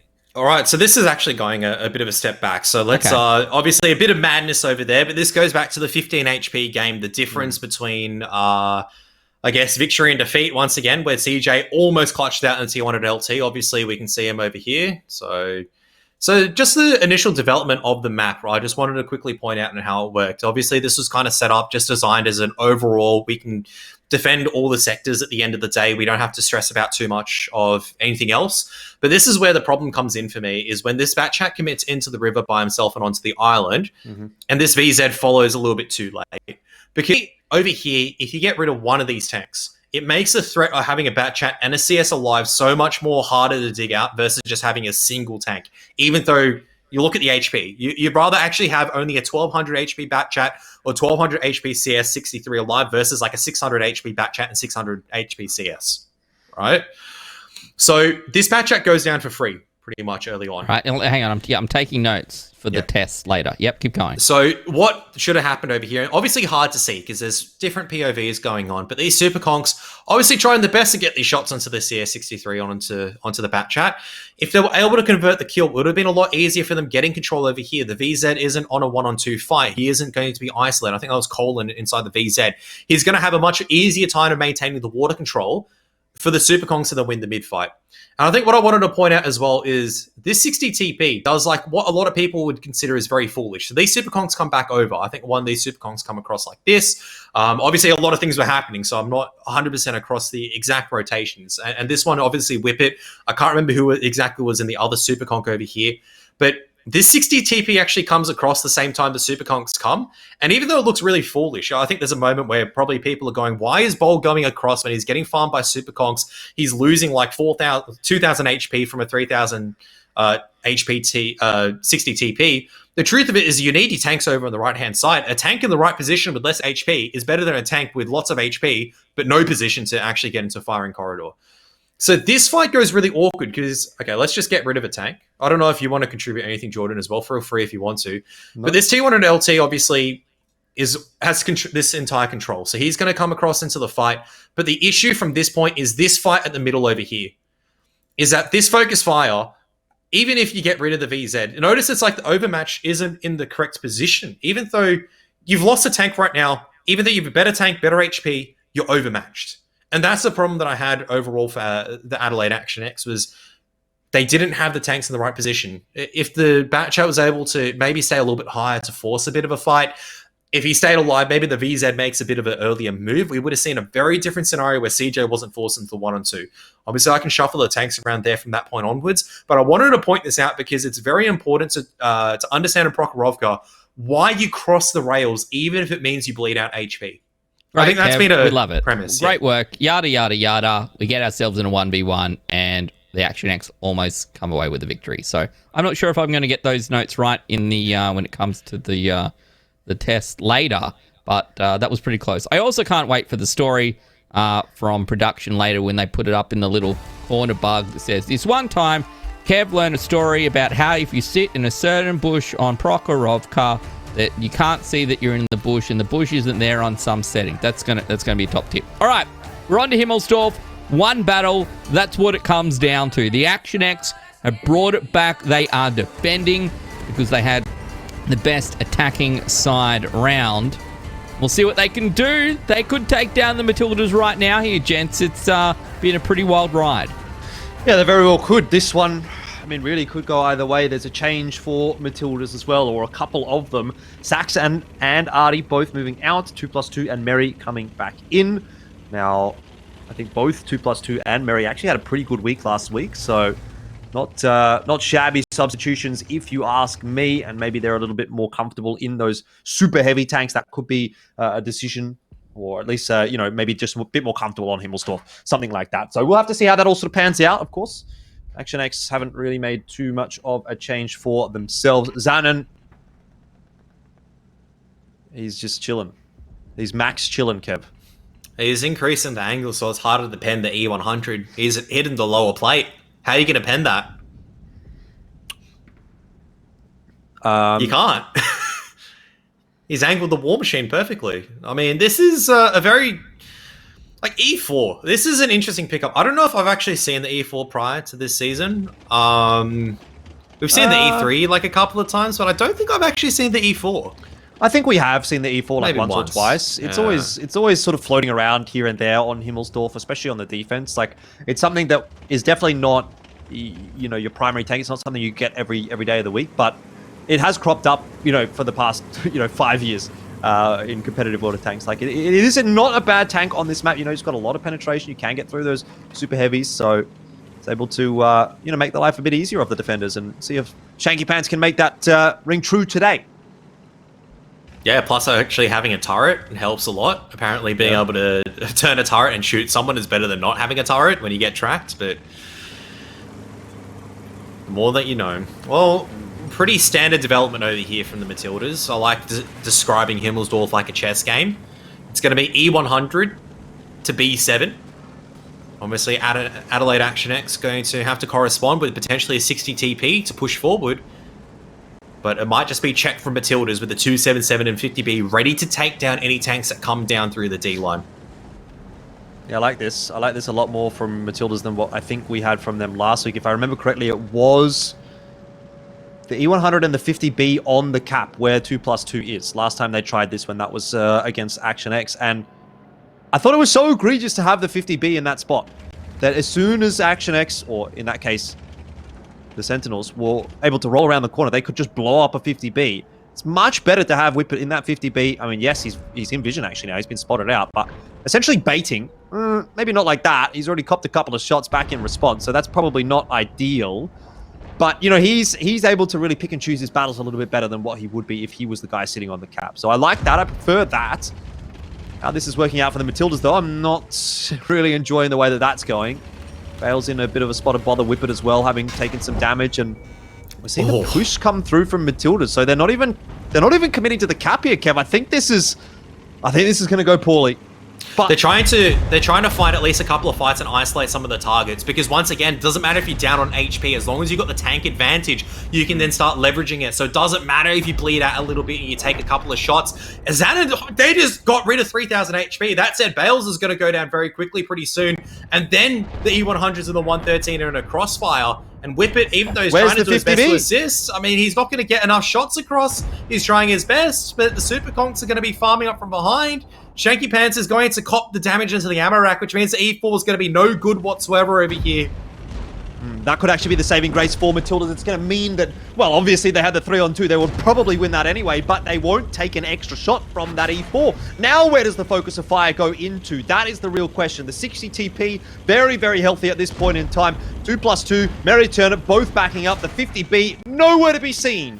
But he's on the reload, and we'll be joining the fight in just a second. It's going down to the wire. Bolognese maybe gets one more shot out here. Merry Turnip will lose his counterpart 2+2. And I think all of this really, in the end, is going to be on Whippet. He didn't go for the full reload, or maybe he fired a shot on the way down. He's only got 2 left in the clip. He's going to have to take down CJ. This next shot must pen the Super Conk, because Merry Turnip will lose the fight against the Super Conk. And Whippet will have to clutch it out in that 50B. Will he have enough HP to do it? He's going to have to run away. Another clutch. He should just have enough. If he's got the clip, obviously he's got the burst potential. And Captain Cows, this is going to be a tricky one.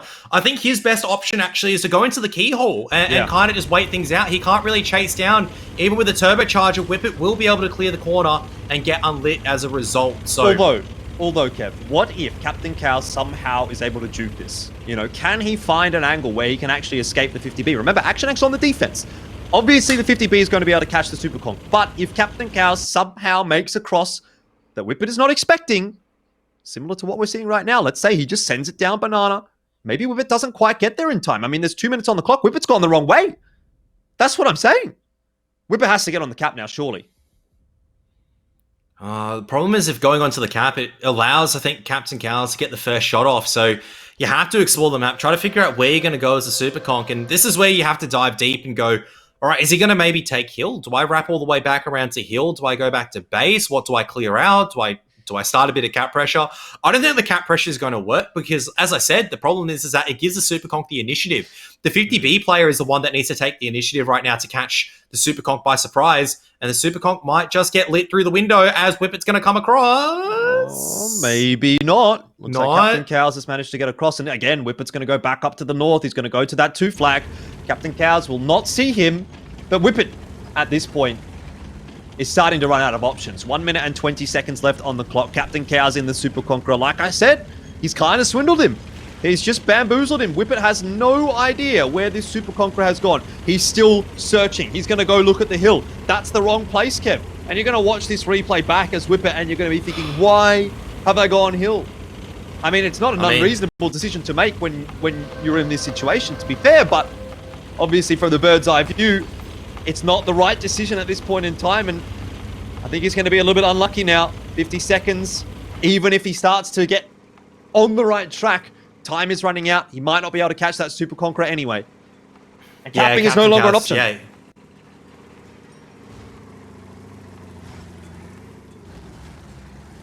Just going to put himself in a corner. That's it. In Action X, they've actually done it. The Mad Lads. Yep. I think we can all just bask in the victory lap here. I mean, it's not a victory lap by Whippet. He's the one doing the lap, but it's not a victory for him. It's the victory chill in the pillbox for Captain Cows.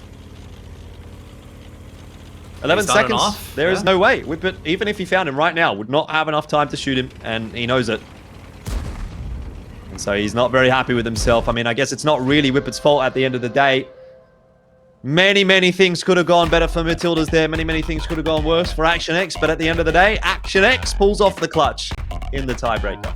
What a crazy result. Congratulations to the Action X. They will pick it up 3-2. It's going to give them a 2-point win.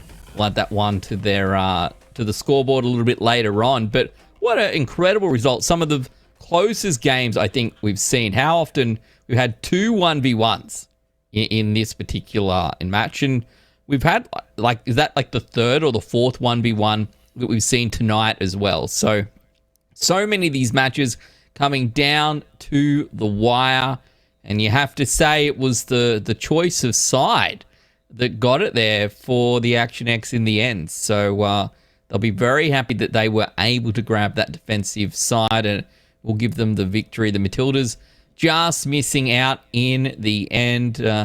Captain Cows, I gotta say, I kind of feel like Captain Cows has had a pretty good day today. Not a bad pickup for a 2-star player. Yeah. I think he's in contention. The problem with the 1 and 2-star players is you never know which one of them is actually going to play. I think they're all decent. You put any one of them in your roster, you're going to get some points out of them, but whether or not they're actually going to get game time is the real question. Captain Cows, obviously, a very good pickup this week. I mean, in the end, what another very close game between Matildas and Action X. And I'm more interested in seeing what it looks like on the side of Matildas. You know, are there some bounces coming through here that could have really made the difference? I mean, that's acceptable from Mary Turnup. You can't really complain too much about that. E100s, not so bad from Bolognese either. 2+2, that's fine as well. I mean, Bales in the 277's got 2k damage out as well. So, I mean, he did about as good as he can hope for. So that leaves Whippet, which, 11 shots fired in the 50B, only 4 penetrations. You look at that statistic on paper, out of context, and you say that's probably not ideal by any stretch of the imagination. The fact that he is up on the hill is really awkward for him to play because, he kind of has these angles up on the hill, but they're not great angles. They're sort of wishful thinking. You're like 50-50 if you're going to...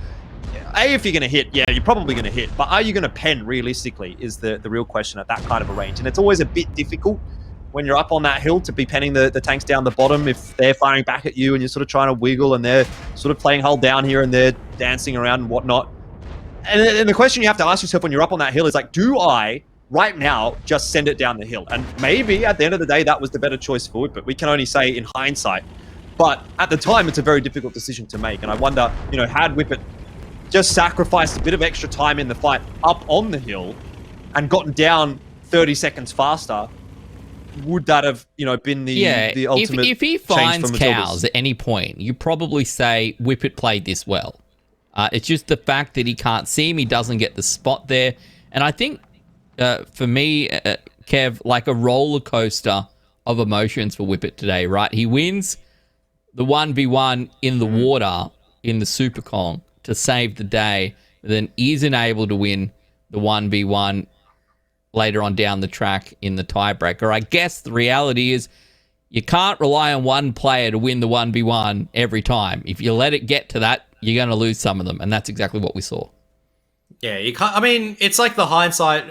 Look, hindsight, as they say in 1AR, is always going to be the perfect call. Like, you can always look back and go, I should have done this, we should have done that. I think in reality, having that 50B is not a bad decision, but when you bleed out that much HP, you still want to get to the Super Conk, you want to protect Bales, you want to protect your teammates, so you rush a couple of shots in the 50B. So a lot of people might be going, why is he firing on the move? You never do that as a 50B. You want to protect your teammates. So, you want to take that chance. I want to kill the 60 TP, so they force you to use an additional shot to get rid of the E100, or maybe they bounce off the E100, so I'm going to take the risk. But you take the risk, it means that your clip goes empty a little bit quicker. So I think it's always a case of, and we always look back, you can't blame it on an individual. It's a team game at the end of the day, right?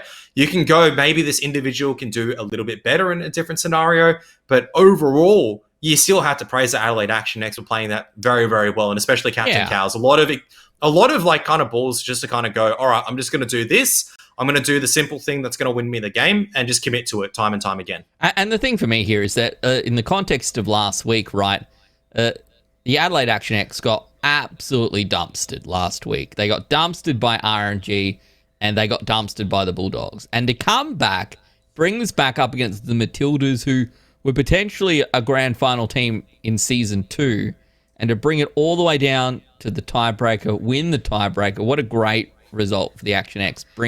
Really gives me hope for this team for the season. And on the flip side, I kind of have to question, what do we see in the future here for this Matildas lineup. So let's go take a look at a recap of the results that we've got from today. Some exciting games, some interesting results. The Bulldogs took down the Skorpions 3-1. I kind of feel like that was a pretty convincing result from this Brisbane team. Maybe it wasn't the Skorpions week, however you want to play it. They're looking very strong. Two lots of the full 3-point wins in 2 weeks. It's going to put them right up there at the top of the leaderboard. The Sentinels up against the Conquerors, 3-1 for them. The Archers up against the Perth Panthers, 3-1 for the Archers, though that could have gone, that could have gone either way, right? We might have seen that one go down to the tiebreaker as well. And then the big surprise, I think, for the night, the Matildas going down to the Adelaide Action X in that tiebreaker, 3-2 in favour of the team from Adelaide. And Jordan, I kind of feel like maybe this really does mix that leaderboard up a little bit. The Matildas, they've had 1 win, 1 loss now, and they're going to be on 3 points. It's going to put them somewhere in the middle, perhaps. And yeah, the Bulldogs and the Archers sitting up there on 2 wins apiece. Any standouts here for you, Elfish Guy? Any surprises for week 2? I kind of thought that maybe the Skorpions would be a little bit higher here. Yeah, I mean, I probably would have hoped that Skorpions could have at least gotten themselves a tiebreaker against Bulldogs, just to be able to eke out 1 point in that matchup and make sure that they didn't drop the full 3 over to Bulldogs. I think probably Matildas will be a bit disappointed with that being a loss. If they were going to go to a tiebreaker, they probably would have expected to win it on Himmelsdorf, a map that they chose last week. So for me, those 4 and 5 positions are probably the standouts, but it goes to show, that Matildas, at least the tenacity to stay in these series for the long haul, is about as good as getting just one win and one loss, which is what Skorpions were able to do in those first couple of weeks. Obviously, Bulldogs and Archers as well, doing really, really well to start the season off. I think this is probably, like, just looking at the positions of the teams, probably where you'd expect things to be, except maybe you'd probably be looking at Sentinels up in 6 points in equal first as well. But Matildas, Skorpions in 4-5, I think that's fair enough. 1, 2, and 3, obviously a bit interchangeable in my mind at the moment. And Auckland Archers have had a great start to the season, so maybe they've performed above expectations. But I got to say, like, easier run, right? Like, the Archers have played probably they played the two teams, I think, at the bottom of the leaderboard, if I'm correct. So that's probably the easiest way to start the season. But, like, look, I'm making assumptions here, right? We're saying, where's everyone sitting? Maybe they could be doing a little bit better, or they could be doing a little bit worse. But we're literally only 2 weeks in here, so there's only so much you can take away from it. But the Bulldogs and the Archers are looking great. Kev, the Sentinels and Matildas lineup, I kind of thought it would be the Sentinels and the Matildas up towards that 1-2 spot. They're sitting 3-4. It's only week 2. Too early to be concerned, surely. Yeah, absolutely. Still only week 2. We see it's only going to be like week 5, week 6 when we've seen more than half the season. I know it sounds like a bit of a cop-out because everyone wants an answer right now, but that's the truth, because the tides of fortune can change for every team. We saw Adelaide Action X where they had a shocker of an end of a season after such a great start. We saw the Bulldogs do the reverse, so you have to wait, honestly. It's like, obviously it's good right now to get points on the board, but you got to keep it up, right? You got to keep it consistent. And even for the Conquerors and the Panthers, all it takes is a week for things to click, the turnaround to happen, the comeback train starts building up momentum, and before you know it, it's a huge upset victory on one of these teams that you didn't expect that's at the bottom, makes their way to the finals. Yeah, that's it. You're really just looking for that top 4. We saw the Bulldogs, come from a pretty awful start to last season, just scrimp their way into top 4 and then make their way to the finals at Fortress. So you're literally just looking to find yourself at least that 4th place. So some interesting results so far, but I can't wait for the rest of the season. Let's go and take a look at what we've got lined up for week 3. We'll get to the end of week 3 and we're going to be like, we're almost halfway through the regular season, which is a pretty crazy place to be. Talking about crazy, Jordan, look at that. Auckland Archers, Brisbane Bulldogs, first cab off the rank next week. That's going to be our top of the table clash. Yeah, that's a big one. That really is a big one to start off the week. Looking forward to it. Archers, I think, are going to have a big step up because they're going up against, the top dogs, for lack of a better word, in the Bulldogs. The fact that, they've come through from the previous season, got second place, haven't made a roster change, come in, looked pretty hot so far this time. And you do make a good point that Archers have played against some of the weaker opponents so far. So is it Archers looking good? Are they playing against weaker opponents? Or are those guys looking weaker because they're playing against the Archers? There's a whole bunch of questions that we get to answer next week when they do go up against Bulldogs. Get a very good idea of where both Archers and Bulldogs are going to sit. The other one I think I'd draw your attention to is Matildas and Skorpions. Yes. Both of those two teams having a really rough week this time around. Both really needing to bounce back. And that could be the match that actually decides a 4th place this season, to be quite honest with you. So not only the fact that you're getting those points out of that game and taking them away from one of your close competitors, but also the fact that it's early on in the season, can build a bit of momentum and potentially mental boom the other team. So that's a big one too. Yeah, I think that's a huge one to look out for. Following that is the Conquerors and the Panthers, the two teams currently sitting, I think, without any points at the bottom of the table. So we'll see how that one plays out. Certainly, week 3, if you haven't got some points on the board by the end of week 3, you're probably going to really struggle to make it through to the top 4. So an important week for them if they want to keep, give themselves a shot at making their way through it and making something of this season. And then, Kev, the last match of next week, the Sentinels up against the Action X after tonight. Like, if you had asked me a week ago, I would have said, I don't know if that's going to be a great game. But now, after tonight and seeing the Action X take down the Matildas, I'm wondering, this could be a pretty good game.